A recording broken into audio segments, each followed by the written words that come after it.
targets tattooed between our eyes.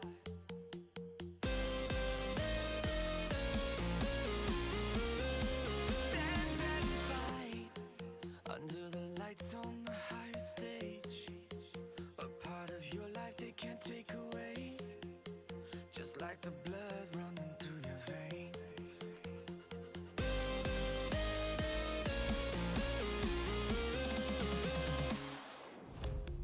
Everyone's watching through your eyes. There's only two options: win or die. Win or die. Win or die. It went from a spark to an open flame. Now destiny's calling out your name. So reply, so reply. And ignite.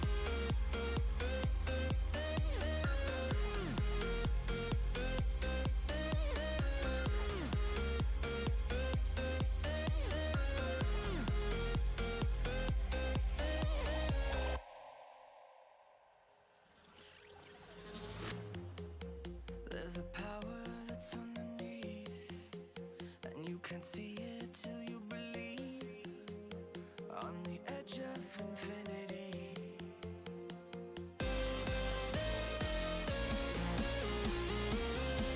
feel the rush under the lights on the higher stage.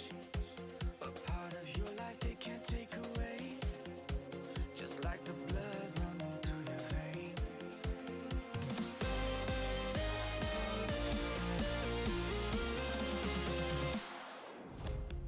Everyone's watching through your eyes. There's only two options: win or die. Win or die. Win or die. It went from a spark to an open flame. Now destiny's calling out your name. So reply, so reply. And ignite. Ignite.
time slows down when it can get no worse. I can feel it running out on me. I don't want these to be my last words. All forgotten, 'cause that's all they'll be. Now there's only one thing I can do. Fighting till the end like I promised to. Wishing there was something left to lose. This could be the day I die for you. What do you see before it's over? Blinding flashes getting closer. Wish that I had something left to lose. This could be the day I die for you. This could be the day I die for you.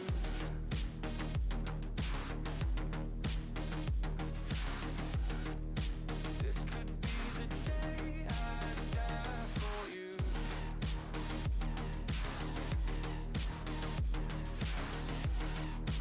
This could be the day. Everything I know, everything I hold tight. When to let it go, when to make 'em all fight. When I'm in control, when I'm out of my mind. When I gotta live, when I gotta die, gotta die. Everything I know, everything I hold tight. When to let it go, when to make 'em all fight. When I'm in control, when I'm out of my mind. When I gotta live, when I gotta die.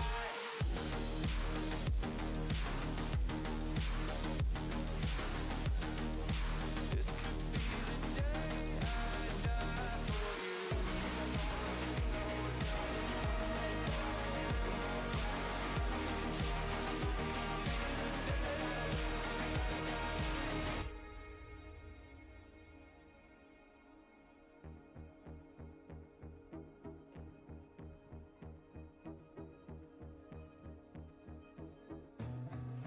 Feeling like there's nothing I can do.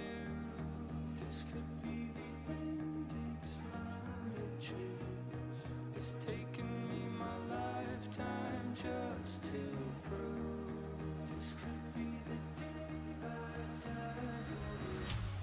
Don't let it be the day.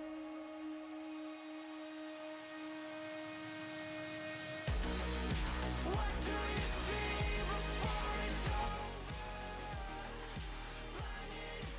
And welcome everyone to the Water Invitational. I'm joined here by KTL, who you can see on the camera right here, and also by Tommy, who you can't see yet on camera. It's an improvised guest right now. And we're here for the grand final between the reigning champion, IS, and the team own, or where the captain is the owner of this tournament. So I'm joined here. KTL, how are you doing first? Good. It's an interesting final because you have two people that won the final last time with Panda and Colin on separate teams. All right, no, they're on the same team, right? So yeah, Panda and Colin again, Punta Colin again. playing. Yeah, that's right. Yeah, making final, playing each other, and then Panda saying I could have been there when I was a captain. That's smart. Yeah, really smart idea, Panda. It should be really good. I think this is a really interesting final because like every series we've played, it is it is a very stylistically different matchup on both. Like it on both teams. Like we'll get into it later when we talk about rosters and matchups and stuff like that. But like I think the entire tournament has kind of been personified by what are your strengths versus the other team's strengths and how do you beat that, right? So both these teams have shown the ability to do that and to have very well done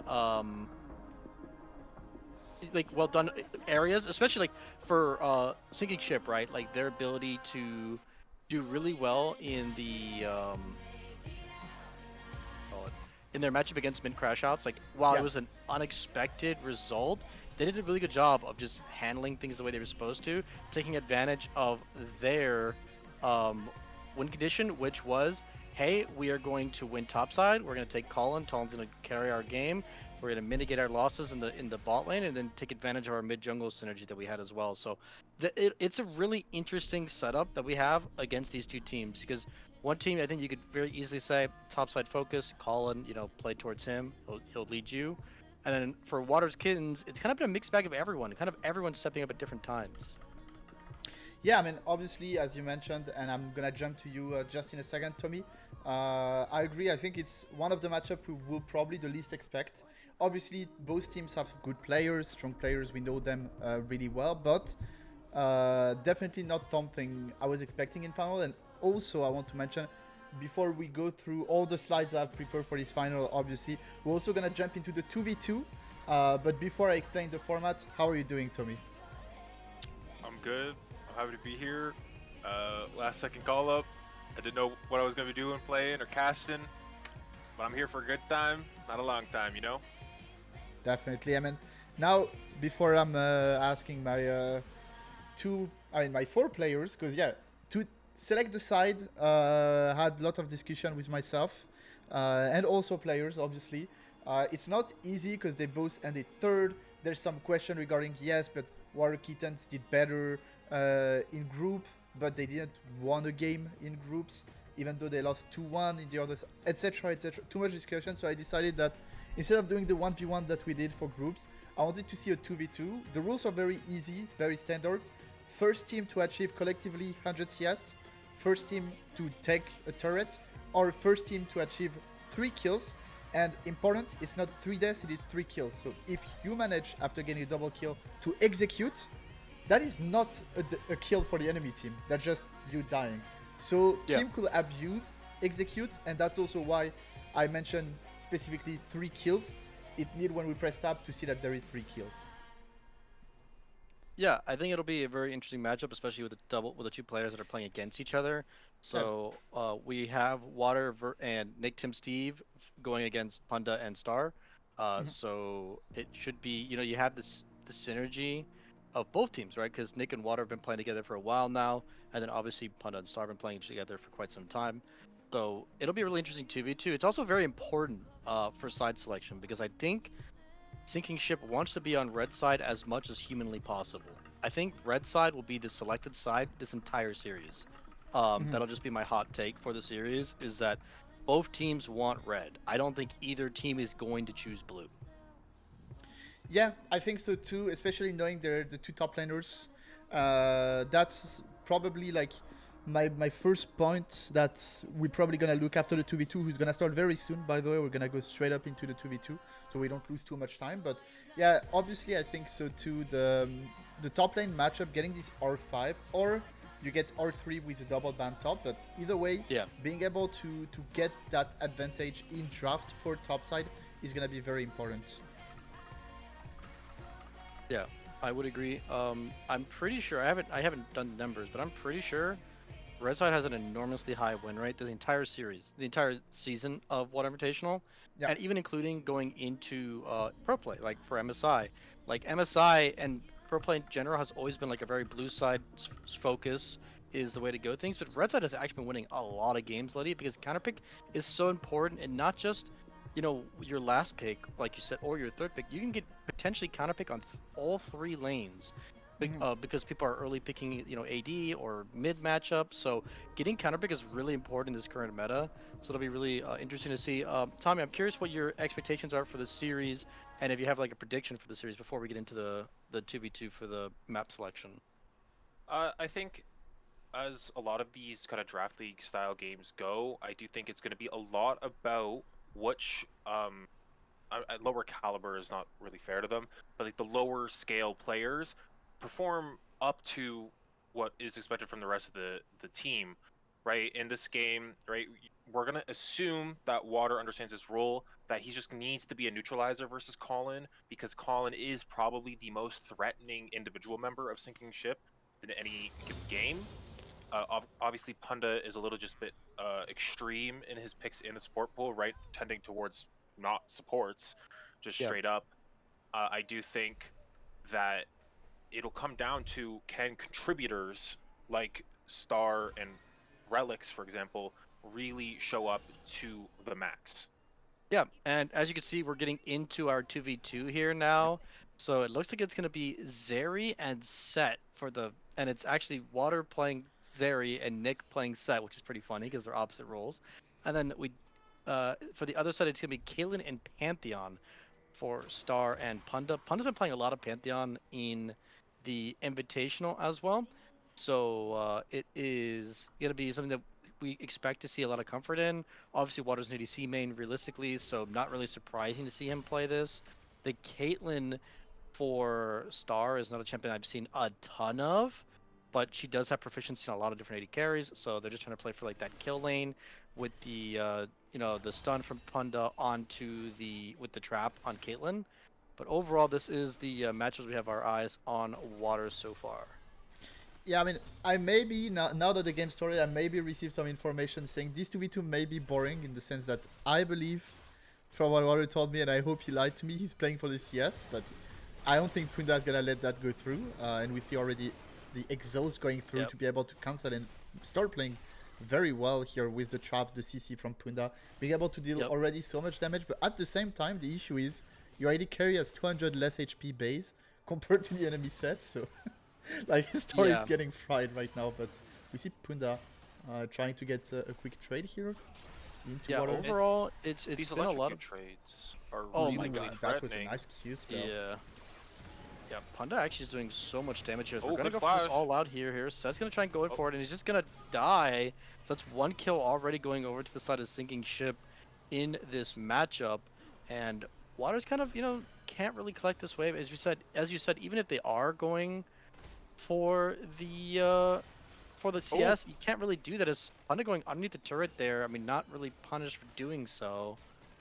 And overall, I mean, just again trying to chunk Water, Nick trying to be absorbent and just get them as much CS as possible. But yeah, it's an interesting strategy to play for farm, to be honest.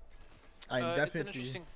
when that it- happened. It's Yeah, I do think something to note is that if you've never played ARAM or you're not an ARAM frequenter, that collecting minions under tower is different in ARAM than it is in Summoner's Rift. The turrets do more damage to minions, just generally speaking, so you can't kind of just wait for the tower shot and then auto it.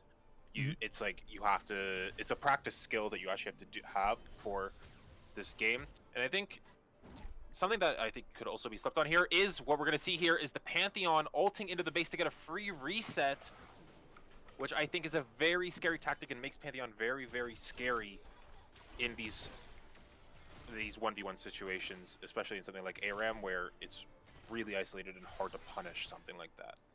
Yeah, exactly. And the free reset's really good there. They can't really punish Star because they don't have a lot of CC. Their CC is Nick running into melee range.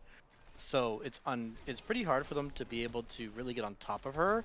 So the Caitlyn pick actually makes a lot of sense into what they spun against. I mean, walking into the the W is not very good, but overall really good trade there from Panda, getting Water to about 100 HP. The ultimate is gonna come out here from. He's gonna get the And kill done. onto him. It's 2-0 so far for the side of sinking ship. The kill is gonna Make it get three. it. That's it. It's Bang. 3-0. Side selection awarded over to the side of sinking ship. I mean, just those Dirks, the Electrocute Pantheon really, really paying off there, right? Allowing them to take really, really short trades, where Zeri, I think, is an interesting selection, all things considered. Just not an early game AD carry, doesn't have a lot of upfront damage, right? Really needs to have a long, consistent fight to really get a meaningful trade going. And just Dirk Caitlyn and Dirk Pantheon make short work of the duo from Waters Kittens. Yeah, I mean, definitely. And they're going to be now able to get the side selection. And we spoke about it as we're going to go maybe look a bit at our players for tonight. Knowing now that they have the side selection, we speak about the red. Oh, wrong, but we will see that right after. Sorry. Spoiling in advance. But yeah, Yeah. as I was saying, we know that side's going to be very important in those games. Sinking Ship now Yep. have the side selection.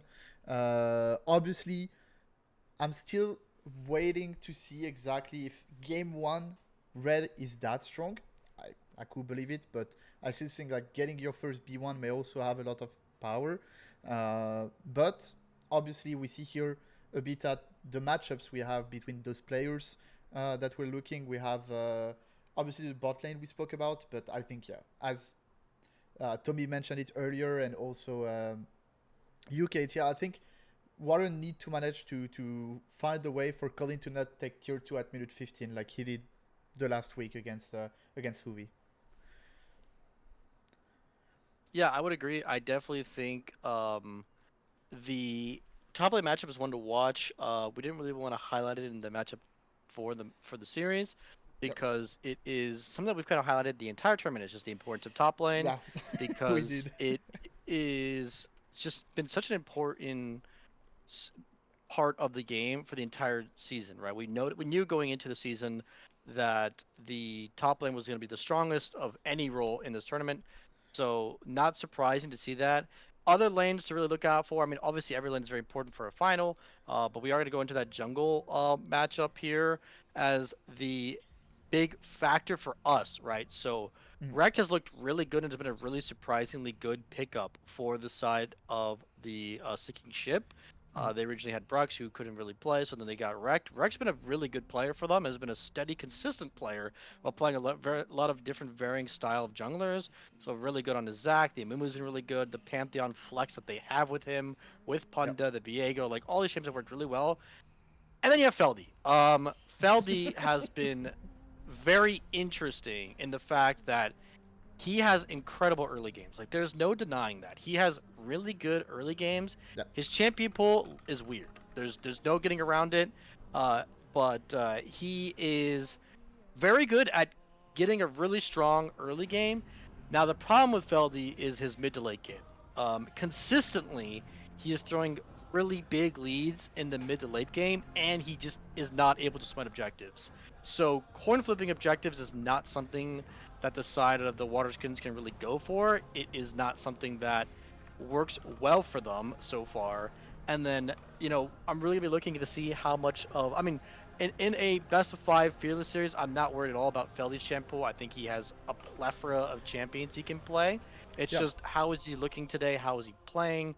And how will he manage those mid to late game scares we've seen quite frequently? Because going even their semifinal match, he didn't play. It was Nuke playing, looked pretty good. So they can plug and play different junglers in that role. It's just they just need to have that consistency from Feldy. Yeah, definitely. I mean, as shown by the champion pool, it looked like I'm trolling by putting Ferdi's picks, but no, that's literally what he played in that tournament. And I also put the Kindred, knowing it's his by far highest mastery, even though I do not remember him playing it in this tournament. Maybe he did. I do not remember. I think he But yeah, dropped a nuke on it he in may have. their Yeah, he may have quarterfinal done a match. good I game. Yeah, think I think in the quarterfinal like elimination game or like the against game that TFP. gets them Yeah, it's in, possible. I'm Yeah, yeah, pretty yeah. sure he played it, and I So was making fun of again, it the entire time, but he won. So yeah. Okay, now I remember that. Now that you mention it, yeah, I do remember. I mean, again, yep, the champion pool of Feldy is very specific, but we have to remember that this is the first pick of Water, and it was actually contested because if Feldy would not be picked by Water, he would have been picked by Indigo, and so he still have that playstyle, even though he miss smites. As you mentioned, he's early to mid game questionable, but he still managed indeed every games to get a lead in early game, either rarely through ganks, but mainly through skirmishes or just outpacing the enemy jungler. And on the other side, Rekt has been someone who, from the early to mid game in that transition, the 15 to 20 minutes, is the point where it really impressed me. It's really at that time that I felt like player who was like shining, especially on his Zac game. If you guys watch semi-final last week, his Zac game, early to mid game, like his 15 to 20 minutes was very impressive. Yeah, I think Rex's stability has really been like the binding glue for the sinking ship team because with the intriguing champion pool that Colin brings to the table, right, a little obtuse, right, not something you see a lot of because split pushing is kind of a dead style to most people, Mm, and Punda's also uniqueness. It also lends to needing somewhere to be completely stable, completely sound, and Erect has been the perfect stability and mm, like this grounding force yep. for this team and has allowed for Punda to do his shenanigans and has allowed Colin to perform at the level that we have seen from him and just haven't seen in a while because of his proficiency in the support role that we've seen in recent times, right? Mm-hmm. He's originally a top laner and now he's coming back to the role, right? And I think Rekt has been a very, very important part of this team. And Feldy, with his good early games, we've lambasted him all season long about his smites and his inconsistency and his proneness to running it down, right? Yeah. He tune that down just a little bit, right?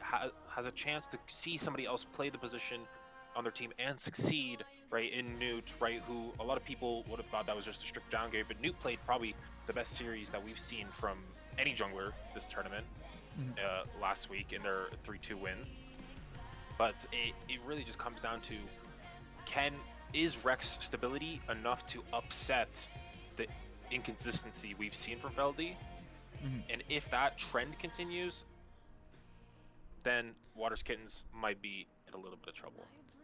Yeah, and as we can see here with our final slide before we go into the draft that's starting right now. Actually, the draft is live, so probably speak about it. But as I speak, we're getting into the draft, the first draft of the Water Invitational Grand Final. Hello, we're back, and also up. Give me a second. We just refix everything. So Sinking Ship had the side selection and they selected blue, which is completely different from what we mentioned earlier. I think it's just looking here if so yeah, getting into the draft, we see the normal bans, the Nico, the Pike, the Yorick for the side of Waters Kitten. On the other side, the TF, who has been so present in MSI, and also the Silas and the Syndra. So 3 bad mid. Oh my god, Ivern's up. That is something I wasn't expecting. Like you said. So we get Tommy on camera. Yep, we get Tommy on camera. So it's very interesting. I wasn't expecting Ivern to be up at all until like game 5. So willing to play into the matchup. I'm really curious to see what Sinking Ship's plan is, because obviously you have to have this plan coming in. We're gonna give him Ivern. We're going to allow for him to play it. I'm very curious to see if they're going to try and play champions that can deal with the shielding power of the Ivern. And Azir actually potentially being, I'd be shocked if Albino played Azir. Or Kazadin, honestly. I'd be shocked for both. Yeah, but the Hui makes sense. It's a denial pick, and it's one of Star's best champions. So taking it away from the from Albino, and it's also something they can potentially flex into support if they really want to. As a B1 makes a lot of sense. It will be the Aurora going in with Ivern, so not really the kind of champion that you want to see with Ivern. Like normally you want to see very like dual heavy champions. But it sets up for good team fighting. Sinking Ship now will then take their pick at 80 carry.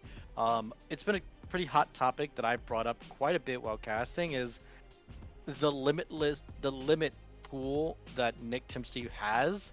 So this is one of Nick's most proficient ADs that he's been playing, and it's very good in the meta. Also, another champion can do very good at getting rid of shields, right? He can build serpents, he can play lethality.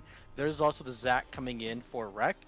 Again, another champion he's very proficient on. So we're seeing a lot of very proficient champions going over to the side of Sinking Ship, while our Waterskins has the Ivern, which is definitely proficiency for Feldy. The Aurora, not so much for Albino, but we'll see what their third pick is. Yeah, definitely. And again, the Zac, and as you mentioned, the Varus, I think already when you see, and especially with the Jinx, I think you want to go poke Varus this game. I don't know if you really want to kite Shelly and Aura ultimate. Also, the Aura pick also is a denial to start champion pool. Yes, she that's true. Already picked Hui, but because it's fearless, there's no Hui, no Aura already. She still have Ari, she still have some champion, but you mentioned Nick, there's also Star, and we see already that the champion pool is getting slimmer, because the Jinx is also one of Nick's pick, to be honest. He plays had an okay game on it. Yeah, definitely. And we see the bans here. We're banning Hard on Gauge for the side of Sinking Ship, like the Nautilus. On the other side, we ban Mundo and Pantheon. Maybe we're scared of a Pantheon support, which I could understand, especially if we plan to go towards the Jinx Lulu or even the Jinx Milio. Pantheon sounds a bit scary to face bot when you have those very squishy enchanter in your early game. Yeah, and Mundo makes a lot of sense because it is a stylistic champion that you just don't want to deal with the comp that you have. You don't really have a very easy job of killing a Mundo. They're gonna get rid of double engage support, so opting to give them another shielding character, if they so choose to, they could go like Leon. I mean, they could go Lulu here. They could go Milio. instead it'll be the Renata hover. Blind Renata is a little scary because there's not a lot of dive outside of like a Zac. So I feel like Poppy could do a better job of doing that instead of this Renata. But it'll actually be Maokai. It's like okay. I don't love Yeah, it. I don't hate it. it's not the So worst. You have the Ivan shields, but at the same time, it's looking like you want to play a disengage comp with this Ivan Aurora R1 or 2. I was not expecting that, to be honest. When you have Ivan, you prefer to be the one to aggressing. yeah, the one aggressing instead of receiving. But obviously, Shelly can do that very well, same as Maokai or. And you're facing Zac, so you expect Seal to get some engaged on, you know. So Maokai not the worst, obviously. And we see here the Aphelios. So this Varus is likely going top from Colin, I would Yep. say. High chance. I don't think Colin playing Aphelios top. no, he's definitely playing Varus. I mean, except Which is interesting 'cause it's uh, blind. Varus. I mean, it is blind indeed. And we see the Aphelios with Yumi, so Wow. I'd be surprised to pick Yumi here. I do not like Renata either. Soraka could be correct, but I still like us to get for some engage, obviously, with the draft we have. But we're gonna prefer an Enchanter to go through. Good counter to Maokai. Why not? And we see the answer to the Varus top would be the Tristana top from Warriors. So Okay. that's Okay. they're sending it. They're sending it. One game in. I thought it was gonna at least take a couple. Yeah, First game, exactly. segment. First game, double AD carry top, already ready to fight. I mean, obviously, at some point the issue is there won't be any AD carry remaining. You know, if you do that 2 more games, it's over. Yeah, at least for both sides, neither bot lane plays these. Like the Tristana's not a champion that Nick's gonna try and play. I don't Neither really Robin, I don't believe, think so. or Robin will try and play. So it's not really a pick that they would take. Robin playing Aphelios is one of his better champions, so that's good to see him on comfort. The Varus is one of Colin's like staple champions that he plays in top and in bot lane. So he not surprised to really see him on it. The only thing that I'm gonna ask Tommy about here is what are we gonna do with engage, because it's pretty hard for both teams, it feels, for them for their engage factors. I don't like either of these drafts, to be completely honest. I think Yeah. it's just complete and utter nonsense. I do have to favor the sinking ship side here because they just have better poke options right between Varus and Hui, right? Assuming this is probably going to be AP Varus or maybe the tank weird one that Colin likes to play, right? To really shred through, and then Aphelios being your traditional marksman with Hui over top, Zac jumping in, right? But like Zac's options aren't amazing. It's really just the Jinx you want to go on. But this And then they have Maokai is shielding. Yeah. the Maokai's going in support. Yeah. And so Maokai's not gonna have the levels, not gonna have the gold to really be this offensive lineman that you want to see of a Maokai. It doesn't have a friend to play with, right? Obviously it's gonna have the Ivern, right? We're gonna have the double tree friends, but it just, I don't feel like there's enough just presence for Water's Kittens to really be imposing in this game. Yeah. It'll be interesting. I tend to favor Waters Kittens draft simply because of the players, right? I think Punda is one of the biggest playmakers for the side of Sinking Ship, and he's playing Melio. That's so ridiculous, by the way. That's so ridiculous. It's pretty hard for me to see that the way they're gonna try and win the game is only through Colin playing top lane Varus, which I think is very easy to punish with WDC. You're gonna have, and again, like the reason why we liked Varus as an early selection is because it could build lethality, and we played bot lane, and then you could deal with the Ivern shielding. Now you don't really have that option unless he's gonna go lethality top lane, which would be very surprising. But like, you know what I'm saying? There's no real champion that deals with Ivern well this game. So you're gonna have Ivern, you're gonna have the Maokai route over top with the ultimate, then you're gonna have Aurora come in, and then you're just gonna have your WAD carries hitting, right? So I do like the fact that they did round their combat with WADC with Ivern. That's a very staple thing you used to see all the time in pro play. So not surprising. I just think that Waterskins has more abilities to be proactive in the game than Sinking Ship. You think, oh well, Sinking Ship has Zac, right? But who's following Zac going in, because their ADCs are limited in range to a certain point, and so does the Hui. So they kind of want to play a comp where the enemy team is in a neutral space to them and being there first and set up and stuff like that. So it feels a little bit more catered to me towards what it's getting to the draft, but that's why you play the game out, right? Yeah, obviously. I mean, we're gonna see during the game. I want to mention that for the side of sinking ship, I just feel like we lost our ID with those two last pick. I understand the affiliates. I'll just say with the last pick, like the Milio, I understand for Maokai or, but you're realistically in a situation where you have two possibilities, knowing that you have Hui Varus. Yep. If you want to put the Varus top, either you play through pokes, you have Hui range, Varus range, you outrange Aura Jinx, then support, just go for a control mage. Pick I'm not exactly sure what you could pick. A Lux support. Pick a champion that They could will have also follow just the books. they could have also just flexed the Hui support if they really Yeah, wanted exactly. to. Yeah, exactly. So you go for, or you want to play around the Zac with enough CC, and then you can play Rakan into Maokai. Yes, it gets cancelled, but you Why not also have Talia? Zac. So or Talia also work against Maokai. You Yeah, I have mean, so much options that you could throw towards that, and I'm just surprised. Even a male support will have worked the same as Milio. You get in front. I mean, there were a lot of options open Yeah. for Punda that were not banned.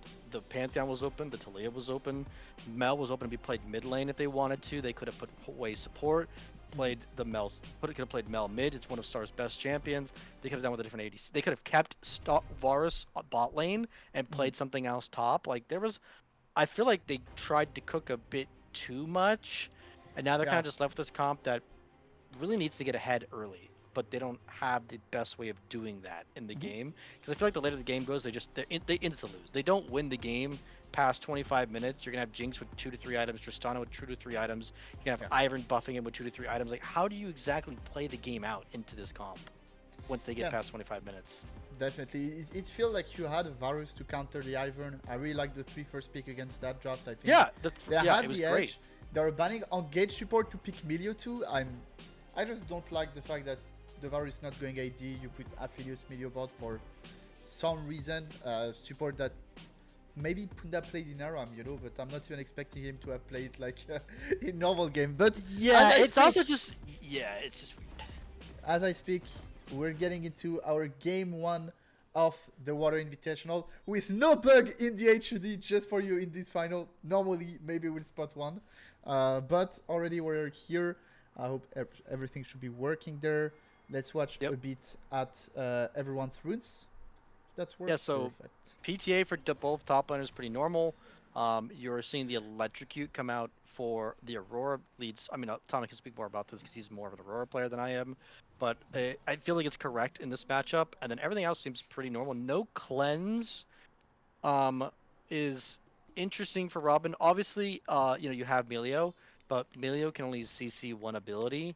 While you're going to have this Ivern, you're going to have to deal with the Maokai. So I don't know if I like no cleanse on either bot of the or for Robin, but outside of that, I think everything else is pretty normal. Then Tom, why don't you give me your thoughts about the Aurora with the Electrocute?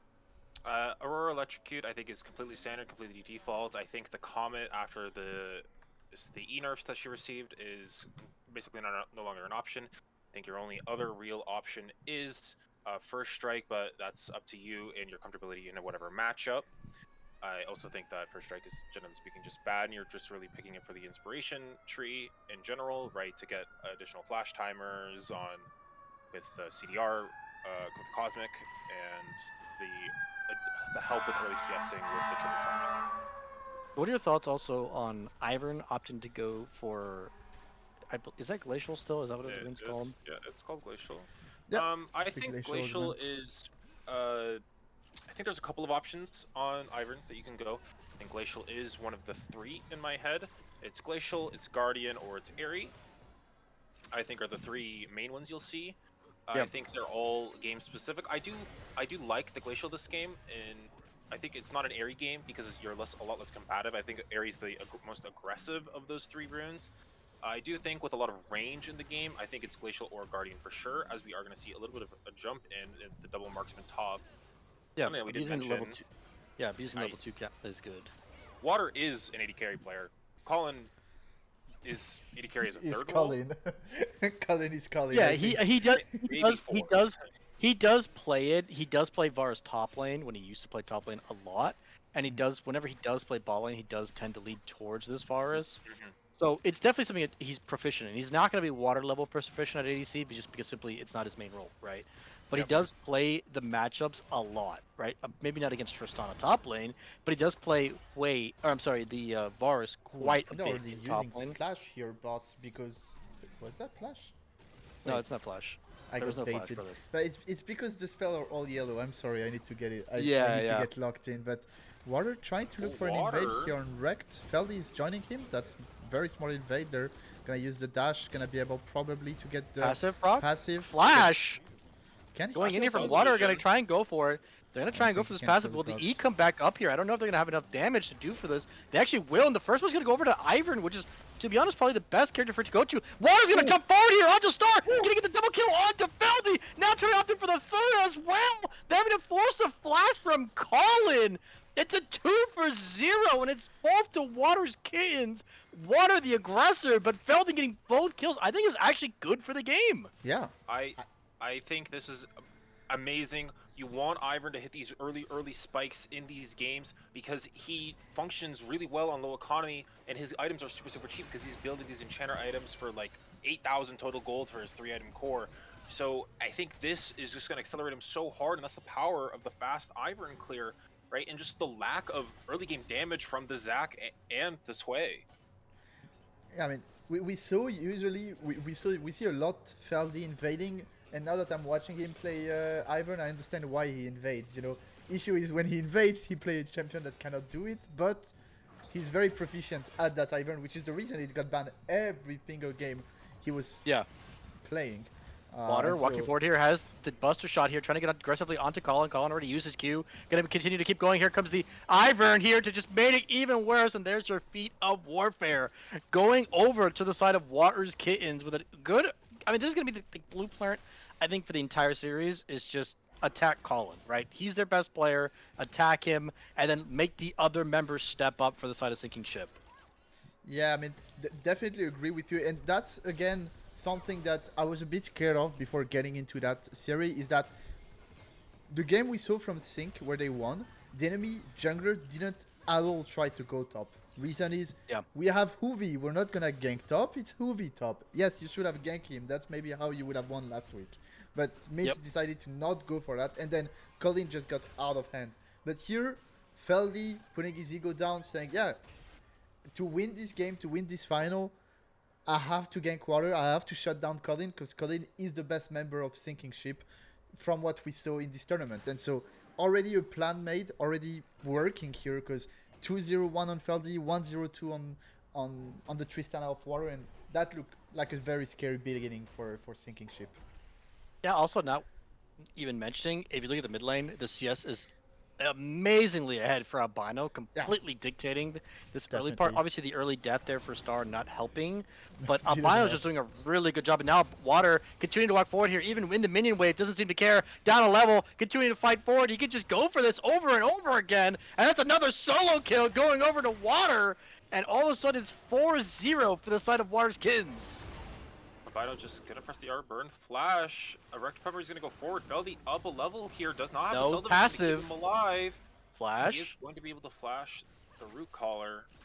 That is going from out bad to alive. worse. Yeah, Yeah, bad that's- to worse here for the side of Sinking Ship. Definitely. 2 flash taken very quickly here. A regen gonna be easy now that you have Daisy. You may be able to control Drake plus the grubs. Obviously, we see bot a bit rough. Maokai in early game is always hard to play, especially into Aphios, who's a champion that have a lot of range in early game, which is one Yep. of the key factors to win lane, compared to Jinx, who doesn't even with Q spell have that much range or that much power with her range, and so we see bot 10 CS down, but I don't think it matters when you see the rest of the map. Yeah, also double range lane is expected. Even if Melee is not the definitely. hardest range counter, right, that you can really play, it does dissuade a lot of fighting and gives a lot of range to the Aphelios, which already kind of does a good job into Jinx. Because, like you said, you can bounce so much of your range onto that Jinx in the early game, and just allows him to get to an earlier spike. Now, will it matter when the rest of your map's on fire? Probably not, but it is at least something they could try and play for in the future games. We're going to see a potential gank here from Rekt, trying to go for creative pathing in the lane to get on top of water. Uh, he is up a level, is water here. Colin only level 5, trying to ding level 6 here. Rekt is still here, level 5, trying to go for this play, but you can see the ball lane of Water's Kins is here. They're trying to interrupt the W. Won't be able to do so. Rekt still trying to go on it, but look at Relix. Relix is here. He's going to be able to survive his water, and they already lane swap in preparation. Now, Relix is going to get on top of Colin. The Ignite's going to be dropped down. They're going to try and get on top of him, but there's just not enough damage. No flash for Rekt. He will fall. Jinx gets a reset. This should just be a flash auto, and it will be. It's a double kill, making matters from bad to worse. Nick gets on the board. 2 early kills. Water TP's forward. They're a little bit aggressive, one could say. But with that perfectly timed lane swap for the Grubs, gives them 2 additional kills and the counterplay of the map. And now they feel like they're pressured to go for a dive here on the spot side onto Water. Yeah, Right, nothing or but Relix trying to go for the Maokai ultimate will miss it, but they are still going to continue to get the Grubs. They're denying CS from Water, but I mean, for 2 kills top, 3 Grubs, it's on fire. Yeah, I mean, definitely. From what we saw here, first of all, Water got a bit lucky, and I had some flashback of him speaking about Jake not being able to properly time Tristan at W against Zach. He didn't time it properly against Zach again. So, you know, I wanted to mention that. But the play on this stuff was very correct, because even if they managed to get Water, who a bit with luck, but still played properly, managed to get out, they will have still got double killed there. And it would have been like, either way, it was a very smart swap at that timer for the Grubs, as you mentioned, even though the Drake will go the side of Sinking Ship with that prio they managed to get bot when Water TP'd. Again, another positive play, and you're looking at 3.5k gold lead right now for the side of Water Kitten at minute 9. We just dropped that kinda outscale too, so it's starting to look a bit scary. Ultimate being procced here from Water, or from Colin, trying to do damage here on top of Water. It's a good trade of health there for this Varus, but overall, I mean, you can just look at the item disadvantage there for this Varus down only 2 CS, but doesn't have completed boots, trying to go towards those plated steel caps is Colin, whereas Water's sitting very comfortably on those Berserkers and has this Skivity Slingshot. So in a pretty big item advantage there. Albino aggressing forward here. The fear is going to miss here from Star, so it means it's a more than favorable trade here for Albino. Definitely, and we're gonna probably be able to see. Okay, Water gonna hit a reset. I was gonna say it's maybe a bit greedy to start hitting the tier 1 top here, and obviously the trading patterns mid right now with the lead that Albino have. He's getting close to that item, I believe. So it's gonna start to be harder and harder for Star, especially if she missed the fear. Hitting the fear will allow her to get out, but she have to be very patient on it to make sure that it hits, and should not try to whiff it or predict position from Albino, or the trading pattern is just done, you know? Yeah, I would agree. And overall, I mean, you know, close to it's a 3k gold lead. Now, you know, looking over, let's try and look over onto Sinking Ship side. Tommy, what are the factors for Sinking Ship to get back into this game? Like, what avenues can they use to get back into the game and possibly look for some shutdowns? They just have to find something as a group. They have to determine at what point in the game do they want to make their choice to be proactive, right? Robin is still in a good position in this game, still behind this Jinx because of the 2 kills that went over to Nick Tim Steve, but it's not that Robin isn't strong. It's not that this Melio isn't going to be useful. You just have to pick your moment. Colin is still doing decent damage. He has been doing okay in these trades against Water, despite the massive 1k gold lead in his favor, right? And the Zac is going to start to put in a lot more work in these team fights at a certain point, right? It's just, can you get through this onslaught, right? I think it's a very front-loaded amount of damage on Water's Kitten side that they just need to work through, and if they can manage the initial sucker punch, I think they could maybe take a team fight into their control. Yeah, a lot of my eyes should be on Robin. As an Aphelios player, I would hate my life if I'm playing against double range with Ivern and Maokai. because Aphelios doesn't do really well with things aggressing on top of him, and that's what a Tristana can do. You know, you have the Aurora, you have the Maokai, you have the Iron and Daisies. We're seeing a trade here. Ultimate being propped here from Colin, trying to get some good damage off. The Buster Shot will come out here from Water as well. So overall, just again more trading there in that top lane. But going back to my bot lane point, I'm really keen to look at how Robin plays this game out because it's a very hard game. Like it's like, oh, well, he you know he's not necessarily down a lot of gold, but he's not up as well. And then into a comp that wants to jump on top of him, it is just not a very easy game to play Aphelios in, even with Emilio. But now speaking at item spikes, we are seeing Sunfire being completed here for the Zac. The Redemption is already been completed here for Feldy. We have Young Tall been completed for Jinx now, and the Maligma is. Oh no, it's Ludens for He the went Aurora in Ludens. this Yeah, game. that's also that surprised me. But when I see him back and by the X-Tech alternator, I was like, ah, okay, then he's not going Malignance after all. And Interesting. yeah, I thought it was Malignance. I Interesting. also thought, So, but I'm not the knower, Tommy. uh, Aurora much prefers to go Ludens, especially Okay.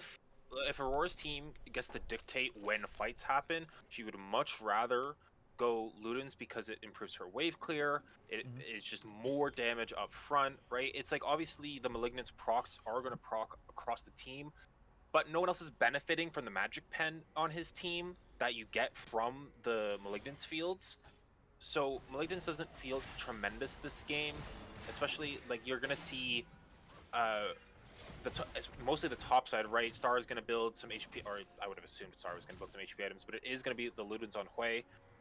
But the Varus is gonna build HP items because it's Colin, so you know they're coming, right? And you're also gonna see it on the Zac, so it just doesn't feel as good up front, right? You're gonna go the Shadow Flame more than likely as your next item into something either Death Cap or your penetration item.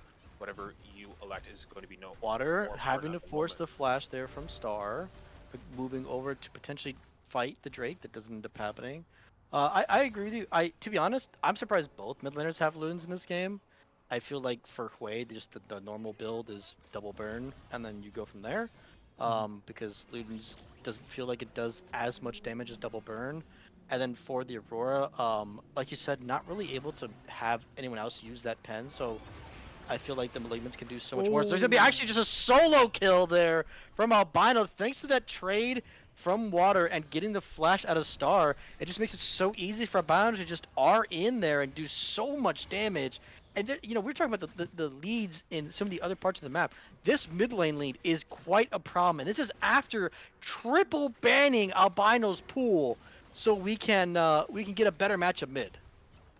definitely. But Yeah, I mean, with B1 go ahead. Hui with no flex, I mean, go for it, Tommy. But I was just gonna add up that yeah, I think we made a mistake by triple banning mid because I think unfortunately Albino has a bigger champion pool than Star.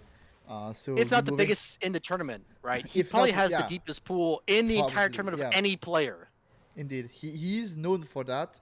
Even though he may not have the highest proficiency at all the champion, he's known to have a very deep champion pool. So surprising for me, but again, that was their idea. That's how they analyzed this game. That's what they wanted to do, so they did it.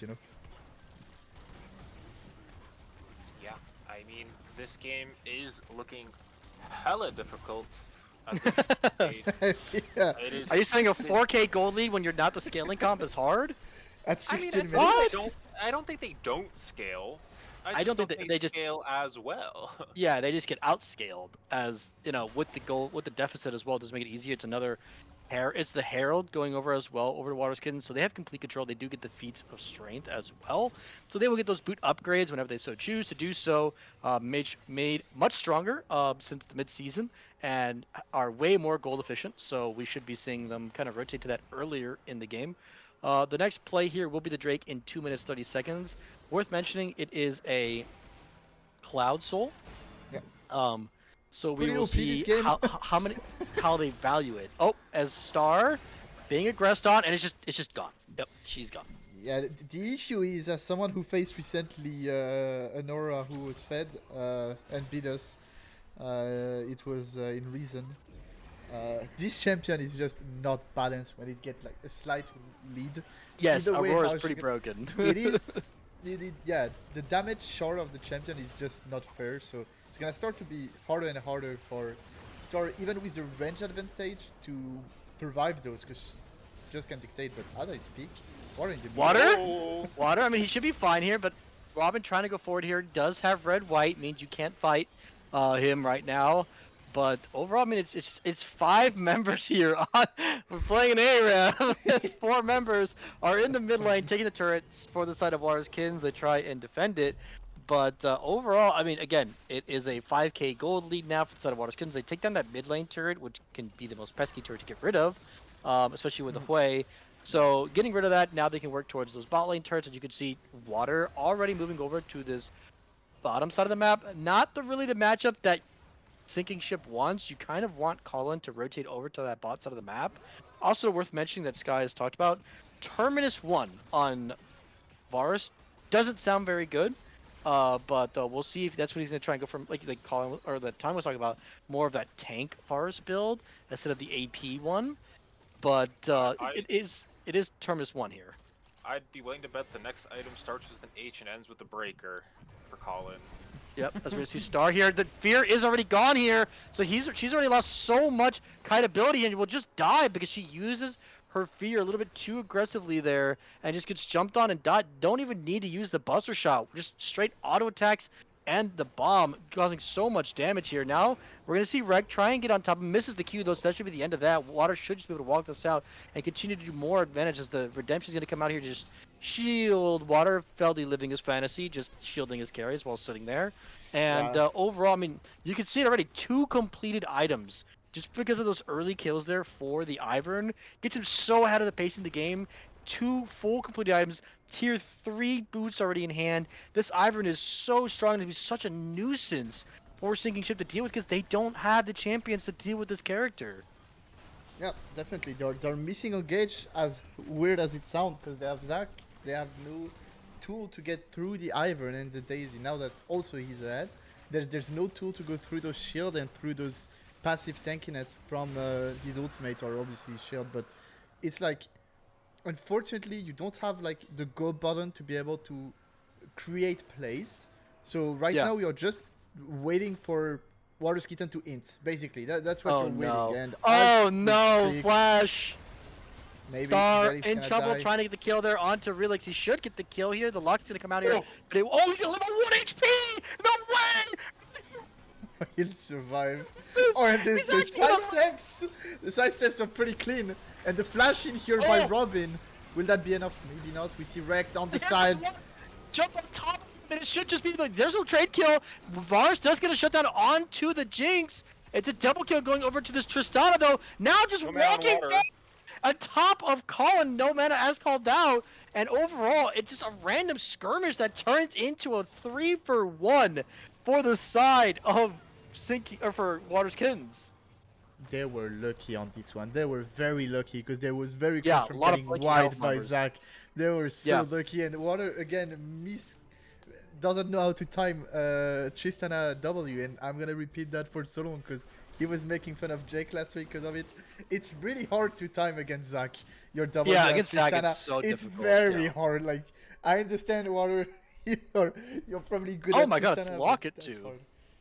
Oh yeah, I see it now. Yeah, I mean, it's starting Wait, to that look. isn't- It's- Isn't yeah, that an old build that's on the build Varus? of last year. I have Yayo who went master playing that build only on Varus. Yep. That was last year. I think 14.3 or 14.2. I forgot exactly if it was middle or end of the year. But you know what? At Yeah, that what- point, why not? You're seeing them already take over this Otacon. Again, like you said, Sinking Ship doesn't have an avenue to go in. So with them being behind and no options to really go forward here, the Otacon will just fall. And that's a 21-minute Otacon. The Baron spawns in 3 minutes.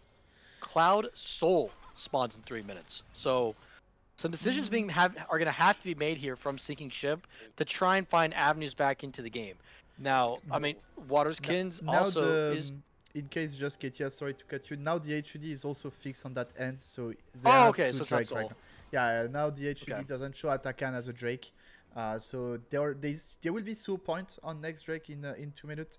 But again, we're gonna see a bit of a slow for the next 2 minute 30, except if we see another skirmish or if maybe Water try to one tap Story here, who's a bit walking up with no vision. She still have Yeah, fear, no and she fear should is not there. die. Buster shot. Oh my god, 1 HP survives. Star does.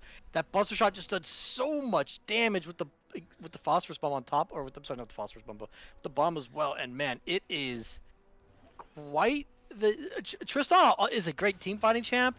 Also a humongous split push threat here now that they're gonna have to try and have to deal with. I will just say Rect it is gonna. just Oh, Oh, doesn't yeah. look he like buffered it. Star is not tremendously practiced on this way. I just haven't seen a really any usage of the subject Serenity or her W. And we saw in boss her Oh, used no. against the Abyss on water. Robin gonna get caught out here. Used Flash in that last fight. Oh, Honda also no. gonna go down here. I maybe think that game 2 is in their sights, and I think this Hui as a takeaway is maybe wasn't worth the game 1 loss. That's right. Yeah, I would agree. It doesn't look very professional. The champion. The build is very questionable for me as well. Just trying to go for like a full pen build when you're trying to deal with the way to carry with Ivern doesn't feel like the way to go about things. But yeah, I mean, and also what I talked about earlier. Aphelios having a hard time in this game. Doesn't have flash. He gets hit by a singular Ivern Q and just dies because there's just Even a it's so Jinx easy to follow W up at on that top of him. point. Yeah, like And he's he can die so easily, even Yeah. with the Melio there popping R. It doesn't matter. They have so many ways to get on top of him that it's such an issue for him to play this game out. And this is also worth mentioning that Albino hasn't been a part of any of these skirmishes in the Oh last no, he 5 minutes. So Albino has been very quietly working towards a death cap, 3 items at 24 minutes here. Now we're gonna see Albino potentially walk in here. But there is, I mean, just talking about it, there he goes. The fellas, which was we were hoping to be the win con here for Sinking Ship, is just completely evaporated. Now having to run full speed ahead, Feldy flashing forward here. The reset comes out for Nick. Water can also get a reset, which means the cell division will be popped here for the Zac. Should fall. That's another reset. It's a double kill going over to this Jinx. And the side of Sinking Ship just has no answers. They have to try and run away, try and clear ways. But there's just so much damage coming in here from the side of Water's Kittens. Calling it a walk forward here to his death because Water's having fun with him. Oh no, Water's BMing Colin. No. He doesn't even kill the Maokai, and it's a soul point acquired as well for Water's Kittens. And know I what? think Go for it. we all know what needs to change for the next game.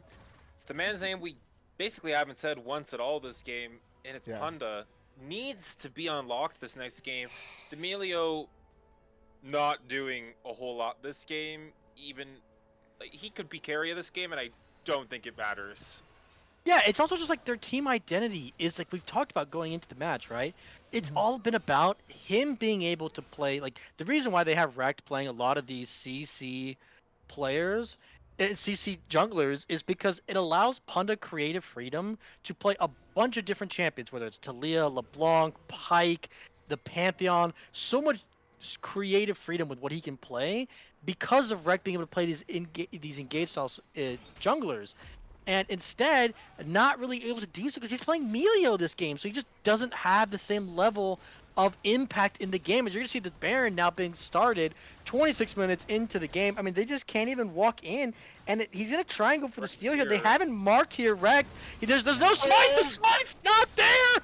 Veldic doesn't smite the objective. The Baron gets stolen. Water gets the kill, but that should delay the game at least a little while longer here.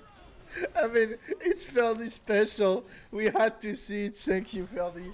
No smites gets like still again, but I think it's still maybe gonna be the end of the game as Water dashing in, re-dashing in, flashing out. Oh my lord! Gets the kill, the W gets the reset out. Aurora misses everything. I mean, I'm sorry. The Hui misses absolutely everything. Now Colin kind of stuck in no man's land.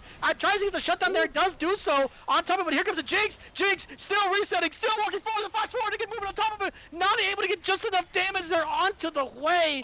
As the Hui will get the kill onto the Maokai. They use the TP potentially, but there's nothing to really go for here. But they take the mid inhibitor. They take 2 kills and they walk towards the spots out of the map. Yeah, I mean, insane here from Water to be able to just W in, flash out, trying to predict Star reacting to his W in, even though Star didn't react to his W in the first place. Flash out managed to end the life of... wait, who did... Was it? Yeah, I think it was Robin. Yeah, he ended the life He of killed Robin, yeah. And then flashing out to make sure that he doesn't get jumped. Issue is, all this team committed and... They may be a bit overcommit under the turret after getting the kill on Punda, trying to kill Star and didn't manage to.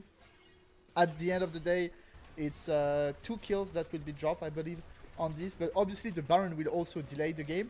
Not in the sense that it's giving any shot for Sync to come back. It's just that Warriors Kitten cannot end yet. They probably will try to end with the Soul. And Cloud Soul being like, in my opinion, one of the best Soul, especially for that draft. When you have those champion, like when you have 80 carries, you usually want X-Tech, you know, with attack speed. But Cloud Soul is so good when you have those champions that want to all-in you very fast, like could be the Maokai, could be the Aurora too. Maokai is very threatening. And Aurora. And Aurora too. Aurora just rushing into you, getting invis, having like 600 movement speed and ultimating 5 men into like, I mean, again, the game look pretty sus right now, but obviously Warrior Kitten could still lose, but it's really their game to lose. It's like, if they want to lose, they can lose, but if not, Sync cannot win. Risky potential play here, going to W forward here on top of Star Burrito. Doesn't have anything, gonna try and use the Zonyas. The Nagami's interrupted here on top of Red, but it doesn't even matter. They get the kill. It's just 1-for-1 so far. Colin using the R. They're gonna get the kill on top of Feldy. Oh, trying to play a bit too fast, bit too loose here is the side of Waters Kins. But on the meanwhile, they use so much there. And then the very ever so quiet Albino getting a turret, continuing to just grow his lead there in the middle lane with the highest lead in the game there. Almost 3k gold up. Panda left here alone, can't do anything to stop it. The minions trying to work down this inhibitor and will do so. Albino, level 17, 7 stacks Dark Seal, 3 full items, upgraded boots. What's going on, baby? Because it's a massacre in that regard.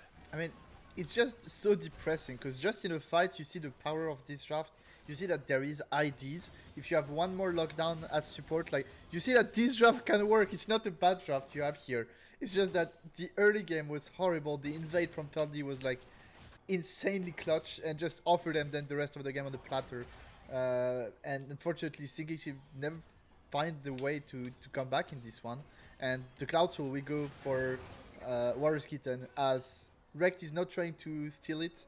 But I'm sure if he was, he would have stole it from Feldy Smite. But yeah, no way to get in here.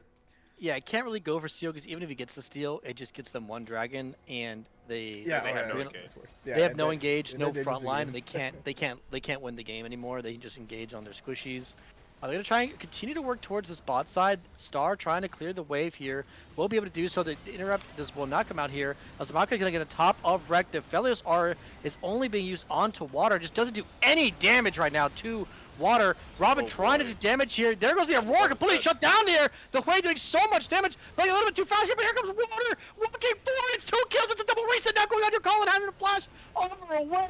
Star trying to the W on top of her. She will fall. It's a triple kill going over. Can it be a potential pentakill for the side of Water? It's a quadra kill. Can it be a penta in game 1 of finals?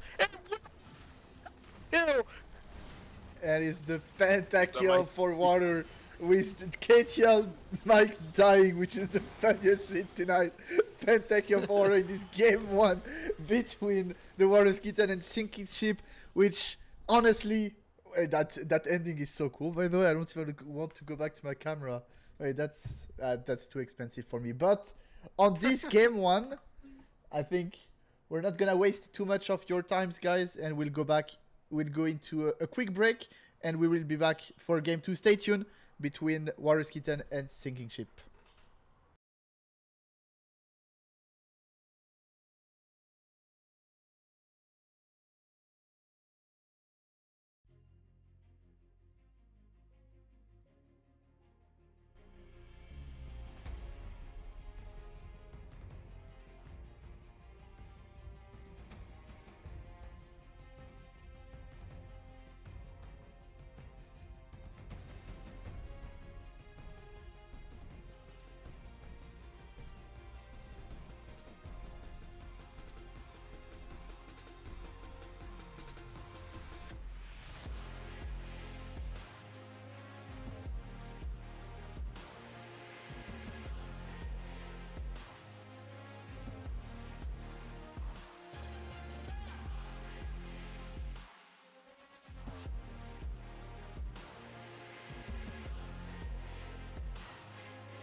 Legends never die when the world is calling you. Can you hear them screaming out your name? Legends never die, they become a part of you. Every time you bleed far reaching greatness, relentless, you survive. They never lose hope when everything's cold.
Yeah, my bad, my bad. My bad.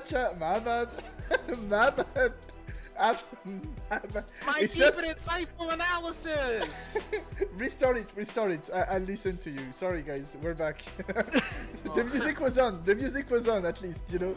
Like, At least you the didn't music just was going hear it. through. The music was going through, you know. Man. But yeah, we were Okay. speaking about banning AD carries, and Tommy was mentioning that it may not be worse to ban AD carries anymore, knowing that maybe in the deeper champion pool it might start to get sus between those two AD carry. And we saw the B1 Ashe answered by Seaver, two players that play those two champ.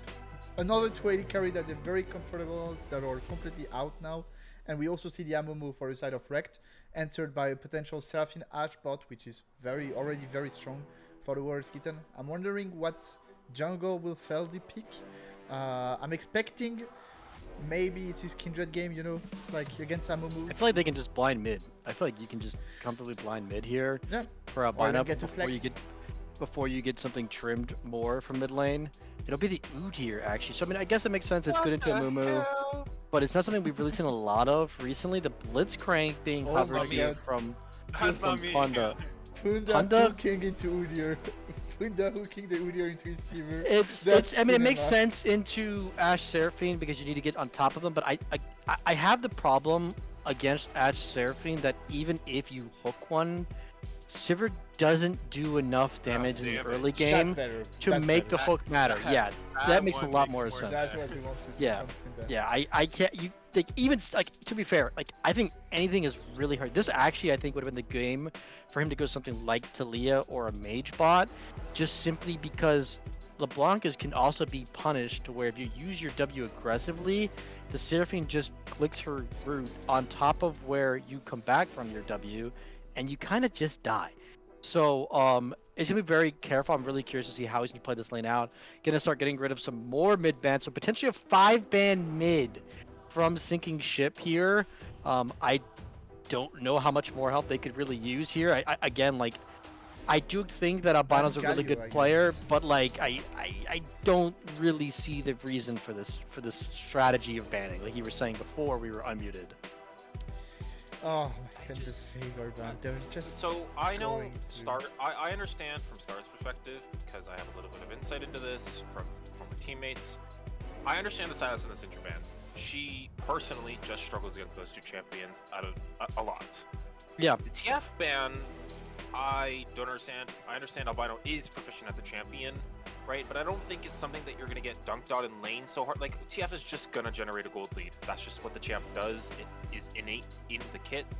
You just have to be comfortable with that. You have to be comfortable playing against it, right? And if we're gonna like let TF, wow. if we're gonna ban TF, we're just gonna. Why aren't we just locking Lux? Like, Lux is completely fine into TF. And now you're gonna play into a matchup where she's gonna struggle because she can never throw a binding. I feel like this should just be a Gwen pick for the side of Waters Kittens. They have so much magic damage here. There's no way. There's nothing to stop her. On top of this, on top of Sinking Ship here, that the Gwen Galio combo just sounds so insane for them to pick. Zera thing, however, I don't like it as much because you're very immobile into LeBlanc Amumu. Yeah. So I don't love that. I would have definitely have liked to have seen Galio. Galio. Yeah, but maybe some Well, ego coming Galio into was play here. Seraphine, and how do you and die? I hope they pick a front line because we didn't so Feldy being correct at being the Oh only my front line. god. Yes! You know what? Thank you, Warriors Kittens. Thanks a lot, guys. We're going into game 3, 1-1 between Warriors Kitten and Sinking Ship. I like it. Blue side, B4, B5 has been the most horrible I ever saw since a very long time. And I'm very happy because I was sad to say Water again outdrafted Punda. But no, he didn't. And Karen is insane that game too. What is? Oh, I mean, he can get kite by Ashe. I'll give you that. But and laning phase is not the easiest because he still need that champion generate gold. But now that the more I think about it, the less I start to like the Warriors Kitten draft. I don't think what's the point of. No Zera's shit, they have reality. Sarah in Italy! Of course the draft is fucking dog shit! What? There's no way this is even a conversation because it's crazy because Sinking Ship's draft was also dog shit! So all you needed to do was pick double MR tanks in top side, in top and mid, and you win the game for free! But now, dude, we gotta play Nidalee. We're fucking T1 Zeus, dude. We gotta play Xerath. Put the fries in the bag and pick Galio and pick a tank top and call it a day. Yeah. But I no. want to watch G2 play, bro. I want to be here for 5 hours watching this dog Okay, shit. okay, be careful. BB gonna lock Nidalee top and he's gonna go 0-10. I'm not No, sure. he locked Renekton. He did put the fries in the bag. He has locked Renekton first game. Oh, okay, okay.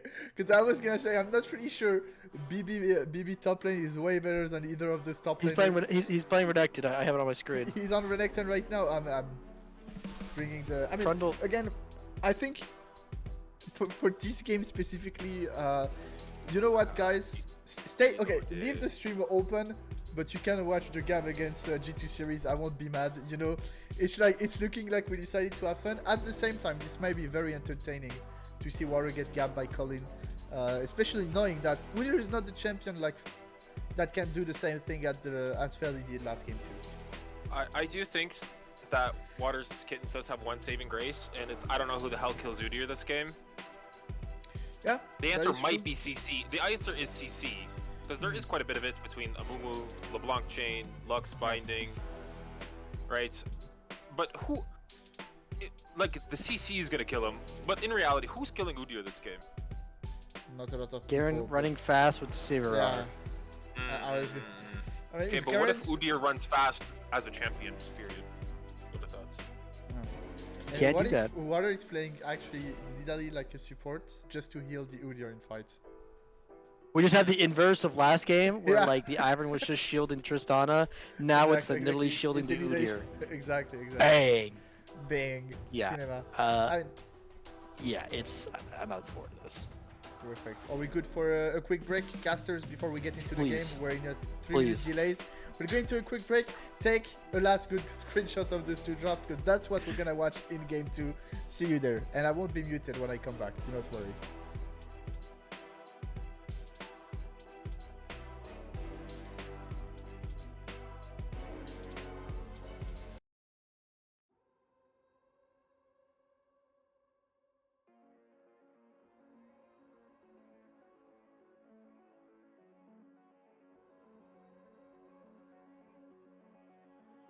Tell me where do I go? Tell me where do I take us?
child, you would wait and watch from far away.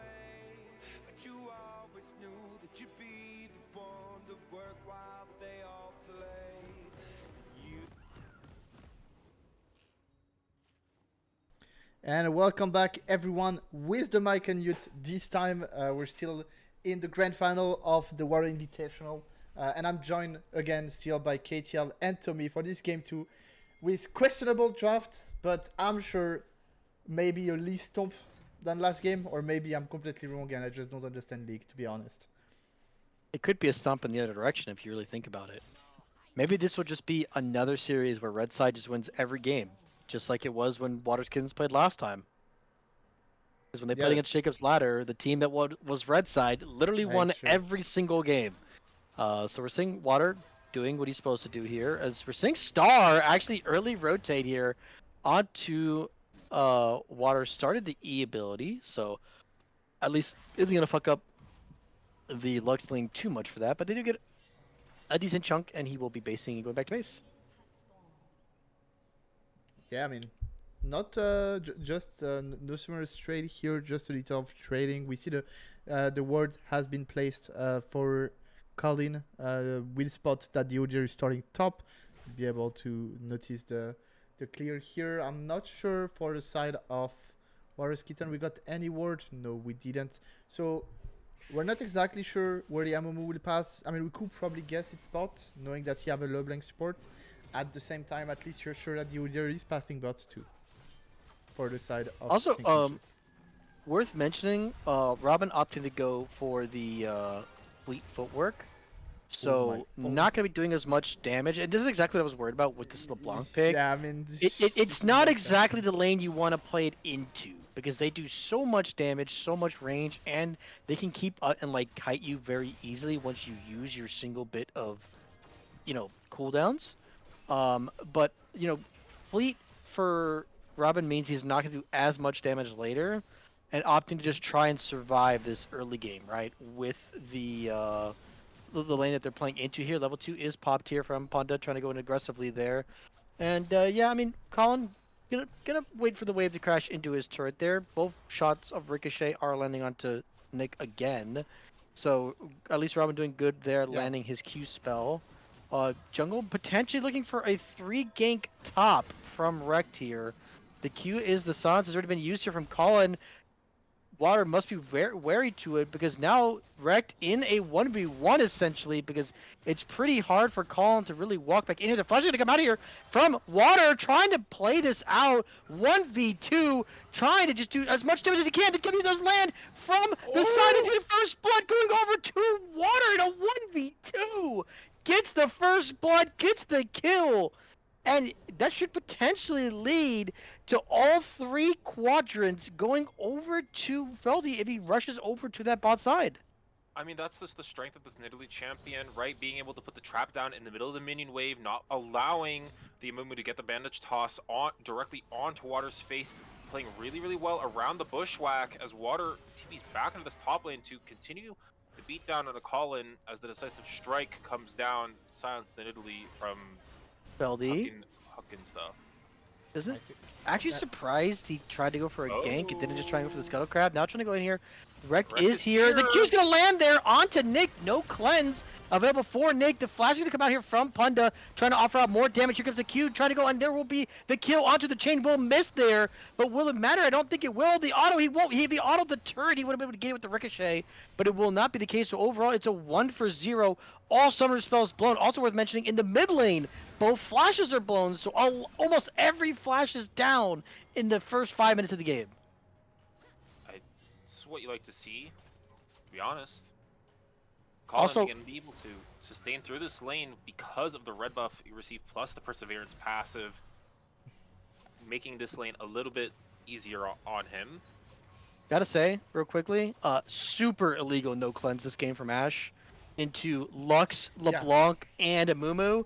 Incredibly illegal to not have cleanse in this game, and died because of it, because he got hit by a bandage toss. And yeah, I mean, we're gonna has it, and she has a spell shield, which tells which tells you everything you need to know. Yeah. I mean, again, it's I think as you mentioned, Feldy going for wrecked bot side was by far the best idea. He could have stole maybe not the blue buff, but at least one camps, get a lead, get both scuttles, etc. Going for an early gank like that is pretty hard because unfortunately, like, it's very hard to kill Silver LeBlanc bot, especially when you're playing Udyr who have a melee range CC. So it's not something you can do easily, unfortunately. And so I think it's a bit of a mistake here, knowing the after the mistake done by Rect. So I guess fair game, you know. Punda trying to land chain. Q does miss there. But yeah, I would agree. I think when I press tab and I see the bot lane is Sivir would spell shield cleanse and a LeBlanc, I'm like, you know what? I'm just not gonna gank that lane because I'm Udyr Yeah. and I have to walk forward and press E. Well, Sivir has two ways of dealing with that, and LeBlanc is LeBlanc. So I feel like that's not really the lane you really want to try and gank early. You probably want to put a lot of your resources towards this top and mid lane, as we're seeing another Especially mid spear with there no land flash. from Water, trying to get an aggressive trade here. Punda walking forward here. This is exactly what I was talking about. He has to play aggressively, but he's trading so much of his HP bar to try and go for these aggressive plays. Yeah, I mean, what Seraphine like is when you try to go for long trade. What Seraphine doesn't like is very short trades or champion that can CC lock here. And unfortunately, LeBlanc doesn't really have the power of a Nautilus or a Leona that can just stay in melee range without taking any damage. And as I speak, there's a fight here happening top. Unfortunately for Colin, even with ultimate, he was too low HP, not able to survive that, and that would be a solo bolo for Warder after the 1v2 he did earlier. Will be able to crash the wave. Colin is now, again, very, very far behind. Even though this game, it's only Warder who managed to do that by himself. No help this time. Yeah, it's so funny because going into the series, we really had thoughts of, oh, Water's just going to play like the neutralizing role because Colin's been the aggressor and been playing very well the entire tournament. Water's kind of just brought it to him and has outmatched him most of the series so far. Doing really well on this pick that I wasn't a big fan of, but just because I see Emerald players trying to play this champion, and I'm like, please die, in game. But I just he's doing a very well. He's doing really well with his range and playing through the ganks as well. Gonna have to see. The problem I always see with Nidalee is that like it's very good in lane. What does it do after lands? Another chain is gonna land there as he just it takes it and just doesn't even burn cleanse and will just fall. Nick not having a great game too. I mean, no barrier pop, just not expecting this damage. I mean, uh, I'd say Albino? you should be surprised. Oh, as the Q the light misses there on a finding. CC target. Oh my god, we missed everything on a CC target. Okay.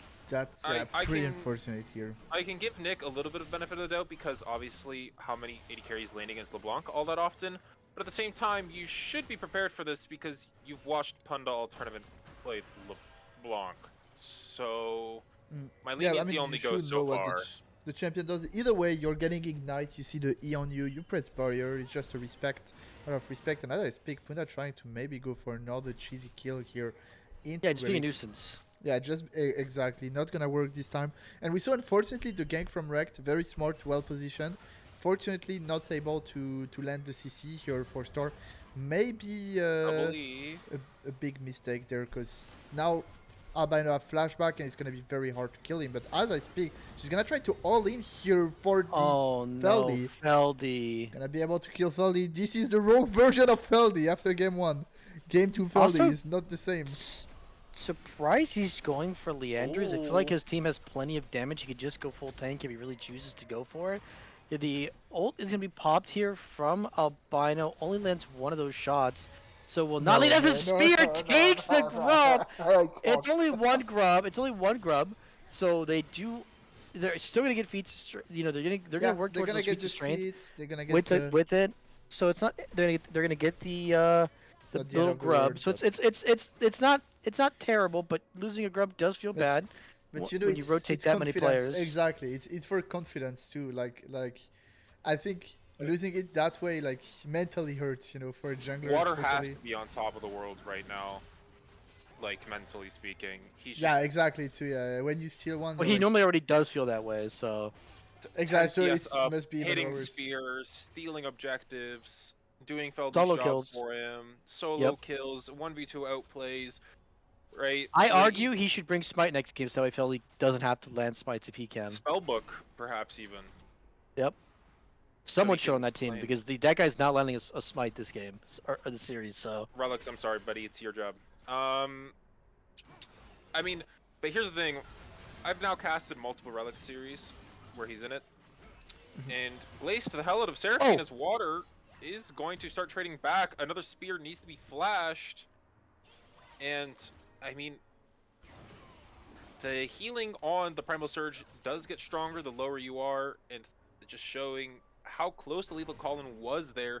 He had something like the Ignite or just literally any little bit of extra damage there would have been able to find Lethal Punda going in with the Ethereal Change. Flash Burn from Victim Steve, Boomerang Blade out, I mean, Ricochet. Again, no cleanse. The cleanse is so important is against the double chain because whatever you do, you cannot survive he the also double hasn't chain. used cleanse. He hasn't A used barrier. barrier once.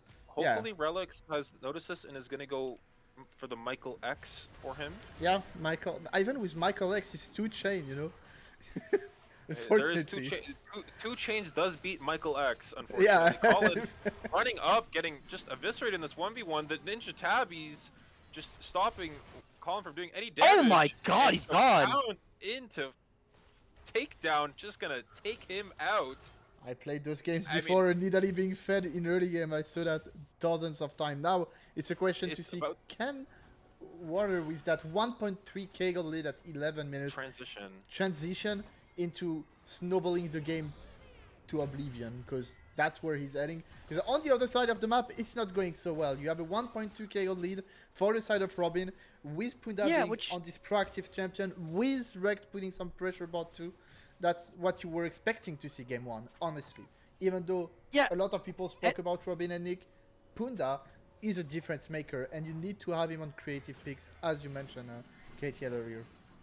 Yeah, and it's just weird. The lane that should be hard stomping this lane is not because of lack of summoner spell usage, incorrect summoner spell taken, and then just bad positioning has really let them just be the target of most of these plays. Albino's gonna have to flash here to not get hit. He still does, so they just take a healthy chunk of his damage. Feldy walking forward here, trying to do some damage there onto both. The Crystal Arrow will miss. The flash is gonna have to come in here.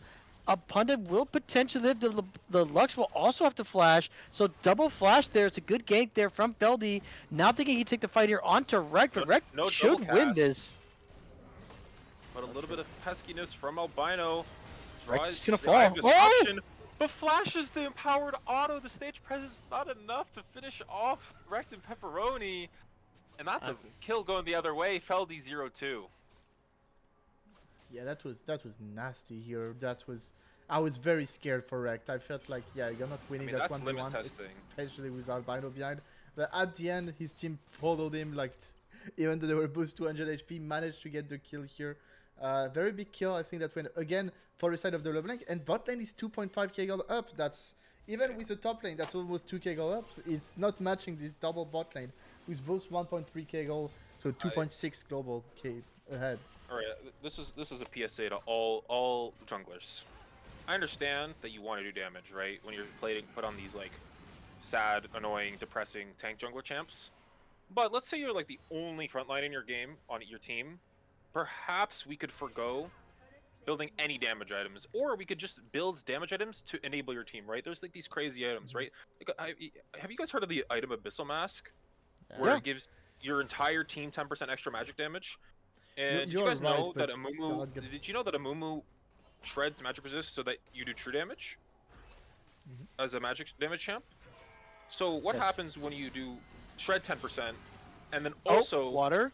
Do this another interesting thing is water out of mana, out of time, maybe. Flash. Pepperoni gonna follow through, and the Demacian Justice is going to take care of he business. He had no shutdown, by the way, to the 300 gold kill because of how far behind his team. Yeah, he's only 1.7k up.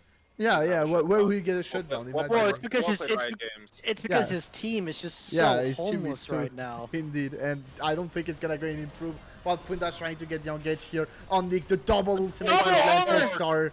And that will be another kill, I believe. Feldy will probably go down. The ultimate by Relics will be flashed by Robin, and the rebound's gonna hit, and the Q spell from Robin, and that's just 3-4-0, just like that. So I'm glad that our prediction has gone through. This game is over. We can move to game 3 in a 1-1 series, and we can pray that we just draft normal champions. Why is Feldy playing Udyr? I don't know. Why is Albino playing Xerath? I'm Why telling are you, these things happening? with Nidalee being that far up, I actually think if you have Kindred and you can play around Nidalee invading with you, like you're actually like god of Kindred this game, like.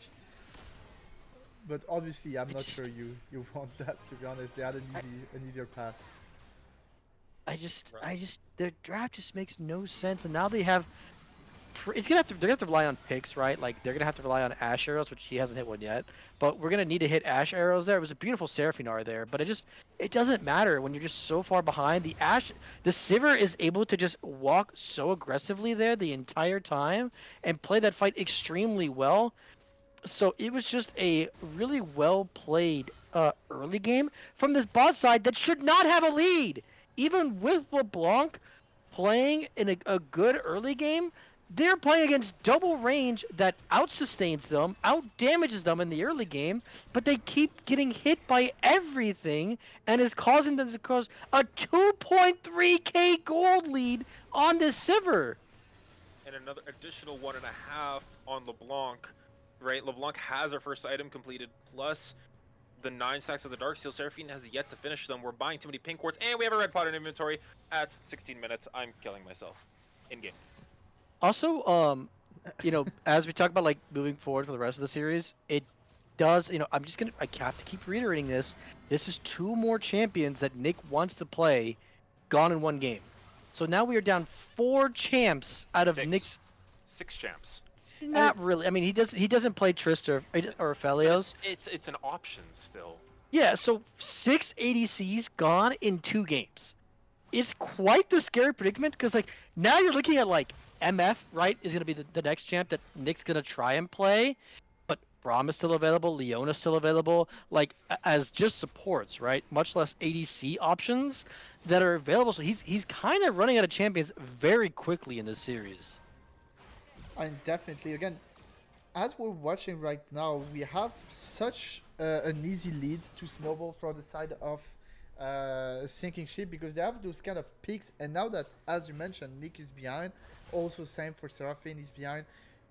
They're gonna be like getting eaten alive by this LeBlanc, by this ultimate from Star, and those engage power from Amumu. And we're gonna go for the Herald here. I think as soon as the mid tier 1 is destroyed, either by Herald or something else, like this LeBlanc is unlocked and can actually go pick up even an Albino. He could solo kill Albino with no difficulties, even in gold probably with him. Yes. Yeah, he definitely is. I definitely think he's pretty even in gold, and with the Zax actually does a lot of damage in the support item here.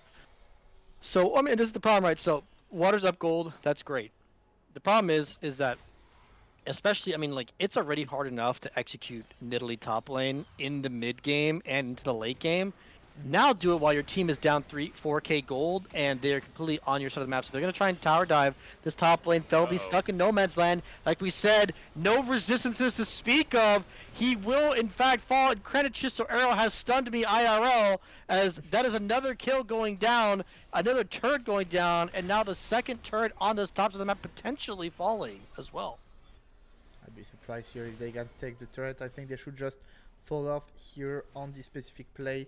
Look maybe for this mid tier 1 who's just gonna fall from Robin autoing by himself, and the bot lane turret is also being threatened right now by Star, who will be able to get the tier 2. So a lot of gold instantly. We are having a 7.4k gold lead already at minute 18. Another stomp. Me who wanted a close game. Maybe we'll get the close game only in game 5. And this is exactly what we were calling for in game 1. Sinking Ship is back to playing their style. Punda on something that can impact the game and is creating so many issues for this bot lane that originally we thought, oh, well, Nick and really should have the advantage in this bot lane. Right now, I mean, I don't think that the bot lane even played well in game 1 for Waters Kittens, but especially in game 2, they are not having a good game. They were just like, absolutely, absolutely. Exactly, and Punda is just being so unlocked right now and causing so many issues. Colin doing his best to mitigate in his mid game after losing the early game obviously makes sense considering the matchup. But with the play, the rest of his team is just creating so many issues. And again, Waterskins is once again just trying to help Water up, but it's not leading to anything. They can't get the turret. There's 3 players already rotated here for the side of Sinking Ship. Pun has already identified Feldy. I mean, again, Feldy has no MR, no resistances. He's just gonna fall. There goes 1 kill. The flash from Water, the TP being called in from Star as well. Water will fall as he messes up his W. He will die. The Seraphine is also dead. Double kill going over to the Garen. It's 4 kills. I'm sorry, 3 kills going over to Sinking Ship. They're even ganking the Dragon as well. And it is absolutely a one-sided affair. I mean, the one thing that you want Nidalee to do in this mid to late game is buff up your marksman or whatever attack speed based character you want to be carrying into the mid game.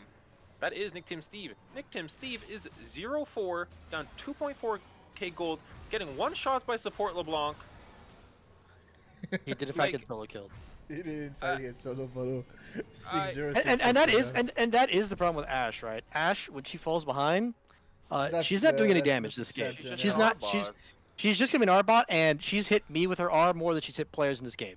So it has been not the best siding of utility, and you played like they early rotated this very powerful 2v2 bot lane just to lose extremely hard to a hard outscaling bot lane, right?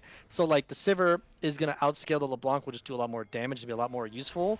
And you can see, I mean, he's feeling really strong. Already has the Magi's completed there, and this is the problem with Albino playing this champion. It's 0 mobility into a team that just wants to dash in front of you. You're playing against Amumu, Garen, LeBlanc, and we locked in Xerath, and it just doesn't do anything in this game. I mean, definitely. And again, I want to speak about what happened top lane during this game, because obviously we saw Water being able to get the 1v2, then getting the solo kill. Very quickly we saw a 0-2 Colin, but like since then he's been 6-2. He got 6 kills since he was dead. And Water? Is Water gonna be able to kill Star? I believe. Nice dodge. This is the cute. Yeah, I think Star's dead. Yeah. Oh, but Water is also dead. Minions? Ah, no, he survived. Heal himself.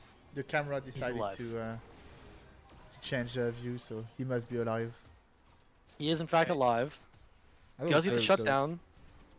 Star was 0-0-5 and had a shutdown.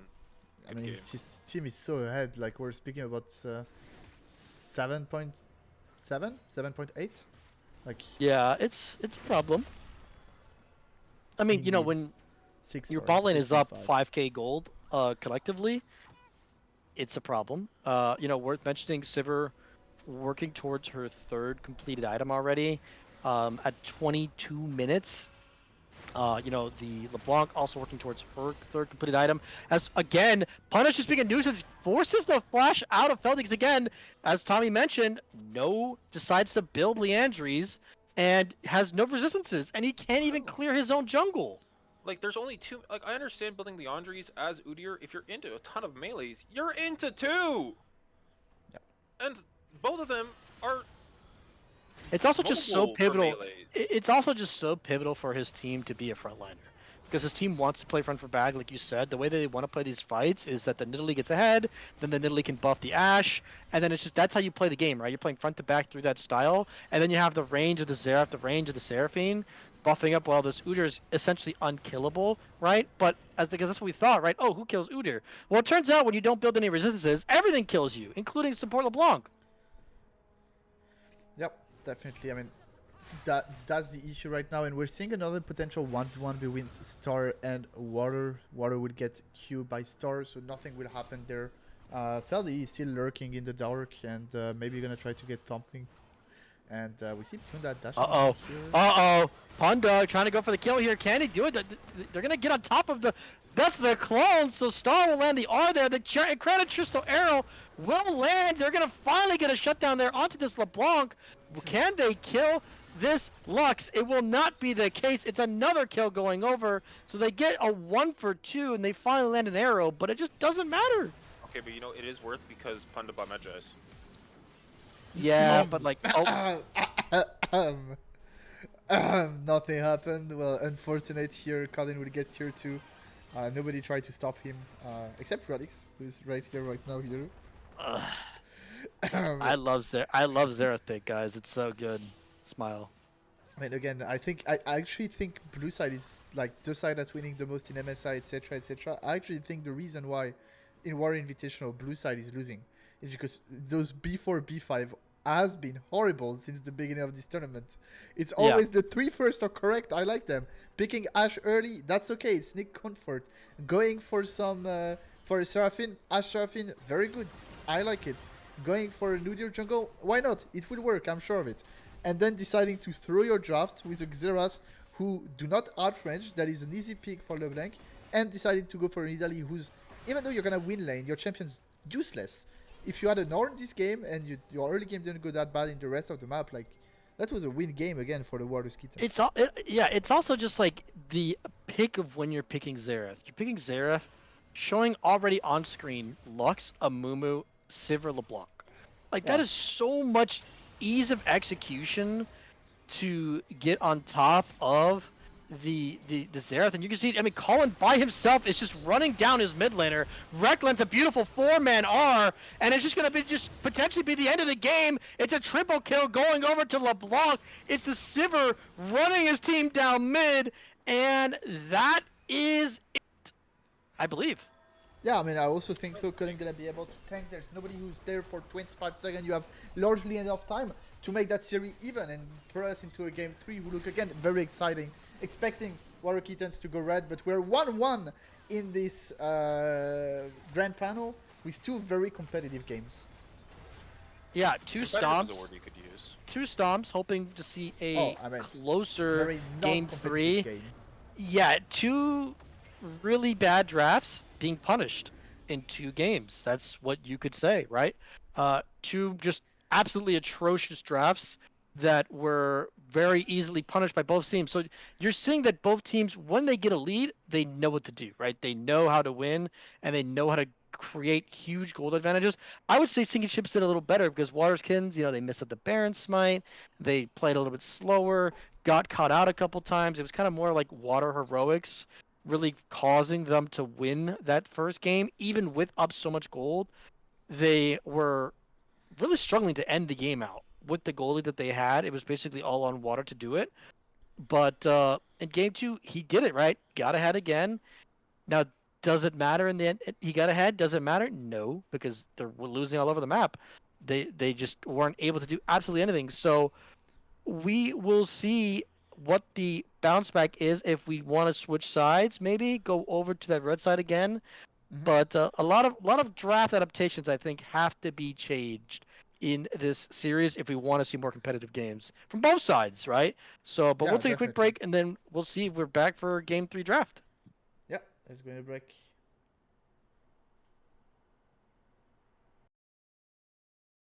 You'd lay awake at night and scheme of all the things that you would change, but it was just a dream.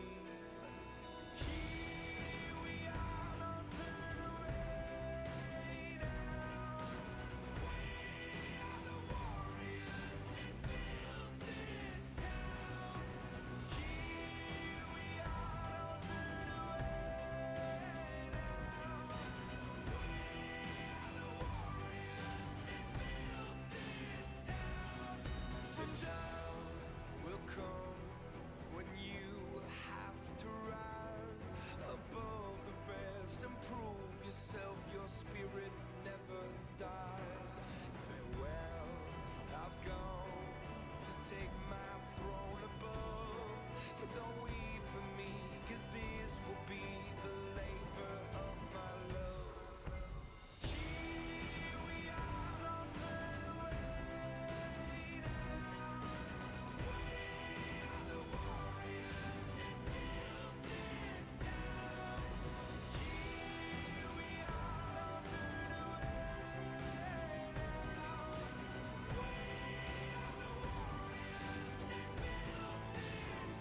what you came for. Blood on the game bow. Everybody drop it like rainfall.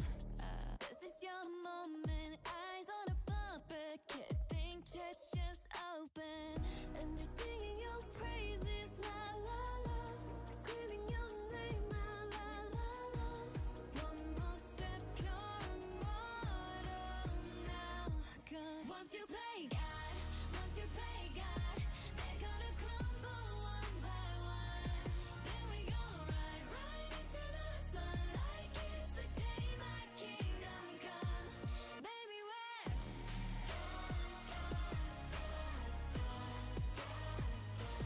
yeah, we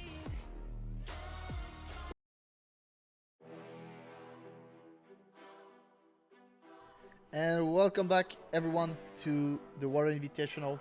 We are in Game 2 between Waters Kitten. Game 3. Game 3, you're right. My bad, it's the result that baited me. And Water Kitten decided to go on red side after losing this game pretty convincingly. What a surprise! Who could have guessed? That's... Wow! I'm Who could have guessed? shocked! And we're 1-1 in Wow! the best of 5. Yeah, and we see the bans here again. This time, no triple ban. 2 ban mid, and we let the Silas open, probably to B1 it, will be my expectation, and we decided to ban Waters Kitten's Lulu. blind. Waters Kitten's said blinds that Silas understanding that Punda probably wants yeah. to play it. Exactly. So makes sense to do that as a ban. The Lucian is left open and left open and picked for Robin for the top? side. Could be. A Colin Lucian top, that would be racist enough for him to be picked. Yeah, I think it's gonna be bot lane. I think they have the understanding they're gonna Ah. probably plan against an MF this game. I think no more So no more fun for Feldy. He'll be on Pantheon duty, from what I'm expecting. I'm not expecting this Pantheon to go anywhere else. yeah, it would be surprising if it went anywhere else. It's also a good takeaway from Punda. So it'll be the Jin bot lane into the Lucian. Well, I'll say Jin is very bad into Lucian. As someone who plays a lot against Lucians and a lot with Jins, or the opposite way. Yeah. Lucian is pretty good. I'm expecting a Lucian Nami, but maybe not his best pairing right now, as a lot of people think. And we see a Talia pick. Okay, so we're gonna have albino Talia here.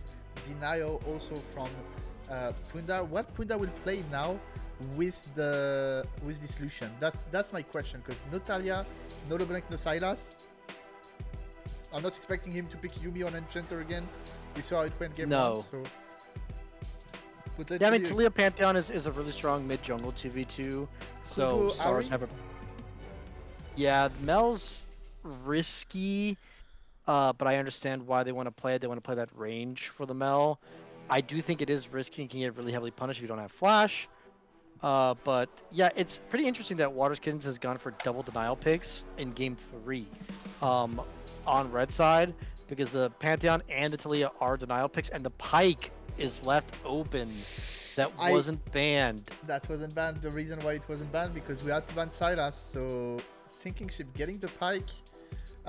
It's not easy game for Pike. We're facing Pantheon, who can cancel Pike, or we're facing Talia, who's very good into Pike. But it's Punda Pike, so like we cannot deny that this guy is cracked on the champ. And we have the MF, as we probably were expecting, and we spoke about it in game 2 from the side of Nick Team Steve. Yeah, and it's interesting that they decided to R3 it. I feel like you could have got it on first rotation or R1, R2, and then pick Talia on 3, because you can get yourself a better mid matchup if you really wanted to pick it. But I mean, again, you're thinking straight of, yeah, if we pick MF, they're gonna pick Brome or Leon. You're facing Punda. You also need to think about who you're facing. Punda is not gonna pick Brome. Punda played one real champion this entire War Invitational. It was Milio, and they lost on. So I'm not expecting Punda to pick another champion. Is not confirmed for the rest of the series, to be honest. Yeah, so again, getting rid of this Mundi, they don't want to deal with it on as a blind pick there. They are going to get rid of Braum, which is interesting, because I don't really think they want to play Braum with MF. The route ban makes a lot of sense. The only problem is you still have like Leona or Nautilus available, because they for some reason engage supports are not being played outside of Maokai. But it is really interesting to see. Actually, Soraka, I don't like that. No, this is Soraka is the hardest Pike counter pick that exists. Exactly. Yeah. Because It's normal as counter. You Pike is counter his channeling, Q. as Pike is channeling Q, Soraka silences. He's useless. Oh, I see. Punda said, "Let me Google Pike counters Soraka." Ah, ah. But it Yeah. is extremely risky, right? Because if you Oh, just you're get playing hit by one hook, solely you're to dead. counter. Yeah, you're playing Yeah. solely to counter it. I'm very surprised that Sinking Ship didn't ban it. Honestly, I'm not expecting Relics to pick well. I'm gonna be completely honest. He did pick a Nautilus if I'm not mistaken, but I think I also he just think should- it works better with their draft. If they just play an engaged support, like it just like Oh yeah. you can They pick I think Soraka it's for, yeah. I think it's much easier to punish Pike with Nautilus because you just hook him and he dies, and then and it works with your comp way better, and it is just an overall better champion to play. Soraka's extremely hard to pilot. The Shen gonna be coming in here. I think it's really smart. Shen is really good to play with Pike in like with the being invisible, and then showing up with a with the Shen ult on top of him. The Poppy also gonna be coming in here for the jungle, one would assume, What the fuck? and we're gonna see Smolder. Over top. Just pick a tank to disengage from their entire engage.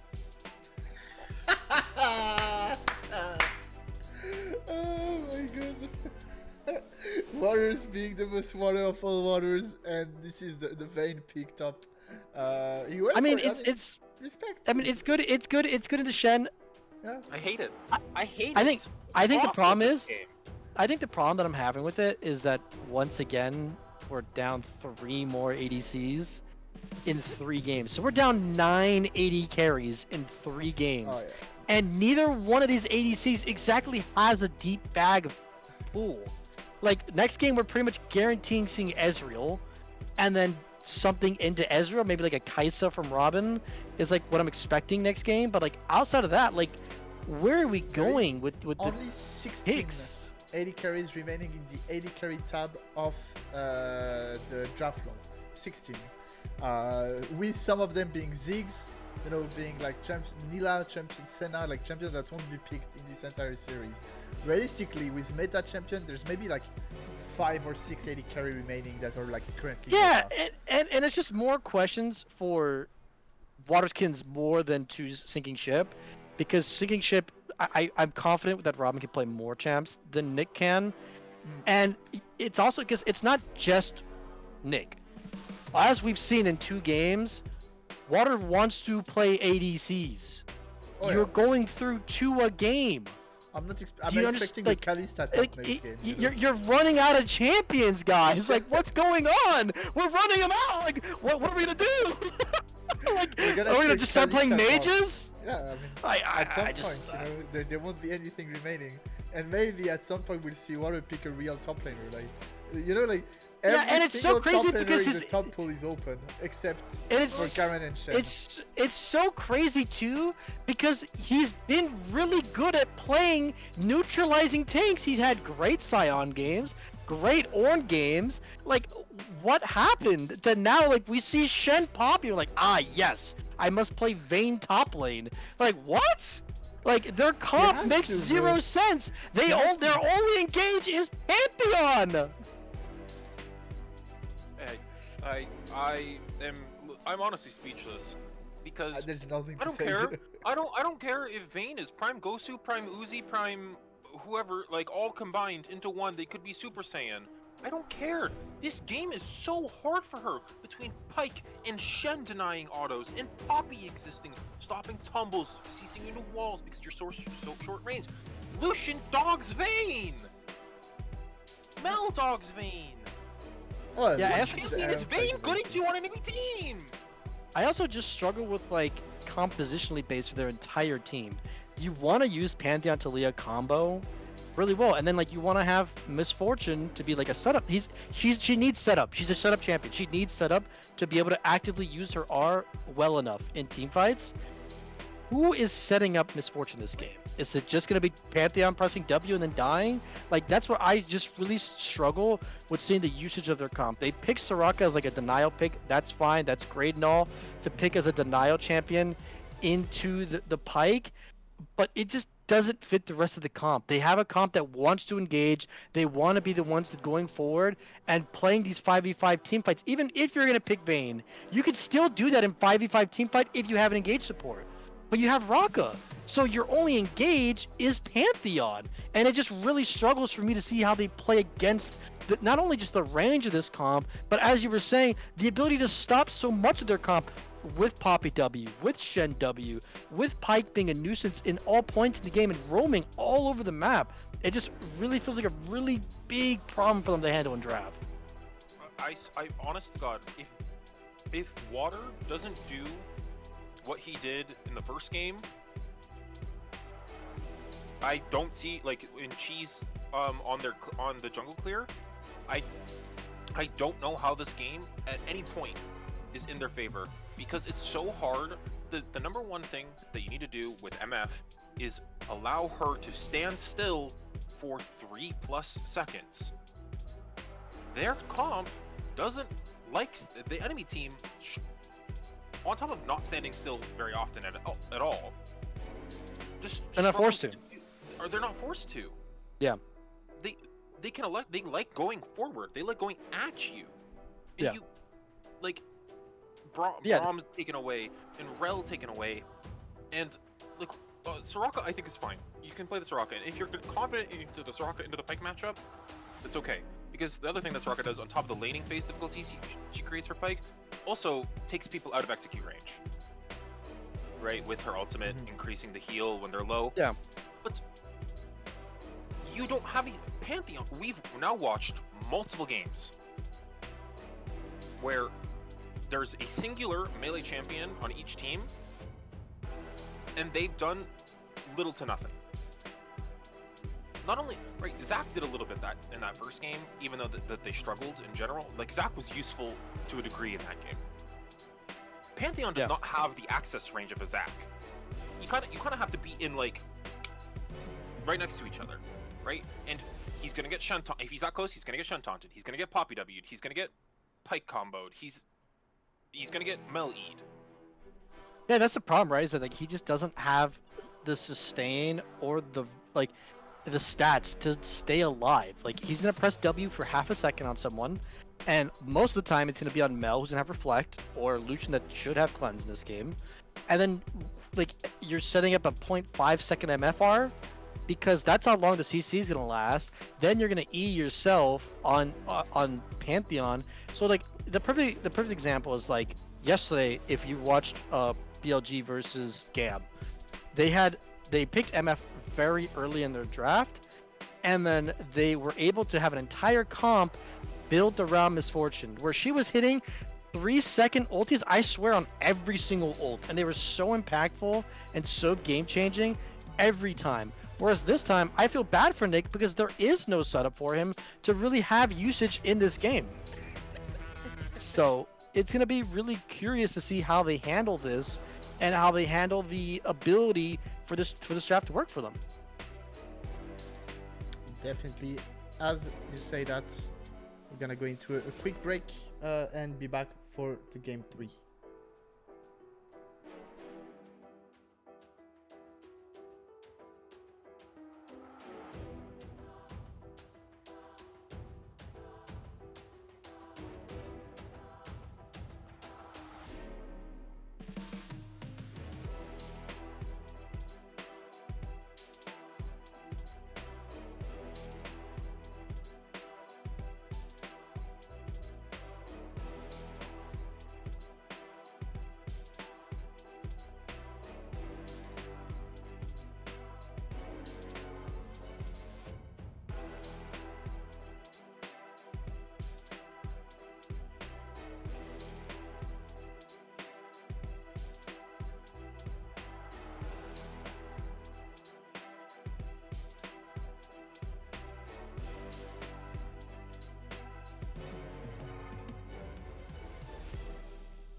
When the world is calling you, can you hear them screaming out your name?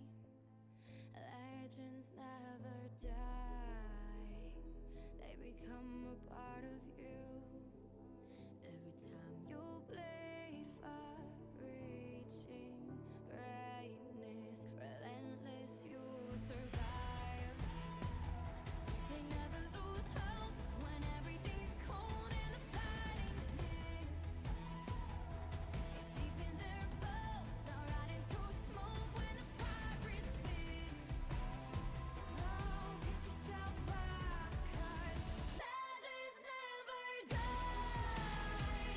When the world is calling you, can you hear them screaming out your name? Legends never die, they become a part of you. Every time you bleed for reaching greatness, legends never die. They're written down in eternity, but you'll never see the price it costs. The scars collected all their lives. When everything's lost, they pick up their hearts and avenge defeat. Before it all starts, they suffer through harm just to touch a dream. Oh, pick yourself up, 'cause legends never die. When the world is calling you, can you hear them screaming out your name? Legends never die, they become a part of you. Every time you bleed for reaching greatness, legends never die. When the world is calling out your name, begging you to fight.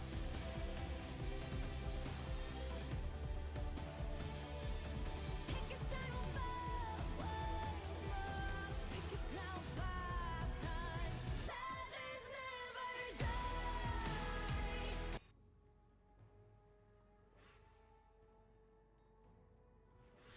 And welcome back, everyone, to the Water Invitational. We are here, still joined by KTL, and obviously still joined by. Okay, that's like Yo, What chat. the What's hey? happening?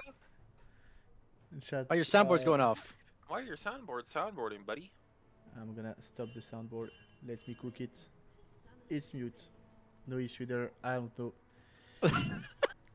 yeah. I mean, whatever. What happened just happened. I'm Yeah, not I ex- can take this seriously now. We're thinking potential 5-man there from the side of uh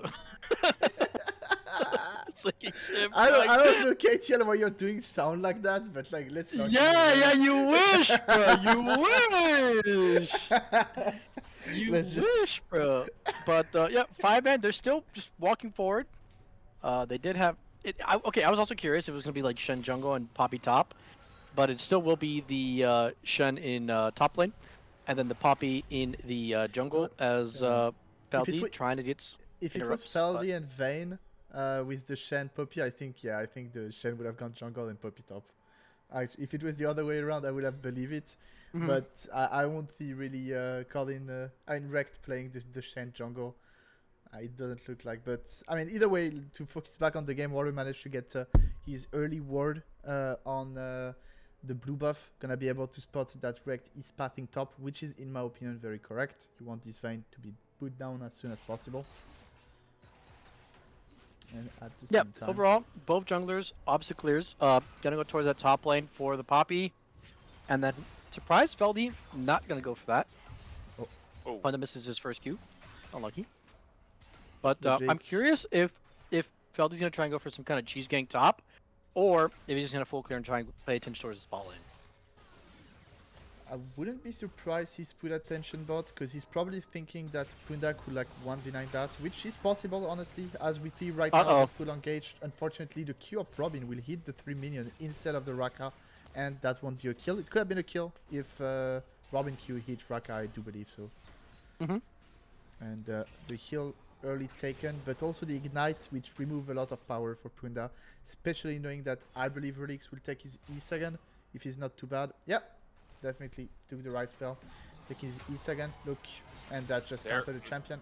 There he is. And that's how the lane is played, right? It's so hard for Punda to make these aggressive plays from inside of vision, right? It's going to be a lot about, for NickTeamC, even Relics, getting control of these brushes to deny Punda the opportunity to circumvent the counterplay that the Soraka has in this lane.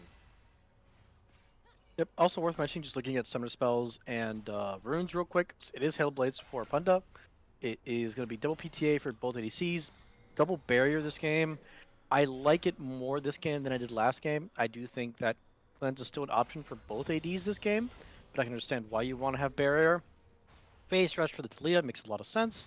And then you have the Comet there for that. So we're going to see the silence actually not work out there, so it really should just fall. The first blood will go over towards Punda. The root also comes out there. PTA is procced for Robin, can continue to just dash aggressively, but they have to be careful because Feldy is on the bot side of the map, not on vision on this tri-brush, so they have to try and shove this wave in without being really effective. It looks like instead, Feldy will instead just try and go for it. Actually, the E lands onto water. I don't know if anything else is going to really come from it. Potential here.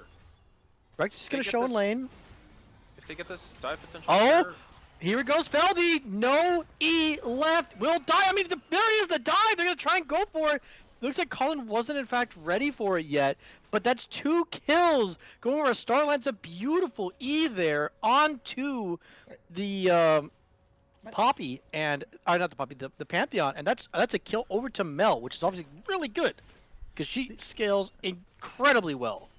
Definitely, but I'm so surprised. Did Rect wanted to leave the kill to Colin, and that's why he didn't press Q under this turret? Because he had Water stun, he had his W up, but he didn't press Q. I think Water was dead if Rect pressed Q here, but maybe he was trying to leave the kill to Colin, or maybe he used the Q before. I didn't saw it, but good trade here, and that should be a death for Water, who still managed, I think, to kite it. He's alive right now. He's still alive. Not for long. Maybe for long actually, because Feldy just killed Rect and Pepperoni. He's gonna be able to get it, and Water how long on the to shadow dash? He's gonna try and outplay this here. Does have the Q, can try and live this one out, and should just be able to walk it out here for Colin. Water has to burn both sums to survive that exchange there. As we're seeing, the silence came out a little bit too late there from Relix to stop the Pike Q. But overall, I mean, you're pretty happy with this if you're the Shen, I would say. I mean, you're happy both summoners are gone. Exactly. Unfortunate to miss out on the kill, right? But I was gonna lead into this as Albino is looking in a little bit of trouble. Gets CC'd 100-0. Star and Punda making quick work of just anybody who dares enter this ramp area of the river. We said it earlier with another matchup. I don't exactly remember what. But you can only really play these counters and stuff that are execution based if you're actually comfortable on it, right? And it just doesn't seem that Relix is happy with this matchup. I agree with you, and also as a support and the flash out here instantly flash is gone again. By Relix. Could Nick maybe try to chase? No, you won't be able to. No. He can't.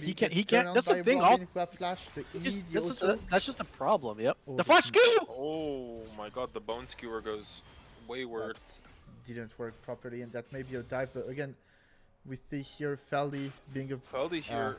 Rect? Rect is does check his PC. Oh, a good Q spell here by.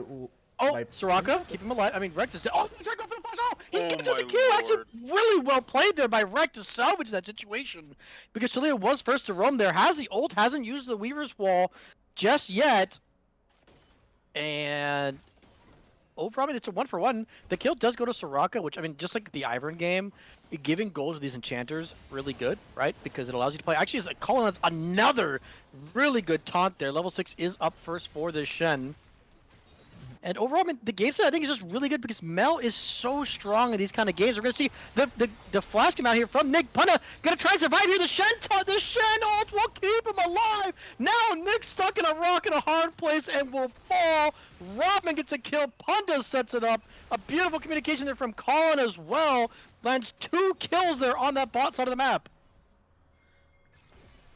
I mean, I mean, again, Albino with good movement here, but yeah, Albino had good movement, but again, for this specific bot play, it's just as Tommy was saying, yeah, Soraka is a lane counter, but as we saw earlier, unfortunately, you cannot roam as fast as you can roam on other champions, and at the same time, on those very little skirmishes, if you're not ready to press E like always on action every time you see that the Pyke is invisible, then you're not comfortable on. It's not a real counter because Pyke can still charge his Q pretty fast. You know, you need to be very reactive to that.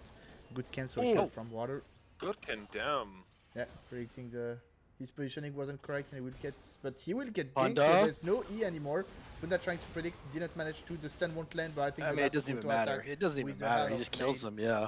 Just kills. And that's also the problem. That's also like another problem that we were talking about going into the game is that, like, Punda's just gonna be able to roam. Exactly. They can't dive bot. They can't force plays onto Lucian. Lucian's now ahead in gold, so he can just. He's very comfortable in this lane.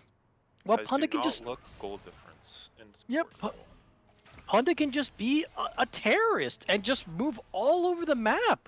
It's such a problem, and we're seeing even Rekt covering this play as Punda is just sitting mid trying to land his Q. He will miss it. So they're going to try and go for a play here to punish this bot lane. But look, who's already here? It's Rekt, and they can get on top of Relix if they so choose to. He's against the wall! Into the wall makes it all too easy for the pin, and Robin picks up another kill. It's Yeah, I just mean- it doesn't look like we're gonna get a close game anytime soon with how things are going. Albino Q does labs. flash the bones the first part of Mel the has combo. ult. Oh my. They could have double ulted if they so choose. Yeah, but the one wanted you kill, the other wanted Golden also the Eclipse. kill.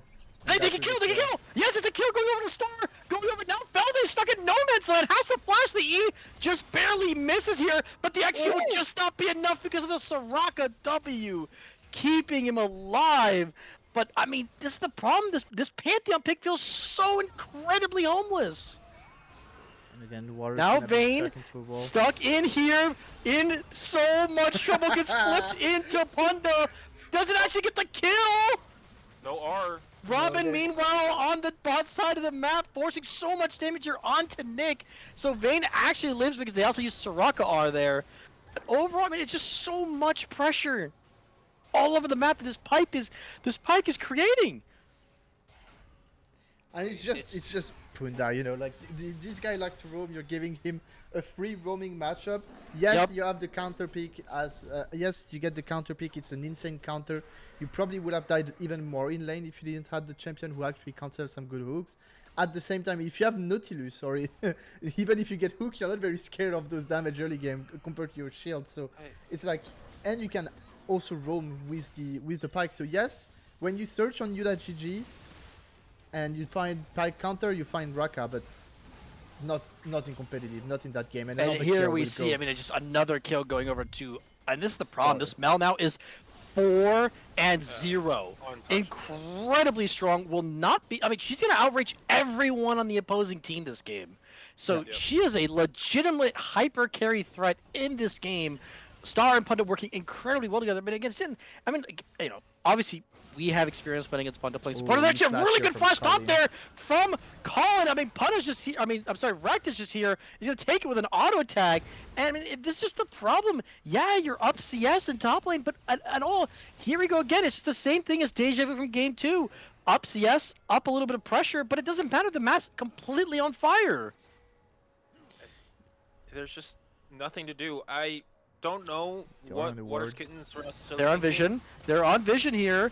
No knockback just yet to speak of. Feldy actually just taking so much more of the trade as Albino was a little bit slow there to trigger. The knock in will be there, and that's another kill going over to Punda. 4-0-6 at 11 and a half minutes. But if I'm Water's Kittens, there's one champion I don't let through in a single game until it's forced to be let through in a blind best of 5 in this series. It's Pyke. Why did we even let this champion go over if we didn't have a solid game plan for it? Just doesn't make any sense. Yeah, it's been so interesting to see Waters Kittens with their draft strategy. They removed the Yorick because they didn't want to deal with the Collins Yorick. And then they've been getting rid of the Nico and the Pike normally, but this time they saw that sinking ship chose not to ban Silas from Albino. As we're seeing a potential play here, this can be punished here. It's 3 players. Pantheon trying so desperately to get involved in the flash, and Barry will be popped here from Robin. uh, Wrecked and Pepperoni get a flash as well to try and survive, and he should just live. They're all gonna live. They use so much that the global ult from the Pantheon. Also, just not enough. Albino a little bit too late to respond to this. Gonna try and go for the flick back, but misses. Star just continuing to just cause so much problems here. She doesn't have flash, and she could potentially fall here. It will be the shutdown, but it goes over to the Pantheon. Not really the character you want getting the shutdown there, and it will lead the kill there on to this Mel. Yeah, I mean, Right. it's crazy because the CS lead top doesn't matter because you're in next speed deficit right now of like half a level. Like we're 80% of a level. Yeah, and the almost. KP. Yeah, and the KP makes it pretty much even. Panda in a bit of trouble here. But the going to good be ultimate able- here from Rex, The who wall! has been able to... Yeah, I mean, Rex has Steal been it! able I to can't, press I power can't. on Feldy, and Feldy again gonna miss another smite. Because, I mean, on this time, to He's be honest... playing Pantheon. Well, yeah, he but can't- he he got got ulted ultimate out. out. He got ulted out. So, like, even if Oh, he's playing I didn't Pantheon, even it's... notice. Yeah, it's a bit hard when you get Poppy or out. But again, I'll say this time it's not Feldy who missed, it's more like a good steal from Rekt getting the kill. I don't know exactly how much you wanted that Drake to flash or... But you got it, so again, probably will be worth looks it cool. in the late game. It's a nice Waters Kittens. Their only way realistically into the game. It makes Feldy look like even more of a bum. It's mental gap. It's everything you could ever want, basically. As we're gonna get a pause. Right. Yeah, I mean, it's also because, like, if you think about it in the extended play, right, how much they used for that dragon. Like, yes, they get the shutdown on the Mel, but they used 3 ultimates. They forced a lot onto that play, 4 members on that bot side of the map. So they get 1 kill. You're like, okay, well, we can get the Drake too to really, like, extend that advantage to make it worthwhile. Well, actually, not. That's not really the case, right? Because they lost the dragon. So all at the end they're really getting for that play, that extended 2-minute play, is, well, we got a kill mid, which is fine. You got a shutdown, but it went to Pantheon. So it's not like it went to the Talia, to this MF. It went to a champion that is gonna fall off in the later parts of the game. So it at the end of the day, like, the dragon does matter because it helps you with your long play there of what you were trying to go for. It ended up not working for them, as we're seeing the pause bug that happens quite frequently there. As we're seeing another really good taunt from this Shen, doing a really good job of just mitigating the damage of what Water wants to do in this game. And again, here comes Panda over towards this top side. I don't even think he needed to go for a long range Q. He could have just gone for a melee range Q. But overall, I mean, he will live, but under constant pressure, and did get the ghost out of Water. Just usually KTL's the down and dour one, but today it's my turn to be the down and dour one because I have nothing amazing to say about Waters Kittens this game. I think a lot of things have gone wrong, and it's just a mirror image of what happened in game 1. The entire map is on fire. Nothing is going the way you want it to.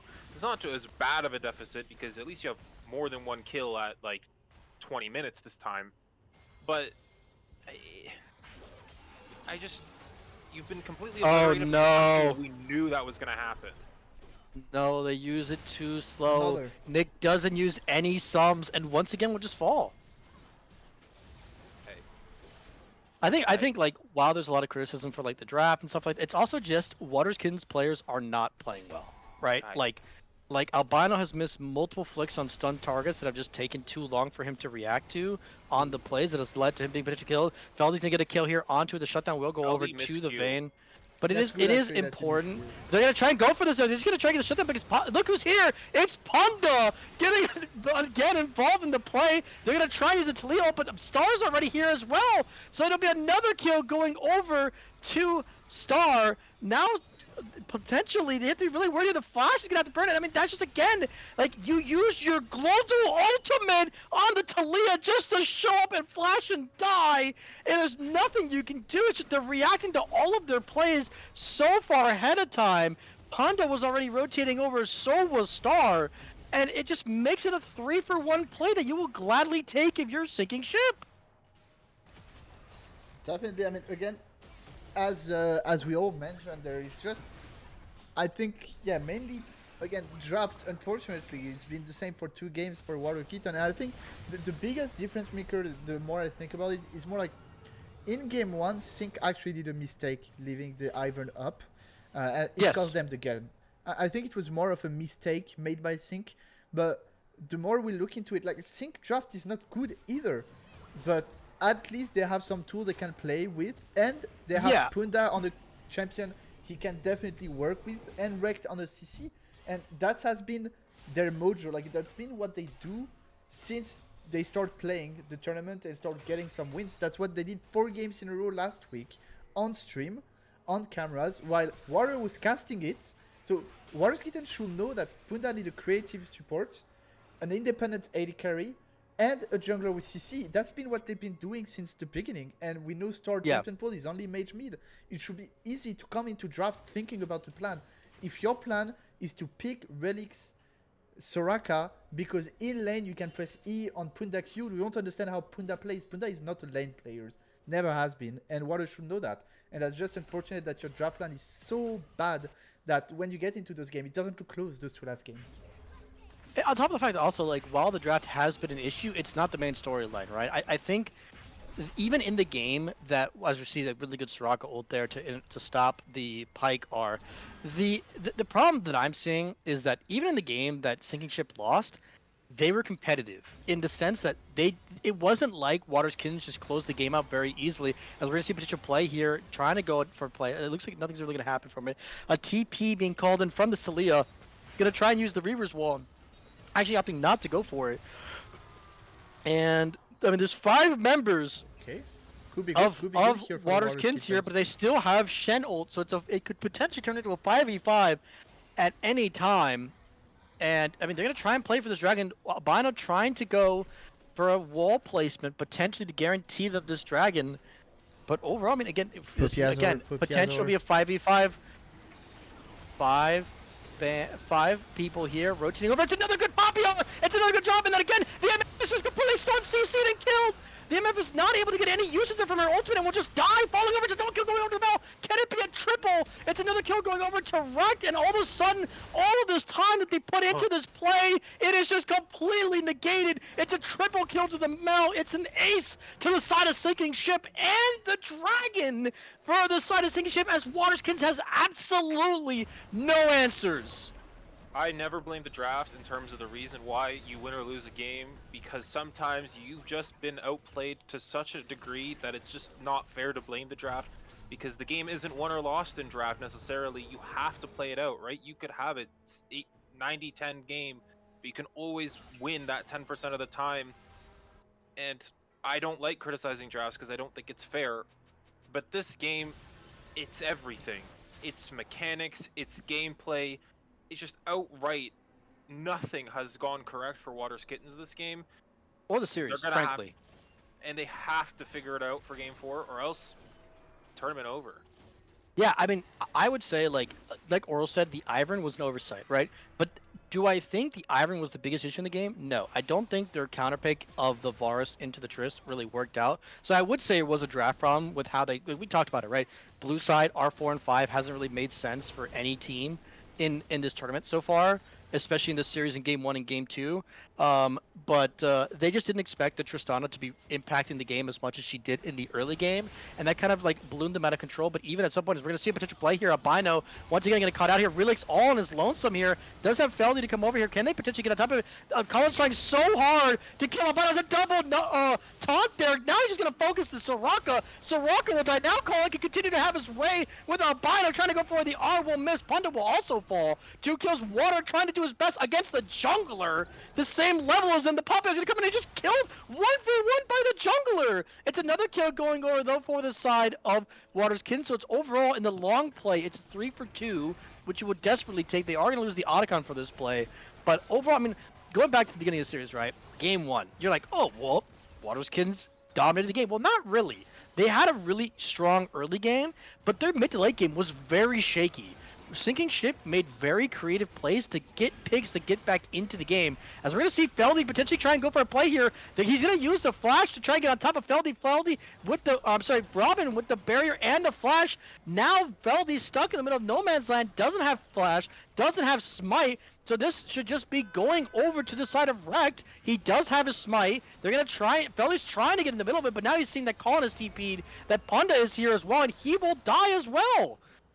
So just trying to go for a superhero play and it just doesn't work well. Yeah, that was definitely. I mean, I think the top lane was.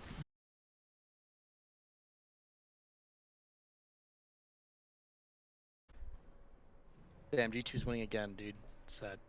Killing myself. Okay, I should be back. Oh, welcome back. Let me see. Okay. Let me restore stream. Actually, stream should be also back. Sorry, guys, you're on live. Alright, we're Stream back. Yeah, we're back. Let's go. Sorry, guys. Internet crash. I was hoping it wouldn't happen, but it did happen. You could ask Indigo. It is fair. It had been happening to me since like the past months, but I'm moving out in 2 weeks, so hopefully in my new apartment it won't crash. Yeah, I mean, we left where we stopped, pretty much where I crashed. Hopefully everyone been able to see that it's back. In case, I'm gonna type in chat just F5. If you don't see it back, it should be back for everyone. And yeah, sorry, you were mentioning like I forgot what we were saying, to be honest. It's okay. Overall, so let's take a look back into the game, right? So we have 2 Drakes over to the side of Sinking Ship. We have the Otacon. It is an Infernal Soul going over to the side of Sinking Ship, whatever they so choose. It is 40 seconds till this Drake. Is it Soul or is it Soul Point? I can't tell. This should be Soul Points, not Soul. Okay, because I just saw that Sinking Ship already had an Infernal, so I just didn't know if... Yeah, Sinking Ship have an Infernal, but... Oh, does wait, Kittens have a... Does Kittens have a Drake? I think that's what it... You know what, I'm gonna verify myself. Feldy trying to walk in here, but again, he's the only frontline for his team, and he's gonna get completely shut down here. I mean, this MF ultimate is only hitting on Reg so far. They're gonna try and get on top of him. They will get a shutdown here. They are gonna get the knockback though. Water kind of trying to open up here, as that is 2 kills because Colin also died on the top lane trying to kill Albino, and that is gonna be a potential Drake going over to the side of Water's Kittens. It looks like Sinking Ship is going to try and play for this. This is 3v5 here. The Dragon does go over, so we do get a smite going over. It's a beautiful ultimate for the side of Melons. 2 kills instantly to the side of the Sinking Ship. Is a really good contend. It doesn't matter. Punda gets a kill. It's a double kill. It's a triple kill. Now going over to the Punda. The Shadow's on top of it as well. Oh no! We just won. Oh, but... Onto the Lucian, but at the end of the day, Punda should just be able to get the kill. It's a quadra kill to Punda. And I mean, what a play. Masterful execution of the utilization of the gray health and the execute there. Even though he got denied the second reset of the death from below, he was able to use that very slim margin he had, getting away using the brushes and allowing him to pick up all these kills. Good patience from them as well to allow Colin to respawn, to get the Stand United into the team fight and allow them to salvage what could have been a very bad play for them in terms of the game.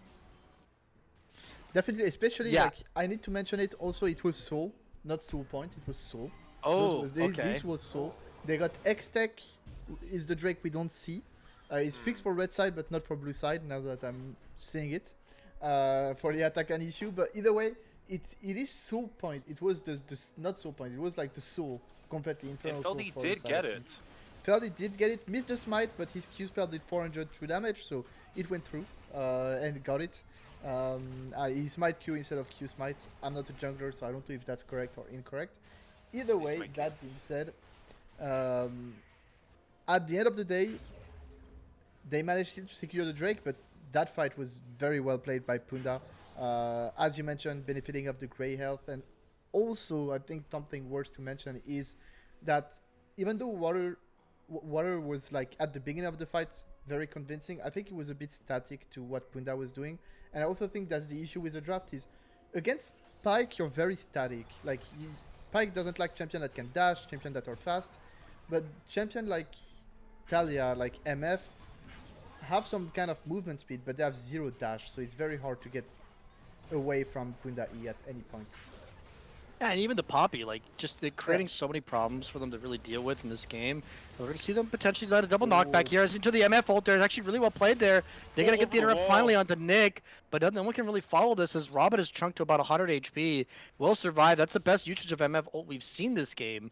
So, but they do get the TP out of Star Burrito, which, I mean, to be fair, really shouldn't be top lane anyway, because she can't lane into the Vayne. It needs to be the Shen.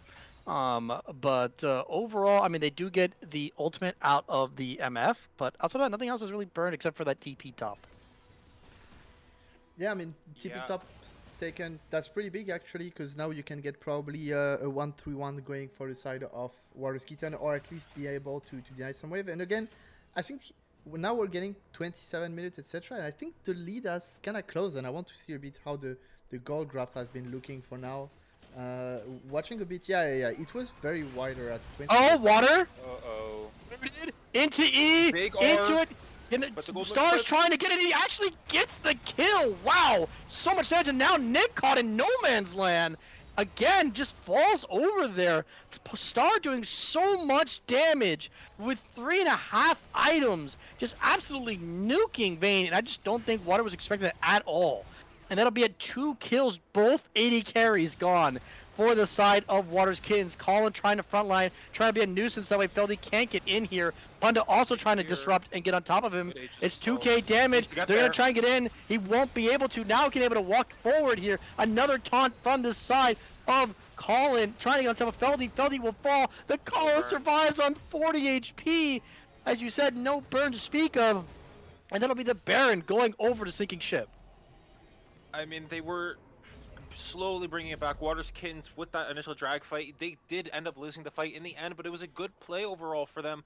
But just one small sequence of events leads to a Baron and the re-expansion of this gold lead, ballooning it to over 8,000 gold. I spoke This too fast. might be the swan song of this game. The caster curse is crazy, by the way. I was gonna say they were kind of coming back. It's kind of looking juicy. And the second I said that, boom, 4k go down. They lost Baron. They lost 4 members on this specific fight. And again, it's 3 members. Sorry. Their only wave clear is MFR, which you don't want to use for it. They're gonna have to forfeit this Infernal Soul unless Feldy could maybe get in there with the Grand Starfall, but it is gonna go down ever so quickly. Feldy walking in should be in R range here, would have to already have casted it to be in with a chance, and he will not. That is so Infernal Soul for this team. Star already doing so much damage. I was like, Star is unironically gonna one rotate somebody. That's the problem, right? Is that they have no MR purchased for this Mel. Outside of Wits End, they have absolutely no MR to deal with her. So she's gonna really start. What she has full pen with her Crypt Bloom already on top of the death cap. It's just such a problem for them to deal with, the range that this Mel can really offer into the team, and also just like beautifully wombo with the CC provided on her kit, right? You have the pike hook, you have the taunt from Shen, you have the pin against the wall with the Poppy. All of that can make Mel's E look so easy to land and provide so much damage. We're going to see the Talia ult there used to try and interrupt this wave from walking, but it only does a short amount of time. Water again gets hooked, has to flash, and that should just all but guarantee this dragon going over. Albino once again gets hooked as well. Also has a flash. Here comes a beautiful flash on into it. They get a double kill onto it. Again, this MF is just trying to ult. Has absolutely no space to do so. It's a double kill going over to the side of the Mel. The shutdown goes on over to the pipe, but it's another spin against the wall. The ultimate will be stopped by the Zhonya's. Will it matter? It will not. It is 4 kills to the side of sinking ship, and they're trying to take us to match point. Albino God, has I another would define Zhonya's it. here. Does probably have enough damage to kill them all if he has a chance. Nice Q, but he's gonna get stunned here. Doesn't actually get it off because he dies to the rocks, but Albino is just gonna get picked off by the Mel Q from afar. Star Burrito 14-3 and 8 drops a absolute golden eclipse nuke on Waters Kittens and brings us to tournament point. Indeed, that will be last game potentially, or maybe there's still enough resources in the side of Waters Kitten to bring us into a blind pick game 5. We will see that in just a few minutes. See you there.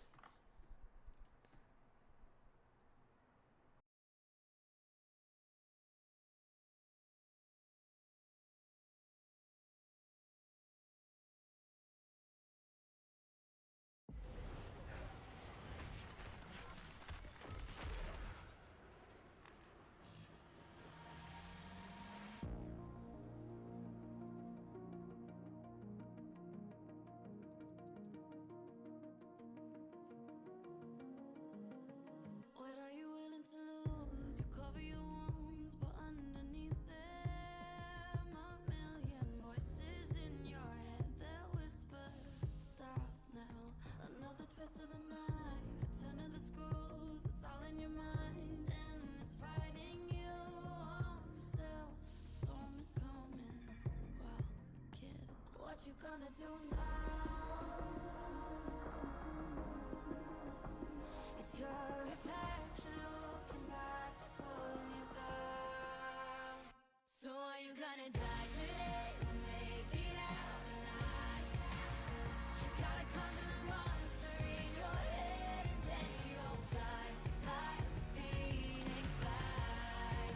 It's time for a new empire. Go bury your demons, then tear down the ceiling. Phoenix fly. And now you're playing with matches. Come out of the ashes underneath you. A million voices in the crowd. They're screaming, stop now. Well, let them swallow the pride. You're turning the tides to true believers. Got them in the palm of your hand. You're playing God now. What you gonna do now? It's your reflection looking back to pull you down. So are you gonna die today or make it out alive?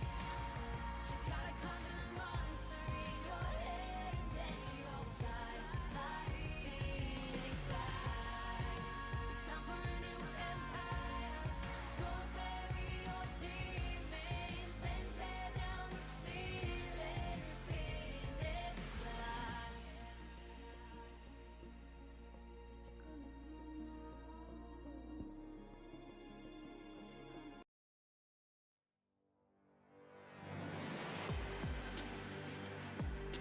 Welcome back everyone to the game 3. We're still here for the grand final of the Water Invitational as we're going into our game 3 draft. 4. Where game 4, you're right, it's already that late. I'm absolutely tired, but let me fix everything. We're getting into here as we're seeing a bit of change in terms of bans, if I'm not wrong. I don't remember this Lissandra bans. Maybe I'm wrong, but I do not remember Nope. the Lissandra ban.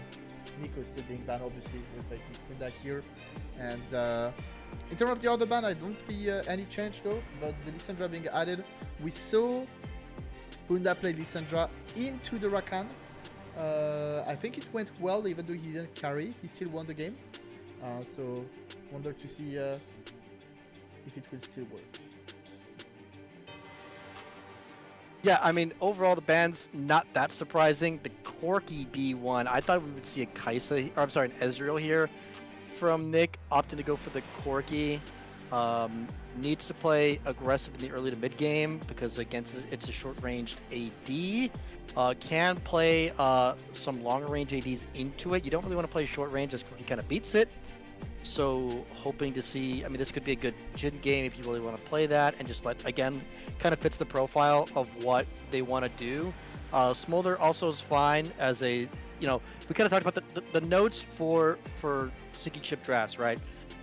Self-reliant ADC doesn't need the support to be there. A jungler that has CC and is a frontliner, and then a roaming champ for Punda, right? So far we've checked one of those boxes with the Smolder. The Swain blind is interesting. It's a potential Does Albino have a three-way Casio? potential We're three-way seeing some flex engage. here. That's good. Okay, Some the Leona engage I from the do side of like, Felix, yeah. I do like also. The Swain is also not like a guaranteed mid pick. I know that Colin plays at top. Also, they can play in support. So Swain is early pick to be as a flex pick. I'm assuming same with the Smolder, can probably be played in mid and bot. I mean, I'm sure even Colin can play at top. So not really showing a lot of answers or a lot of things there for the sinking ship side. Waterskins, as you said, Corky Leona, very standard lane, very good lane for your early game and your mid game, and providing that CC that you desperately need in your team comps. Very curious to see what the 3 pick will be for Waterskins. If we're going to see a Feldy pick, and there will be the Neferi being locked in. There is no Poppy to stop it. So in this game, so does have some value, and it does have a dive buddy with the Leona. Yeah.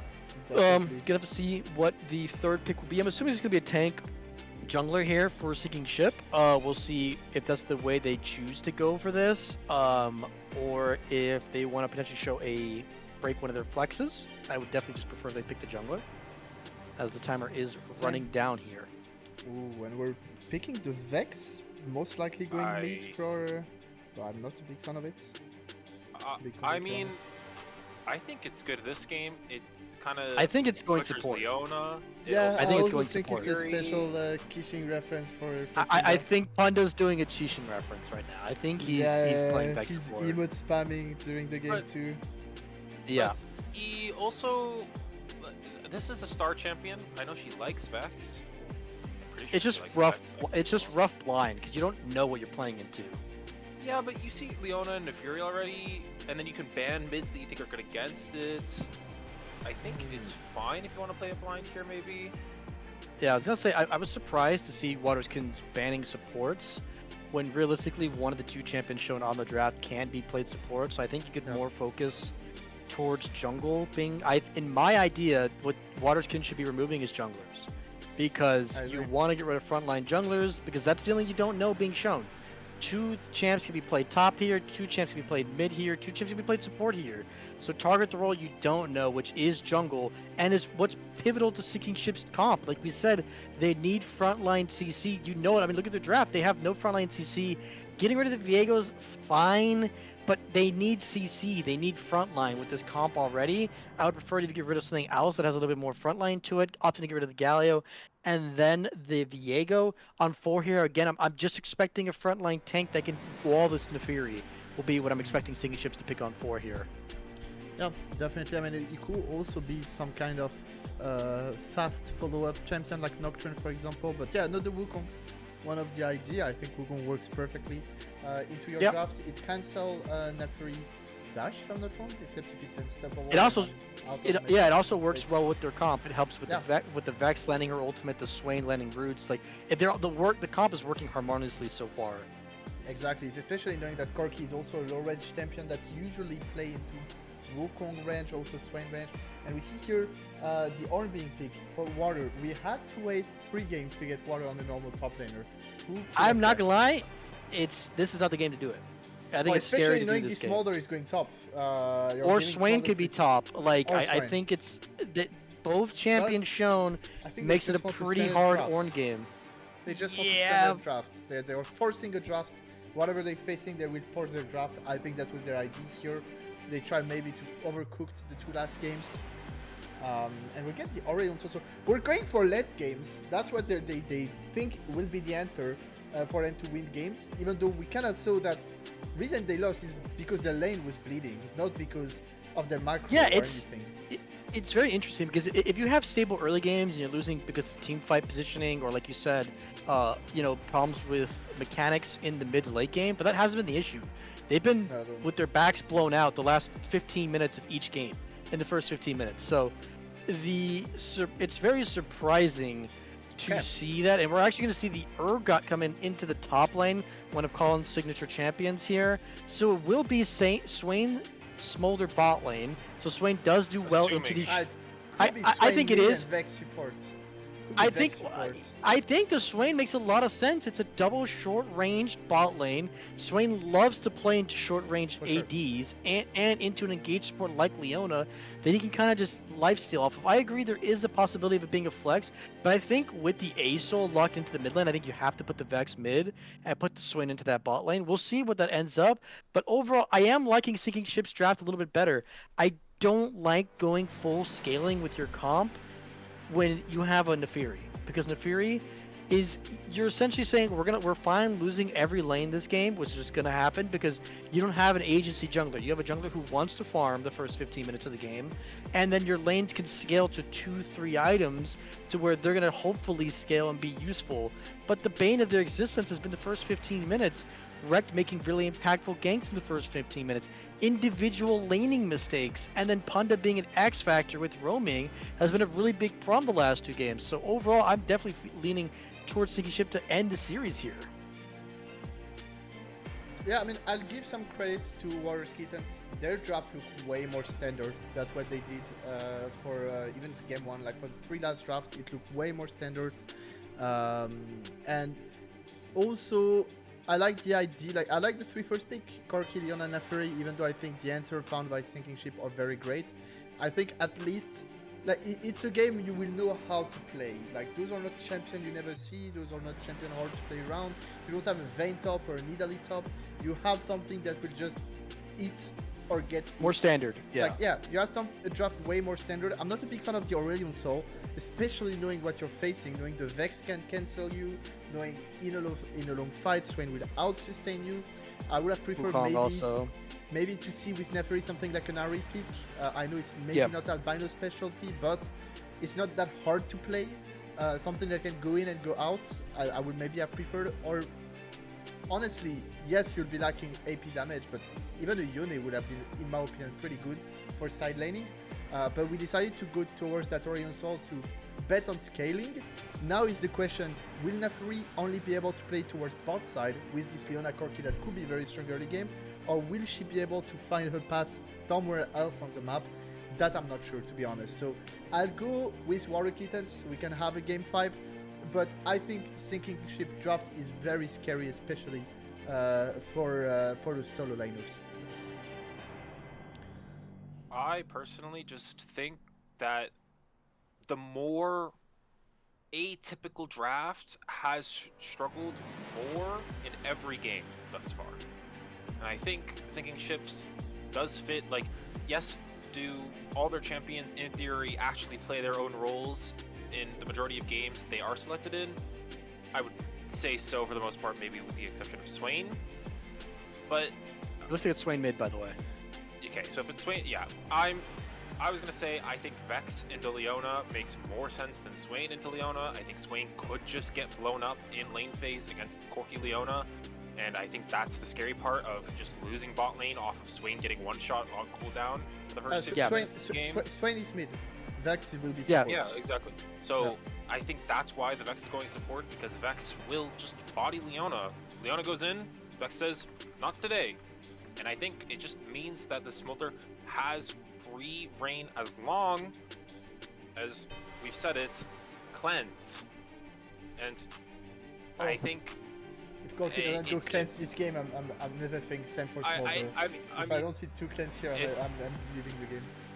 yeah, there should be 2 cleanse, but who knows what it'll be. And we also have the very fun dynamic of an in-game event in this game between the 2 dragons. That is true. True. We have the 2 dragons getting their event. And we'll take a break before we get into game. Should be around 5 minutes, the time for the team to start their lobby and, to start their game and the spectator delay. So we will be back in 4 to 5 minutes. Stay tuned. And hopefully we can see a game 5, or maybe not hopefully for those who want to watch G2, even though they are looking to be stomping right now. So good luck, guys, and we see you in 5 minutes.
And welcome back, everyone, to our Game 4 of the Warriors Invitational Grand Final between Warrior Kittens and Sinking Ship as we're getting into our fourth game. Then, as we spoke already a bit about the draft, we're going to see exactly how they're going to be played. So, Punda will be on Vex, as we mentioned. A little of reference to Kishing, but also one of the known counter to the Leona, because obviously every time Leona press E, you just press W and it cancels the spell. But in general, this game, a lot of stuff you can cancel. And we'll start Oh, with a pose. speaking of 'cause canceling. Punda, yeah, he's canceling my fun right now. Good job, Punda. If you're rewatching this stream, you're canceling my fun live, as you already took 5 minutes in bathroom before the game starts. Now you're gonna use the other 5 minutes to wipe your ass. So yeah, I mean we're just waiting, doing nothing, I believe. Yeah, so overall, speaking about And look at the expectations of the runes, game, maybe actually. I do think both junglers are going to full clear with their first clears. Then I can expect this Wukong to put priority into his solo lanes. I think bot lane will be perfectly fine scaling. Obviously, they have a Smolder, and then the Vex is going to just chill, right? But I think if we can get early proactivity from Wukong onto, like, let's just say the Swain onto the Aurelion Soul and get Aurelion Soul behind, it's really big deal. Same if the Ornn can start getting ahead of this. I mean, if the Urgot can start getting ahead of the Ornn, it makes it so there's not really a side lane pressure that could deal with Colin. You can have the Aesol just sit there in the side lane and just clear the wave, but it just means that Aesol's not in the team fights, right? Mhm. So I think there's a lot for Wukong to do in this game to really impact the solo lanes to give them that guarantee that puts them over the edge, right? For the tournament, while we can expect Feldy could to try and just full clear his way to a lead within his own camp advantage. Looking at runes, nothing too surprising here. I think most of it is pretty normal.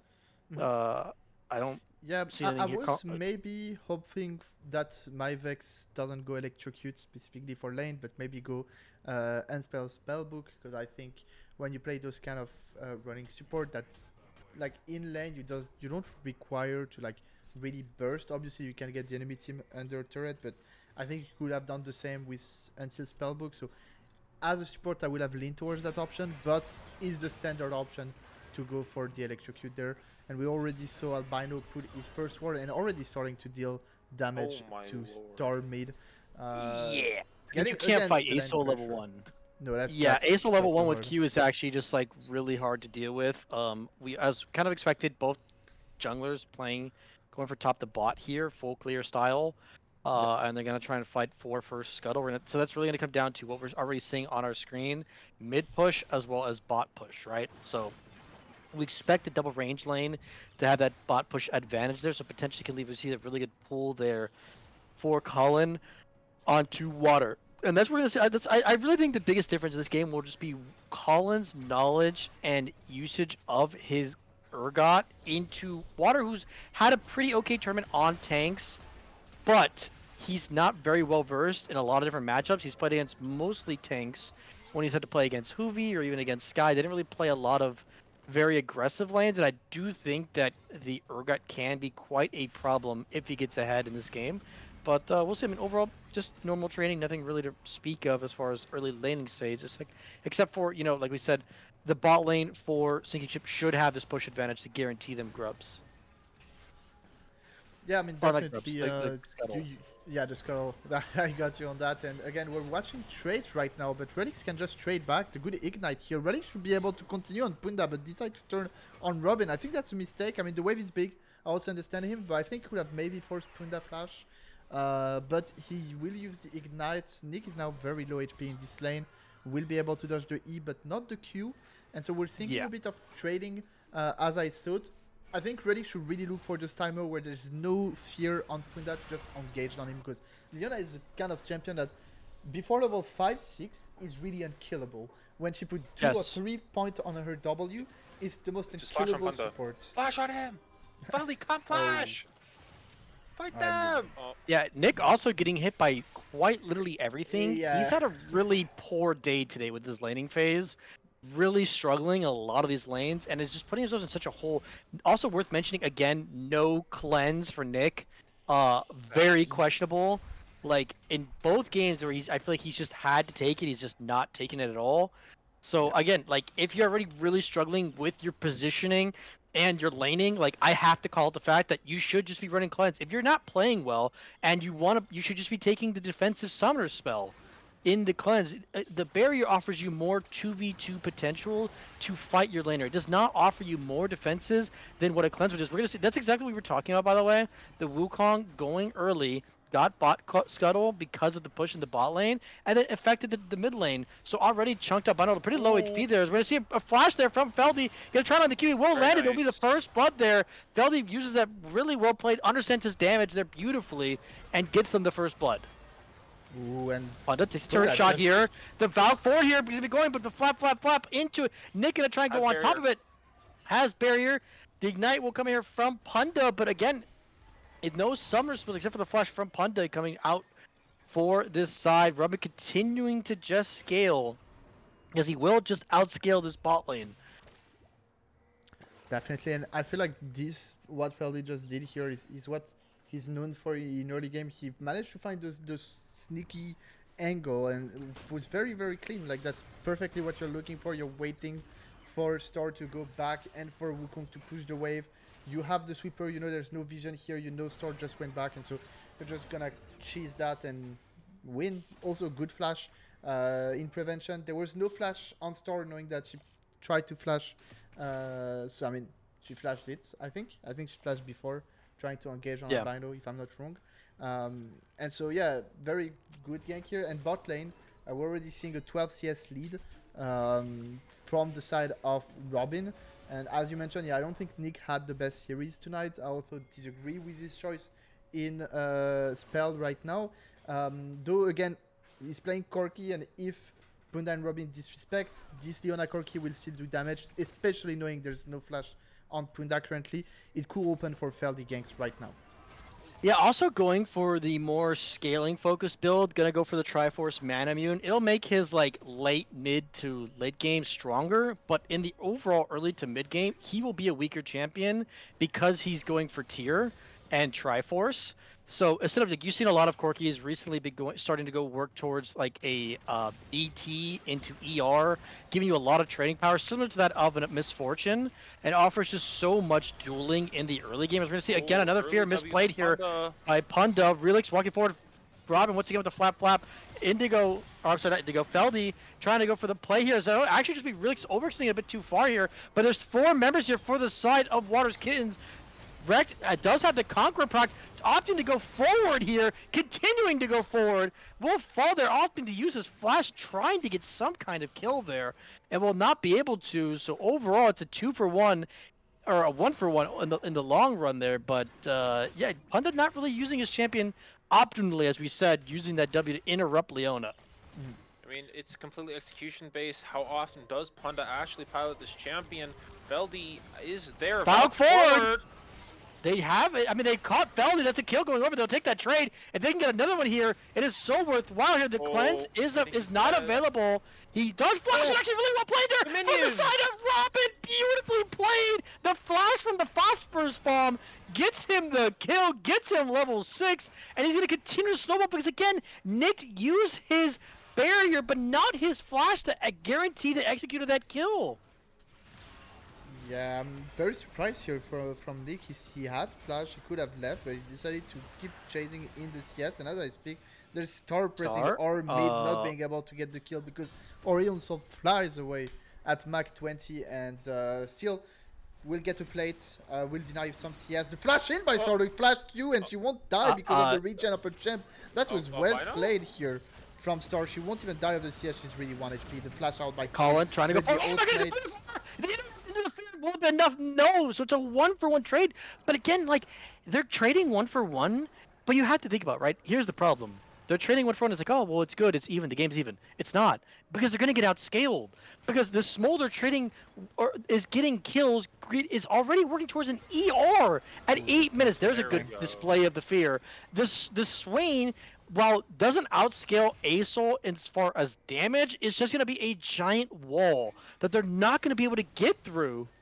Like, it is so strong. The laners that are getting ahead here for the side of Sinking Ship is so dangerous for the side of Waterskins to really deal with. And Yeah, as big one does connect there, but it's gonna be such a struggle to beat to chunk through them.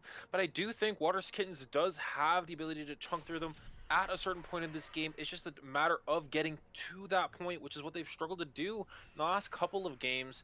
But I think currently, I mean, Feldy is 3-1. And Nick Tim Steve has his Sheen already. Albino making a minor misplay there against Star, right? Walking up when she just dies to a singular Swain Q. But I do think this Asol can and will more than likely have the ability to take over this game once he approaches that 300 stack mark. I think is roughly what you want to be at to really start having massive impacts on these games. Because Asol, no matter what, will outscale the Smolder, right? Each individual stack for Aurelion Soul will matter more than an individual stack for Smolder after he eclipses that 225 mark, as he really it is overblown his infinite scaling, as it's really just a little bit of damage incrementally after each stack for Smolder after he hits 225, where it like everything gets better for Ace Soul for after he reaches his initial Oh, as Honda trying to get on top of it. Will it be enough? Yeah, there's a kill. There goes the reset as well. Can opt to go for this reset if they go to, so Feldy knows he can't go forward. But Panda actually opting to go forward here. The little bit of Doesn't have any miscommunication. gas in the tank. Panda walks forward there. I mean, Feldy flashes forward. The bleed will not be enough. So he's going to have to burn his own flash if he wants to survive here. Repton Pepperoni does have the Blow. flash, doesn't even have to even use it. And Feldy just a very weird choice to use his R to go on top of Panda. And Panda now sitting on a lost chapter already. I mean, you're seeing the items come out already. ER for the side of Relix. As the Q misses from Nick on the phosphorus bomb. I don't even think he can win this, even with barrier. It's just too much damage. The ER is going to do too much here, as Robin just beats Nick even with barrier in the 1v1. Water's gonna get and Water is also getting solo killed. I mean, at least Water's Kittens are losing all together, and that's nice to see. They had an okay early game, honestly. They could have used that Neperi to snowball, but now it's all falling apart.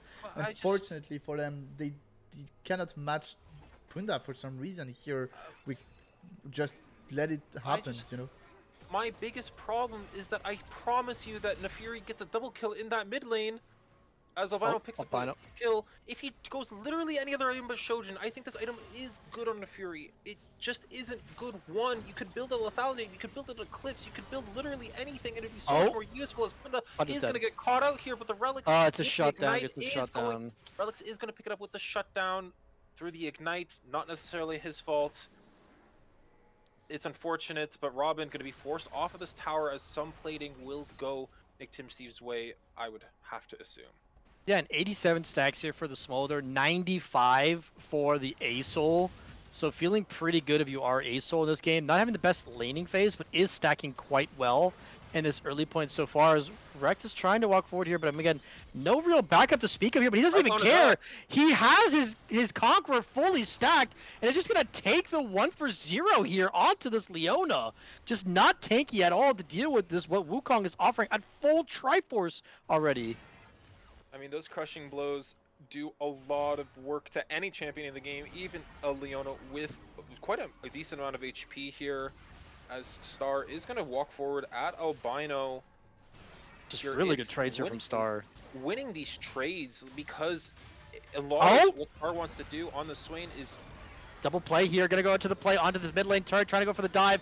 Panda trying desperately to get a try here, but the kill goes over crucially over to Relix. The cleanse comes out beautifully played here from Relix, but the ultimate should guarantee this.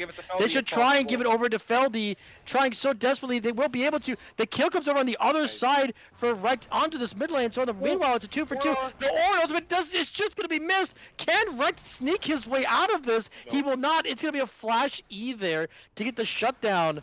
And Star now potentially going to get caught out here. Feldy trying to get the damage here. He's going to have to burn the flash.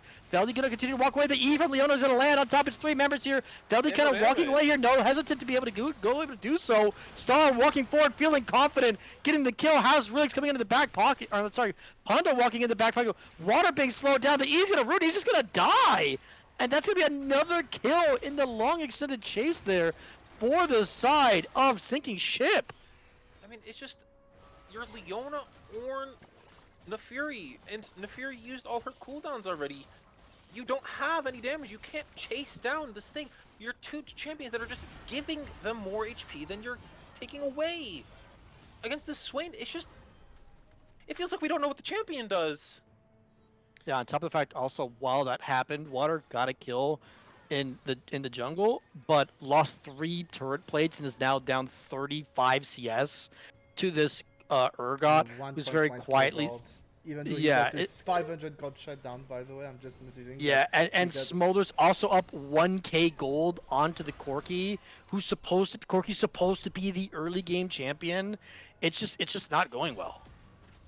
Yeah, exactly. I mean, unfortunately for the side of the Warriors Kitten right now, they didn't have it on the back, but at the Oh, same there time, could be as lethal we're here. watching, there's no ultimate for the side of Star Burrito right He's now. gonna use Disguise Descent though. Will he be able to survive? Oh my, that was so close. The damage from the Q spell of Star almost got it, but won't be enough. And Feld is trying here to steal. He will get ultimate, but Punda? it doesn't Unit. matter. Punda is a bit out of position here. He's probably gonna die. Yeah, I mean he has There's no one engage by near Nick. him here. Direct and The Corki, the W gets interrupted here from Nick. Nick's doesn't have a way to get back out of this fight, but it's Oh, gonna be no. actually be okay as double kill does go over, unfortunately, to the Leona. The E will also land. They're gonna get this kill. No The cleanse. dragon now trying to walk over towards this play here. It should be Feldy falling, and it is at least getting the kill there onto Robin. So they do Relix get is some a very beast. crucial kills. Relix yeah. is an absolute beast. Wow, that was so well played. So smart to understand. And as I speak, Water is gonna die again. Top, maybe not Albino. Oh, Albino Albino here. to the savior! Trying to go for the kill, gonna go for the plus Yeah. Nick's beautifully played here by Coleman, but doesn't matter! This dragon is just so strong! He says, fuck your fear, I'm gonna kill you anyway! I was I mean, gonna, that's before that happened, I was gonna mention that, yeah, it's so smart from Rolex to understand that you need to stop the Wukong from entering while Feldy and Nick killed Punda, and he straight went for the Wukong, stop him, win enough time, and then re-engage. Yes, it's unlucky he got both kills, but honestly, it was the right play there. To try to fight that. They get back into the game as they are now only 400 gold down, 500, sorry, as they were almost 2k gold down before that fight. Yeah, very well played there from the side of Relix, kind of bringing this team back, and Albino as well, trying to do their Definitely. best to force us into a game 5.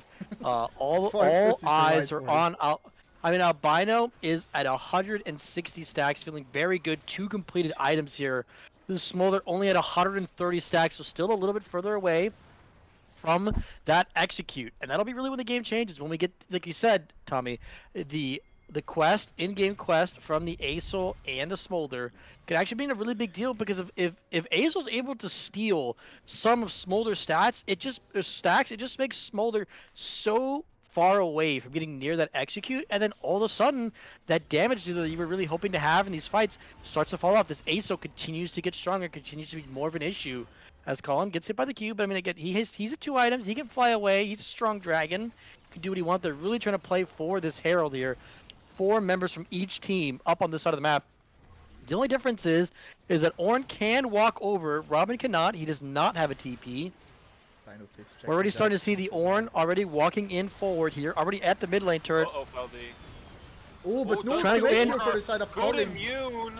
Oh, he stole it! He stole it with the RR! And the re-engage on Rect and Pepperoni, who probably gonna die here. Feldy is not gonna die. Is he gonna die? Colin is here. There's enough CC. Please help Feldy survive that, and he will. Another double kill for the support, and Water re-engaging on the side Water. of Robin. Yep, Water trying to get in, Albino, yep, and they're forcing the flash. That's just a 1 fight. They win the fight, and crucially, they also get the Herald Feldy? because of Water. Water! Stop eating, guys! You're I mean, winning it! Guys, Stop eating. what did we say? Somebody else knows to bring spellbook. Not was it a spellbook inherently this time? No, but the premise is there. It's I mean, true. Feldy did Flash and Neferi immune a large part of their engage. It dodged Urgot ult and also The Swain the or the Swain E and the Vex R as well. yeah, the Dodged Vex actually. so much with a single spell cast. And honestly, I think that's for a majority of the reason why Water's Kittens were able to take such dominant control of that fight is because they blew so many of their reset cooldowns on a single target that has the ability to make that kind of outplay.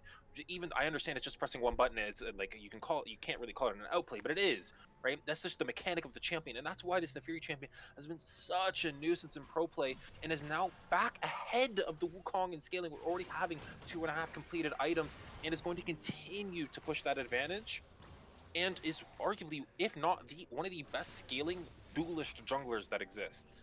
Yeah, I mean, and sadly we're 19 minutes and we only have 150 stack on Robin. So right now it's looking like against 211. So I think it's gonna be Albino who's gonna be able to complete his task first, and it's gonna delay again this Molder who was so ahead of the curve in early game, and now he's just 800 gold ahead because of all that fighting that happened, and is even Yeah, in XP. it's exactly what you don't want to smolder. Like you need to Yeah. just like it's cool to get early leads and punish mistakes, but you just can't. They've been fighting for the last 5 minutes straight, and it's just completely derailed Smolder stacking here.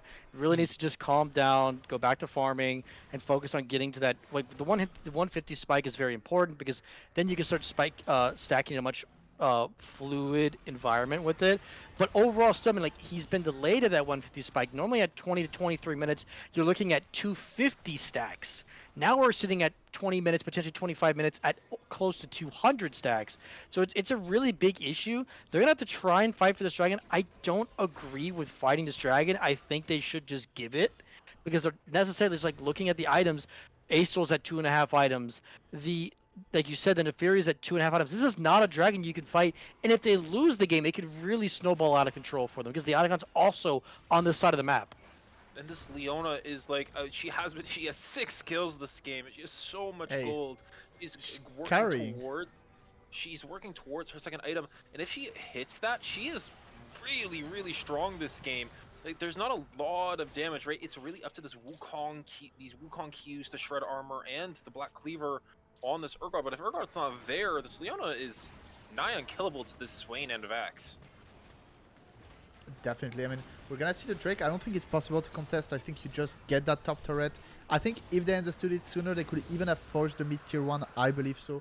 Or the bot tier 1, but they didn't understood it. And so we're gonna do the Arakan now. Pretty, I mean, possibly doable because of how strong this Orion Soul is right now. We see Relics trying to chase Wrecked so he doesn't get. And at the same time, we see the ultimate from Robin, the big ultimate. Big ultimate!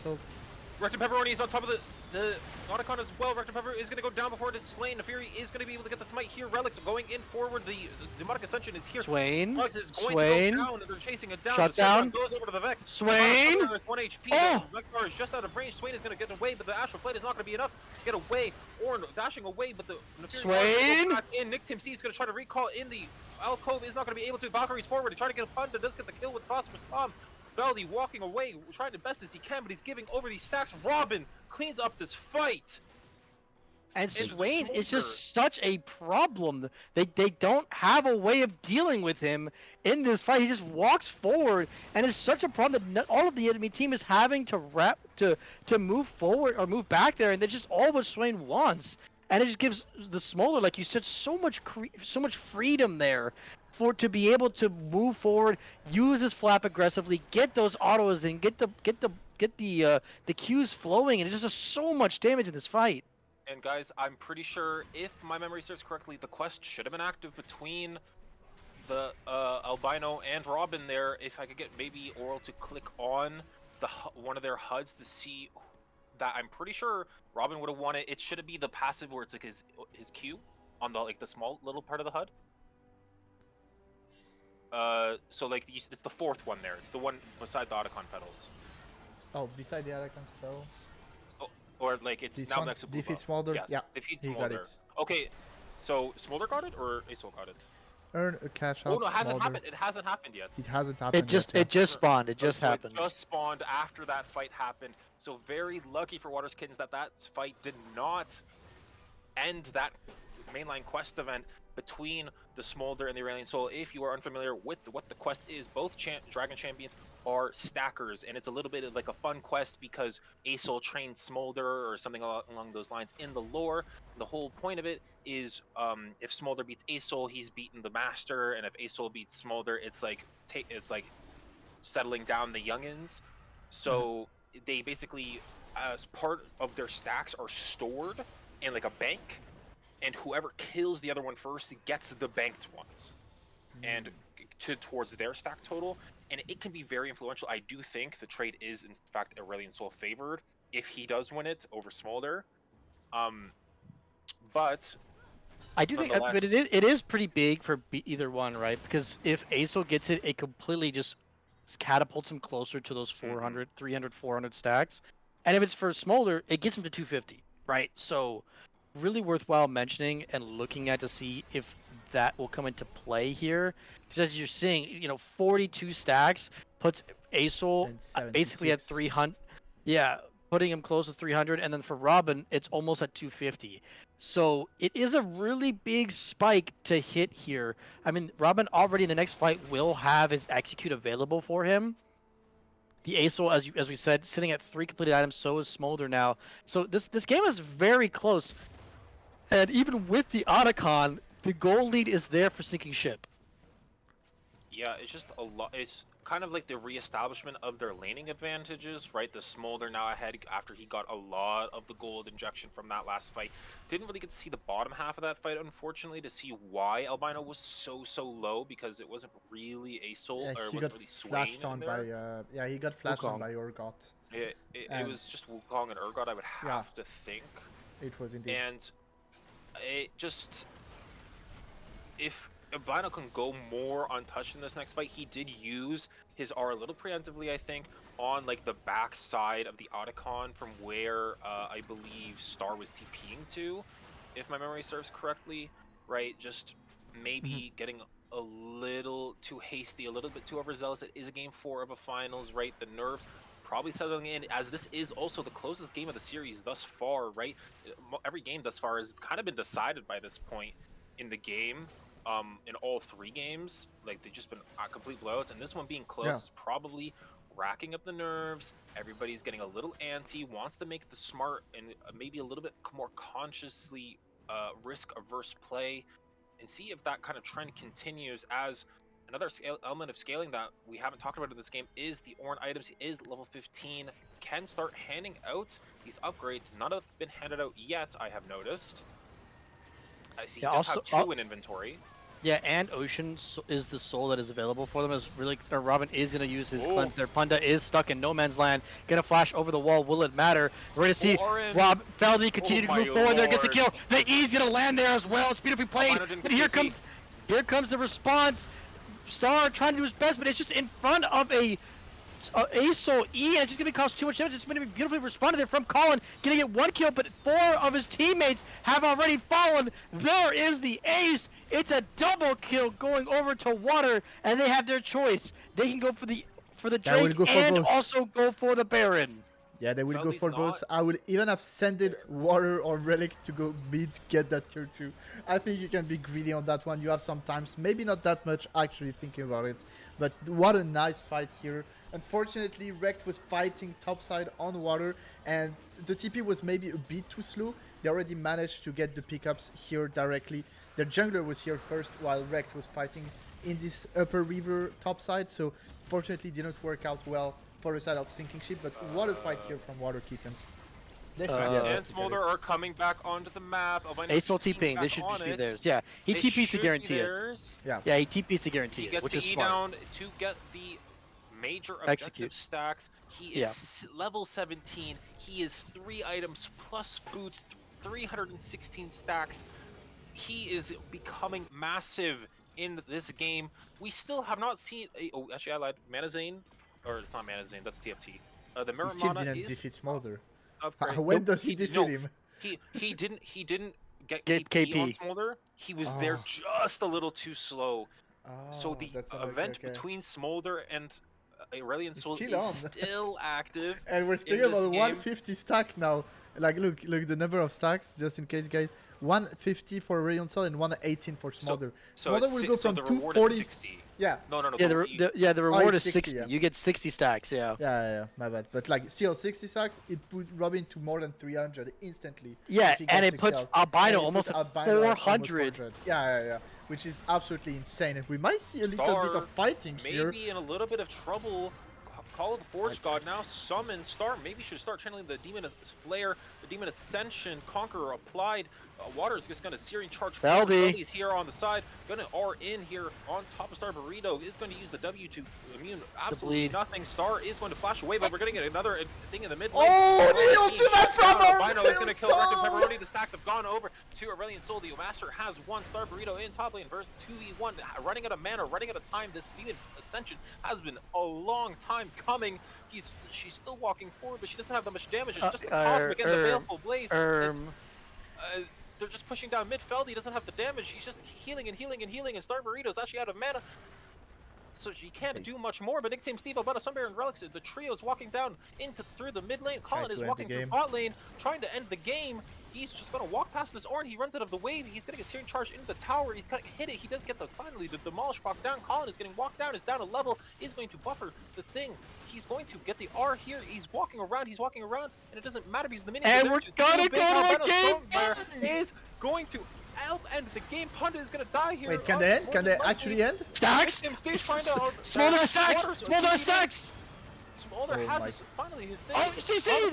Relics! Relics is doing so much work in this game. He's played this game so incredibly Ah, well. don't Albetta tell me Sunbear we're is having a running game around 5.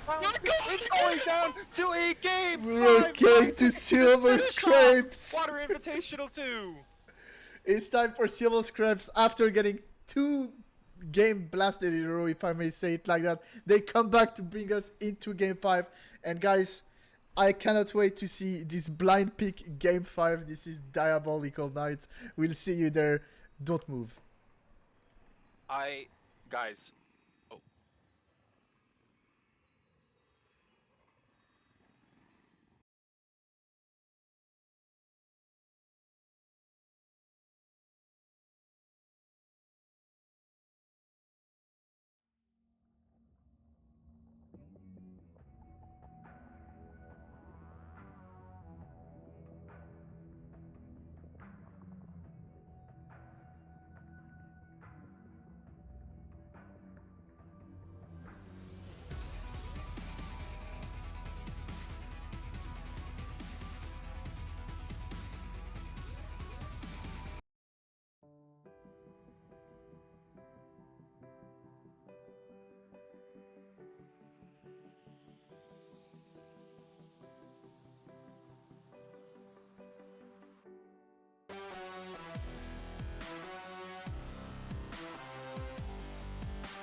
And welcome back everyone to the Warrior Invitational as we are getting into our game number 5 and you're gonna be able to see the draft right now. The one that is not picked on blue side is Zaya 2. I cannot pick 2 times Zaya on draft hall. So now you see both drafts. What are your thoughts, guys, as we're going into the game pretty soon? Warriors Kitten is indeed in the right, but on the left, sorry. They are indeed on the left, so Warriors Kitten on left. Wait, we picked Sinking on Cho'Gath? right. Okay, Really? no, so I like the Cho'Gath because Cho'Gath can do well into isolation versus York, and it's not horrendous into Alawi, which is like, Obviously, the two things that by we the way, probably this is draft law, this is blind pick. Don't care about the bans, Yeah. this is a full blind Yeah. pick. They had no idea what the enemy team was gonna pick, etc. So there's no bans, it was just blind pick. Ignore the bans you see under it. But if you had to assume that one of two things was going to happen this game with Albino. It was going to be Ari, or it was going to be Silas, or it was going to be Syndra. Why would you even remotely risk giving Silas Ari and Nico R? I can't guess. Sorry guys, for the casters. Yeah, the casters. Yeah, that's our fault. No, it's not your fault, but let me just unzoom, please. Thanks God. Okay, we're getting okay. The people cannot hear it, but right now the casters are hearing a ton of soundboards, so they were kind of dying. But you guys can't hear it. Well, speaking Oh, about my that, fellas. we are getting into our game. Yeah, to answer your question about the Nico, I definitely think it's Punda's best champ, so it makes sense that he wants to play it. Giving it to Silas, obviously very scary, but the Ari, and they have great ults, right?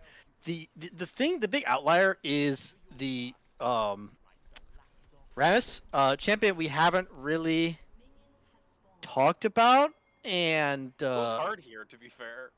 it is, but we haven't seen it because we, it's not really a champion you see a lot of. It did recently just get changed, as you said. The top lane matchup is smart for the to predict the Alawi, and then you go the Cho'Gath. It's been something you've seen pro play to try and deal with it because you can just eat the maiden. The Kindred will be, for me, will be a big deal in this game, and that'll be my biggest real point I want to see in this game to see how the game will go. Just how does Feldy play the Kindred this game? I agree, and Yeah. what I really like about this format is the team that's gonna lose is gonna say that this format is the most dog shit possible ever, and that it should never have existed to have blind pick game 5, and I'm so happy about that. True. That's literally the reason I wanted to put that, so the team that lose can blame the format. Because right now you have Nico on Punda, and Punda on Nico, you have I guess Albino on Silas, so either way could be mad that it is blind pick. Yeah. I just think a lot of my worry for, in this blind pick is that it's coming, right? Like, it's not something that you're getting surprised by. So, and you also had a little bit of time between games 4 and 5 to come up with something that you think works, right? I was surprised Colin didn't play Alawi, to be honest. I mean, I think I thought he would play that's Alawi so because wait, what? because okay. The reason why I thought he was gonna play Alawi is because you know Albino's gonna play Silas, so it's a great answer. You can just put it mid. Yep. As we do see a little bit of fun times happening mid, Rect and Pepperoni did burn his flash to trade for Albinos, gonna force him out of lane here on a very, very low HP. Albino just trading very heavily onto stars so far. In this lane is down 10 farm already, and Water been slinging spells, but not hitting any of them besides some E pass-throughs. Here, thus far, Star is really, really low HP. Lucky that Albino does not have flash, because she would probably be in lethal if he did have it. If I had to assume, as Colin? the cage is coming through, Water having to auto that away to not get trapped inside for that too long. It's going to be able to rupture a couple of the minions to get that mana back and to get that HP back with the carnivore passive. Yeah, I mean, I understand why they decided to ban Yorick. Like that champion is just So What's disgusting. happening right now, top? Like, Water have to use so I'm also much surprised to get Mundo some wasn't picked too. CS. I feel like Mundo's so good and Mundo could wasn't have been picked. I mean, picked. it was banned. It was banned most games, but I feel Multiple times, yeah. like Mundo is just so good, Definitely, and I'm but just Um, surprised to not see it be picked at all. I mean, I think a lot of like Relix's like range champions had been used already as a nice tangled barbs there from Panda onto Nick Tim Steve. Again, no cleanse this game. I'm gonna keep I mean, harping on it. What the I- fuck? it, I mean, in this game, you don't know what you're playing against, right? So you don't know I what do your think it's laners. just I safe. mean, you should know it, Nico. Though I have to say it. Yeah, I mean, It's, yeah, I agree. Like, especially like, here's my thing, right? If you're not doing well laning phase and you've identified, maybe he hasn't identified it. We're actually gonna see a potential play here from Feldy on this top Oh, side. Panda potentially getting caught out as well. The flash is gonna come out Ooh, here. the It's predict! Colin flashes into it. Rapture, and the first blood is going to go over to the Kindred's way. Are we really don't gonna give think that it as a was. prediction? Are Yeah, we yeah, really- that's I a think predict. That's a predict. predict. I Water think will never have Colin flash just Q. flashed- Okay, he okay, flashed okay. into it. But, yeah, but Water will never have flash Q because he had the range to Q spell Colin if he didn't try to predict Colin flash. I think Colin just Ooh, flashed. and the into nice the hook kill. here Really from aggressive, Relix to nice get the hook solo from ball. Alex Panda, I mean, getting the a 2v2 little bit kills. too aggressive here. Albino going in, the charm's gonna go wide. Albino throwing the change back. Albino Star is gonna get hit by Q1 and 2. Chain Lash doing a lot of work. Water gonna get this wave push in. Colin's gonna be maybe a little worried about I want to taking cast advantage your of this curse. wave. Are you telling me that Water is gonna win the final? There's no way, right? I think- Biased. Biased. We're renaming it to like.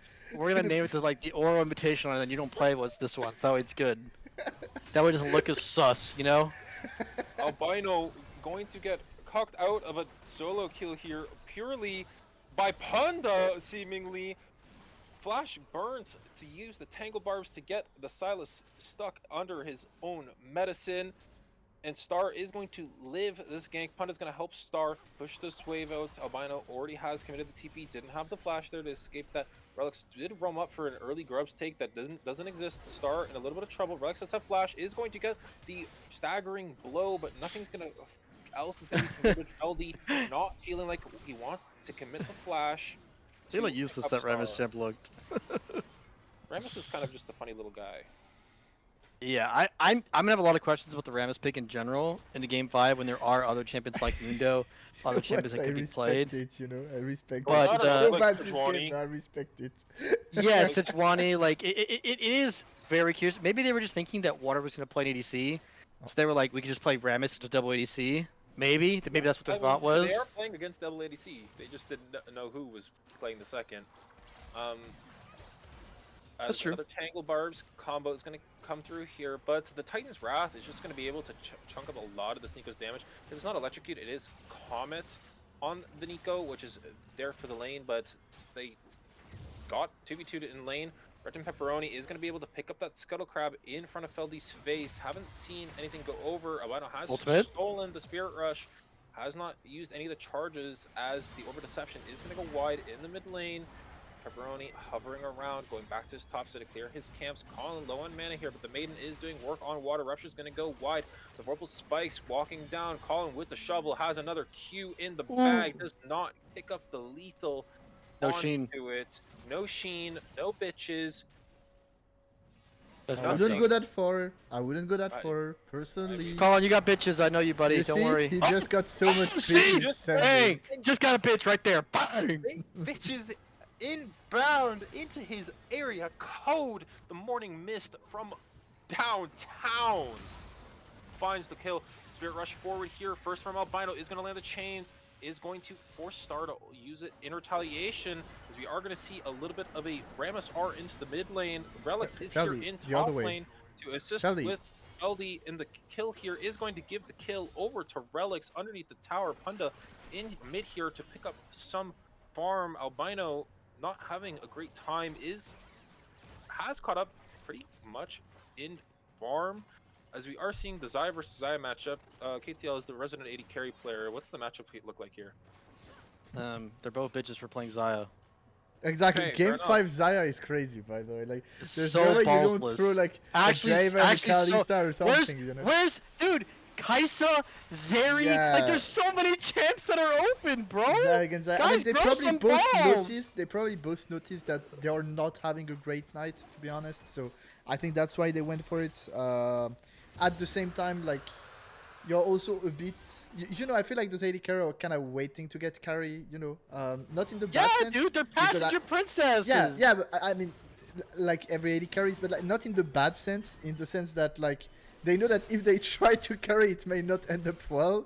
You know, so like they know their own limitations. So I'll say in that sense that Also, they kinda Ezra was went for open. it. Like, dude, there's so many ADCs that could have been played, Yeah. actually. But I'm not against the idea of Zaya knowing, especially, I mean, for Nick specifically, the other side I'm not sure, but for Nick, knowing that you're gonna face Nico, Zaya is like very correct into the champion in general against those very heavy engaged champion, and you can also like find the kills in lane as they did with Relics here. And again, we're seeing another fight here for the side of Albino into Star. Star getting again low HP, and we see that even though Albino is kind of getting camped in a way, like he still managed to like in a pure 1v1 win. Is gonna get hooked out of the power ball. He's gonna get Dude, this close to champ combo. looks so useless. Why am But I both saying a Rammus on junglers my are, bro. screen? Both is good. Both junglers I are mean, completely useless. Feldy has No, one but stack. but at least the Kindred's gonna scale. Feldy, I don't think has gotten a non-jungle camp mark thus far. I think the Rammus Yeah. has been marked the whole game thus far, if I'm not mistaken. So I don't know. Does he have 1 or 2 marks yet? Even You have one. Is there- You have one mark. Exactly one. He's one. So he has a scuttle mark, water, Colin. You Having can see the mark on mostly the a top what, needle left. fight. You can see the number of mark. The Oh number my that god! you see here is Wow, the mark. production value, by the way. Wow. I mean, like we improved since the last edition. Yeah. Also, Inside. you know, like really, like as we're like talking about, like let's move the discussion now. So moving towards like obviously end of the tournament. If you guys had to give a prediction for early finals MVP, who would you give it to for each team? Because honestly, like Oh, I that's know a good Water's done a question. lot of work for Water's Kittens. I'm gonna be honest, Relics has been balling. It's Relics. It's Yeah, for sure Relics. It's for Relics. He's been It's been Relics or balling. Punda. It's Relics or Punda, in my opinion, for both teams. Yeah, yeah. I think yeah. Punda has done the most, and I think Relics has done the most. I think Yeah. unfortunately Relics got forced to pick Soraka. I'm pretty sure he wanted to pick an engaged Yeah. support and would probably have done better that game. I mean, And the Seraphine game, a bit unfortunate. He didn't play. It Lane wasn't well, his but- fault. He played but well. yeah, He played well. I mean, he played like. Oh my god, Punda yours. I'm watching Little Minion. Yeah, dude. He's the original. Well, either way, yeah, I think it's Relics or Punda. Either side wins. I think those are the two. As we are going to see Albino roam up to the top lane. Morning Mist is going to go wide. Flash Q from Water is also going to go wide. Albino going to not hit. Oh yeah, the second yeah. part That's the of the albino hug. classic right there. Yep. Hits the minion, doesn't create enough distance away from it. Feldy also here, Rectum Pepperoni. The Maiden of the Mist is here. It's I feel like we should be 3v2 under the changing our. top tower, we and can't do there's this, guys. We can't do there's this. Maiden's up. No dive to be had, I don't think, between the taunt and just Maiden existing. It's basically a Feldy, just go 3v3. get your marks, man. Doesn't Go ha- get your Doesn't marks. have anything. Nick Tim Steve in isolation underneath this tower.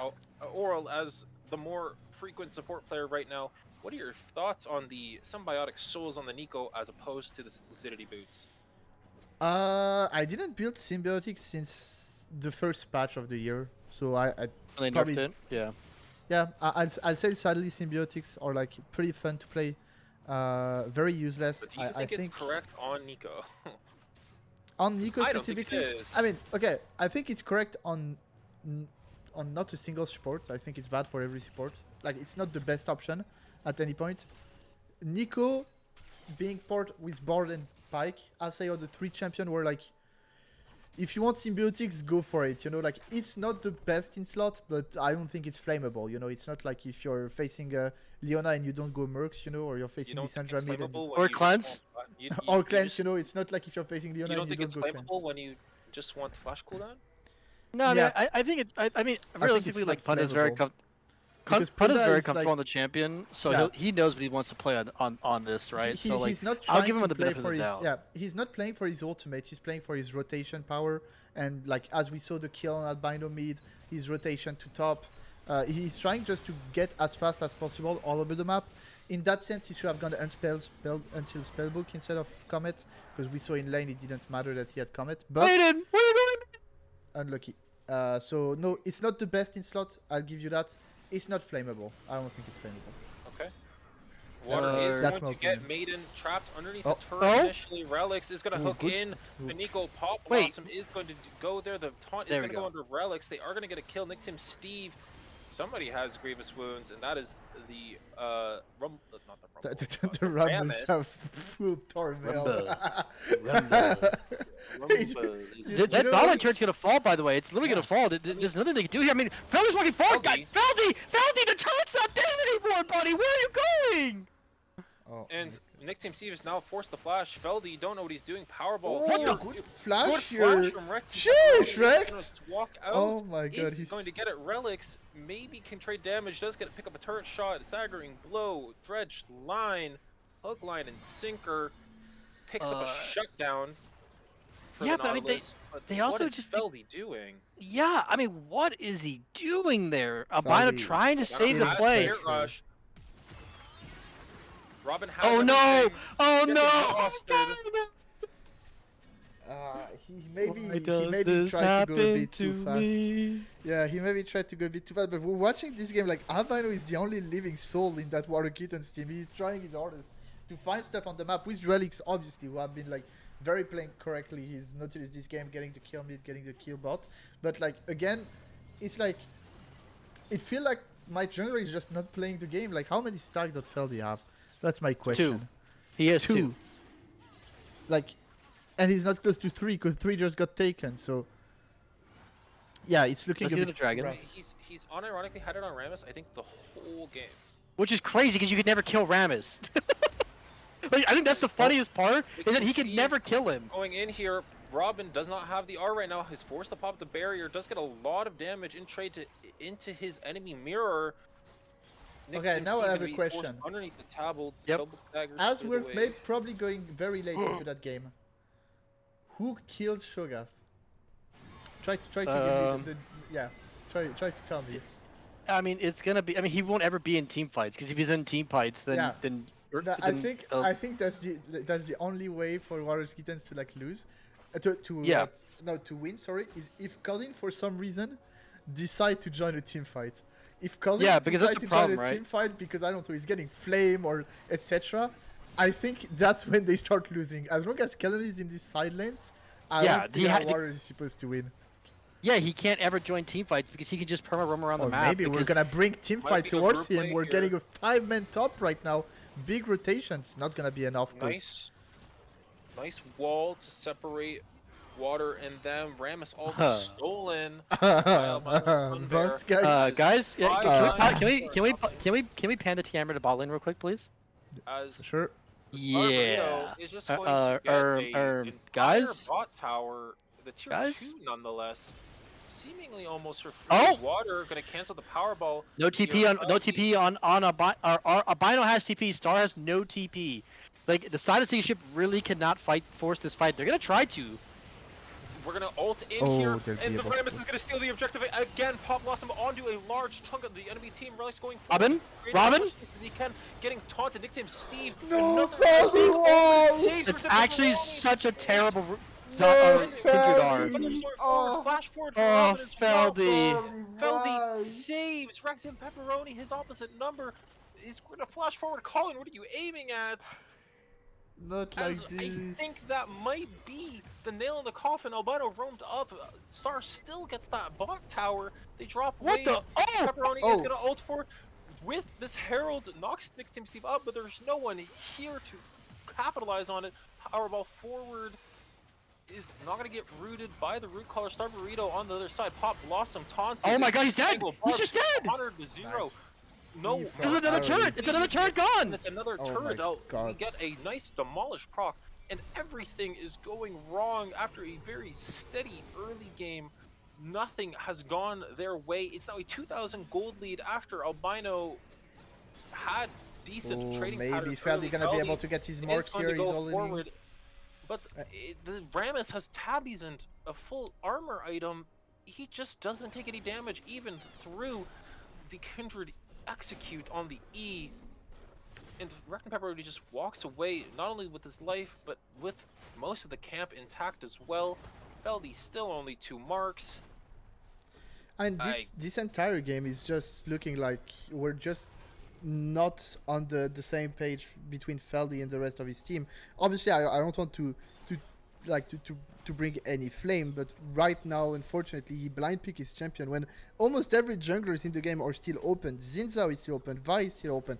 So much prio pick that are still open. After a fantastic game on Nafiri, he decided to, show us his famous Kindred. He's his most played champ of all time, either in competitive, in solo queue, in norms, etc. But it's just Albino not has working the this top game, one. unfortunately. And Albino gonna maybe try to trade. He almost doesn't have the Nico ultimate Yeah, anymore. Albino's falling for the trap that he does quite often in these games, where he is really struggling to like he's losing a lot trying to move around the map. Like he's trying to help his team. Like he's trying to be like the band-aid for his team right now, and it's costing him. Like he's down in gold, he's been killed twice. Like this Ari's up 1.6k gold, not even because of kills, but because she was able to just sit bot and just take 2 turrets for free. So it's just been such a problem where like he's trying to be the band-aid to help his team and just nothing is happening or working in their way. And then Ari's like, okay, thanks for roaming. I will be going to collect some farm here and just could passively accrue such a lead. I mean, you can see the way we're talking about, right? Oh, well, who kills this Shogun? Well, when you're 2.5 cold, when you're 2k gold up on this Yorick, no one can silent against you anymore. So they have to send Water who they want in team fights, but he just can't. Definitely, and we're seeing some Well, trading here between Water and with Colin. another point into the W, Colin now has 3 points on or 3 autos to break the wall. Colin 2 full items. Water no Colin's dead like, here, sustained probably. items. Surely, right? Colin should be dead here. Yeah, I think Double he is. daggers, Maybe he can kill. and Nick Team Steve is gonna pull them through, and the feast is gonna go his way. Water probably, maybe I would assume, the best recipient of that gold, so he can maybe sidelane against this Yorick into the mid game as Feldy picks up part of this next wave, but he's slowly falling behind his enemy number. So much armor, the Zaya and this Kindred nowhere close to getting any sort of like LDR or Black Cleaver onto the board. Albino going to be needing to be the main damage source against this Rammus, and it just doesn't look like it's going to come through. He only has the Protobelt already completed, right? And he has to be diving forward basically just with relics into this Ari, into Ari charms, into Zaya ults, into Tangle bars, into Pop blossoms. Wait, He's gonna why is struggle. Water going? Why is Water going AP now? He needs to carry too. He's having the same mentality as Albino. Wait, now but he's gonna go for- then he's just gonna start losing all the 1v1s to Colin. Yeah, I mean He needs to doesn't- continue to build tanky so that he can deal with him. Because He if he needs builds to get AP now, he's just gonna fall Bambies. apart. Yeah, That he did could be Bambi's. Zonya's components, right? 'Cause That could be a Zonya, but even if it's a Zonya, Zonya's, it's not correct. bro. This game. What? Why, He you needs. don't want He to needs. Zonya. You want to go to. You want to be tanky. And I He- think a he- Bami item here is very correct. This game, you go. Yeah. And probably the same item, the Sunfire. This game is like completely correct because you can even burn the gold too. So yeah, I'm not understanding exactly why we're going for. AP just Well, feels like if it's like Zonya everyone's is just trying like- to be a yeah. carry. Exactly. Feldy and- gets caught up by the Tangle bars. Powerball is going to think twice going forward as they get a little bit of chip damage going both ways. Feldy recalling on Vision. They know he's there. And a little bit of the Oh, living flash here blossoms. by Punda. Honda's He's going dead. forward is going to burn the Oh, life Punda of is dead. Red. Feldy Nico managed to is survive. going to go down. And will Good dash out. Can he survive still? He's getting flashed Feldy on. is Oh my God, Nick's going dead. to Actually, Oh, good flash. force Nick Tim Steve underneath his own tower. Double kill. Star is going to get another kill. Spirit Rush Star is from in Albino Cancun is gonna right miss now. the R. She's going to be in Cancun. Triple kill. Another thing for Albino. Quadra is getting kill this here. next Triple kill kill actually, here. not quadra. It's 2v2. It's Cho'Gath and with a silence. Robin. Robin is going to get knocked out. Feasted, not exactly Flash, hard yes, to the flash. top. Oh!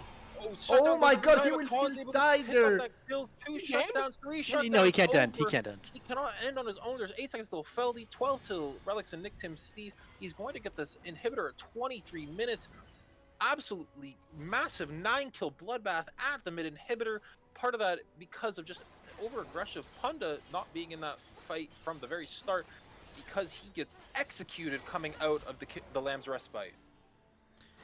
Now, overall, though, it's a really well played fight there for the side. I mean, Star played that beautifully aggressive. Like, perfect knowledge of I can continue to just be a nuisance and create so much space for my team to do damage. You had Colin flanking over from the bot side of the map as well. Like, so well played there from the side of Seeking Shit there, taking full advantage of that, seeing all the summoners plus blow. I mean, we're looking at this.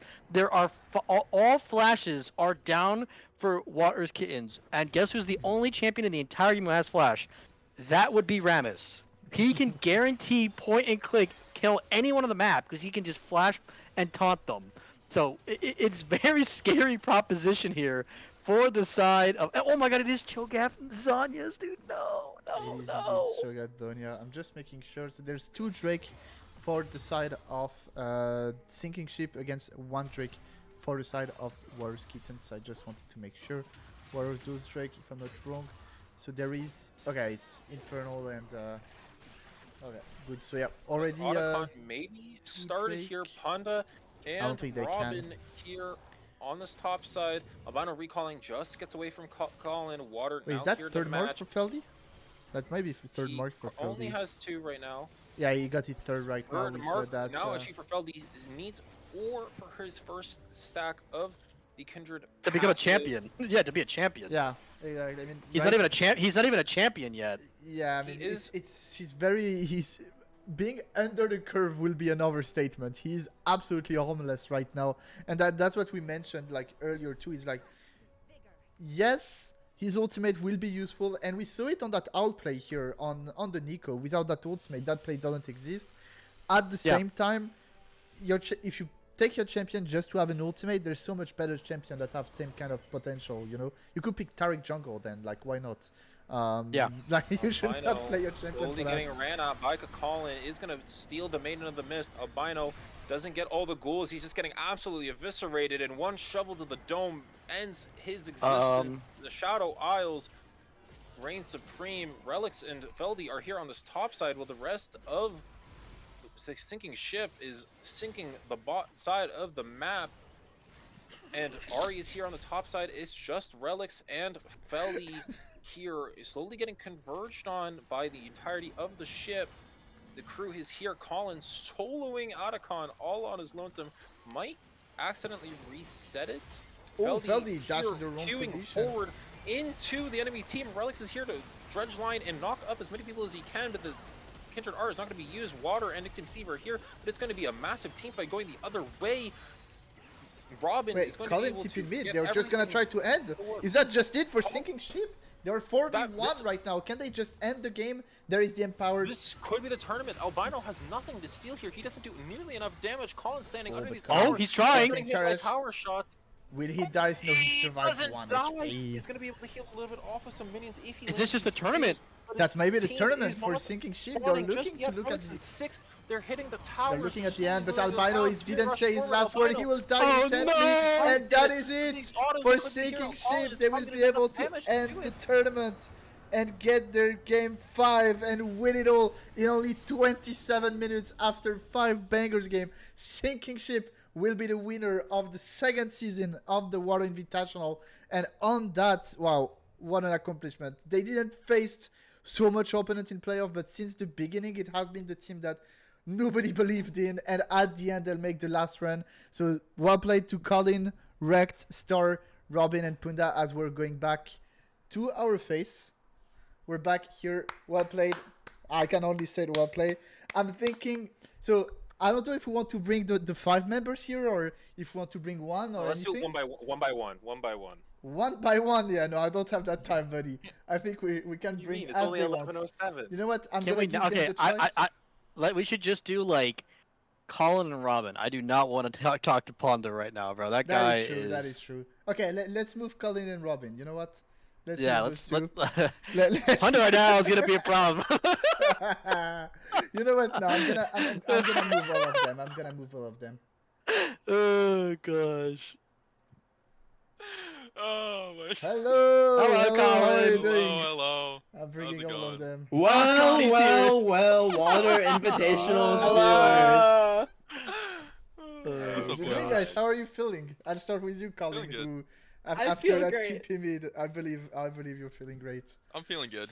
I went Rick. I hit towers. Never doubt the Rick. Never doubt the Rick. I Yeah, this literally guy's put, saying I should have picked a Lowy like that isn't the worst champion in the game. No, at Well, the I start of the just- game, you're like, I should have won a Lowy this Shut up. game. No, I said the only reason why I said Lowy is because like, oh, he could just do the LAS class. Remember, Colin, where you just play it into Yeah. Silas and Silas hates his life. Oh, trust But me, I know. But Rick, it was yeah, but Rick, I mean, it's stronger right now, right? So it makes sense. I thought it was really good. I think you guys had a really good template of how you guys wanted to win the game. I think game one, you guys were trolling with your draft because Punda was playing Melio for some reason. We were just getting rid of champs. I said, and quote, we are taking away champs. I was tanking game 1, that's why I didn't pick any of my champs. So We can took you at away least Sway make it? and the Varus. That's Can why you at game least make four it you fun lost. and play AP or something, man? Like, give me something to watch. True. Could have been an AP, Melio. True. I said I should have won electrocute, but they weren't letting me. I want I to go will say electrocute this, with and I Ignite. will say it 1,000 times more. I trust Punda more on the most cringiest, stupidest crap on Yes. like random supports than actual supports. Yes, I Yeah, would too. Yeah. I agree. Like Punda is a mid laner. That's why he's Yeah. playing support right now. Like you put him on any mid champion, he'll do the work. But as soon as you put him on Melio, when I saw the Lucian, I was praying to God there was no Nami or Broom. Or I- any- He I was think not I the think best. after game one that got yeah. scratched. You know what I'm saying? After game one, I'm like, yeah, no more, Yeah. no more of that shit. You know what I'm saying? And I think we didn't spoke to you yet, but Robin, how did you feel? Because you were not here last week, but you joined here 5 games like that on a Sunday. How are you feeling after that win? Honestly, I'm feeling pretty good. Panda and Colin put me in their backpacks, and we won the game. God Oh, yeah, bless. I did the same thing last play. It's a great Indeed, experience. Hell yeah! Colin's backpack is very huge, indeed. Yes, it's quite Guys, large. I haven't eaten Lots dinner of yet, chips. and all that backpacking really taking Yeah. it out of me. For I sure, get I for hit sure. believe it. towers so hard. We're not gonna take too much of your time. Do not worry. Good job again, all of you. Well played to have won the second Water Invitational. Before I leave you all here for today, maybe there's the last word, Punda, you want to mention as the I captain, do as have the a last person word. who Oh, drafted God. all this good team. Any word you can say, as long as there's not KTL know- in this sentence. Anything. You know, I'm just happy that I drafted the best players in the entire tournament. And I got everyone I wanted. But also, I'd like to mention shout out to the best support in the tournament, Keisheng. That guy's my goat. He got turbo shit on support cap last week. It's not his fault. I'm just better than him. Like it's fine.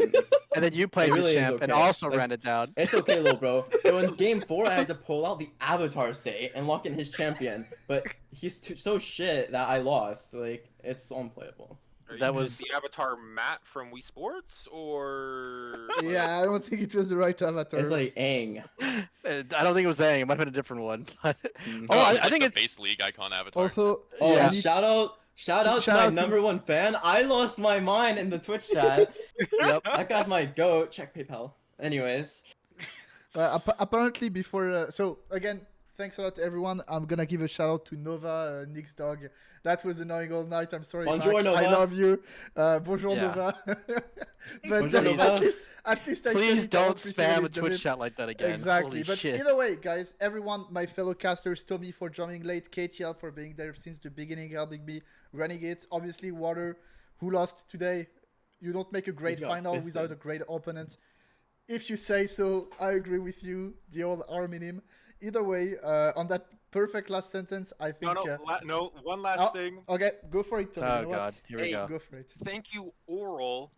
I think most importantly has Yeah. been so thankless this entire tournament, putting on streams every single day he was available. Spent his entire time, didn't play in the tournament himself. I think Oral Thank putting God, he's a together terrorist. all of these like graphics and slides together every single week, doing so much selfless work for the tournament. I think everybody in the tournament is very appreciative of you, and I think it hasn't been enough has been said to thank you for that. So I think now is our only opportunity to say thank you, because then we'll say fuck you afterwards. Yeah, Fucking blind and- pig. What are you thinking? Yeah, but he's French. I So promise I you, think, when I had this rule, I think I'm gonna receive DM from thank you, Water. Oral. Yeah, Again, So, it's I a think- pleasure to make to have made this draft for this draft tournament for this year. And again, when you cast for nice peoples and peoples you know, and that you've been playing for a long time, it's always more fun than just casting randomly. And then yeah, I like to commit times on those kind of things if it can make people have fun, enjoying watching, etc. So again, everyone, thanks a lot for watching. It's been a long season, lot of ups and downs, etc. Thanks for everyone who have played either one game or even just showed as a captain for one draft. Either way, whatever happened, for those who have been there long time, just join. Thanks a lot for watching. It was an absolute pleasure.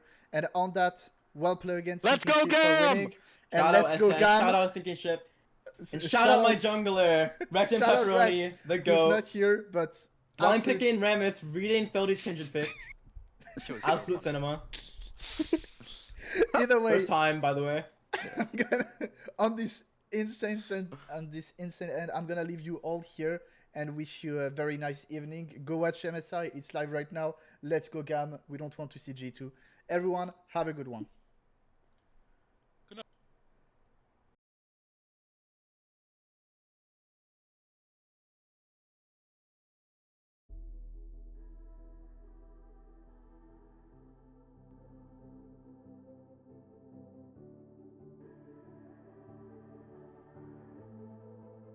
Legends never die when the world is calling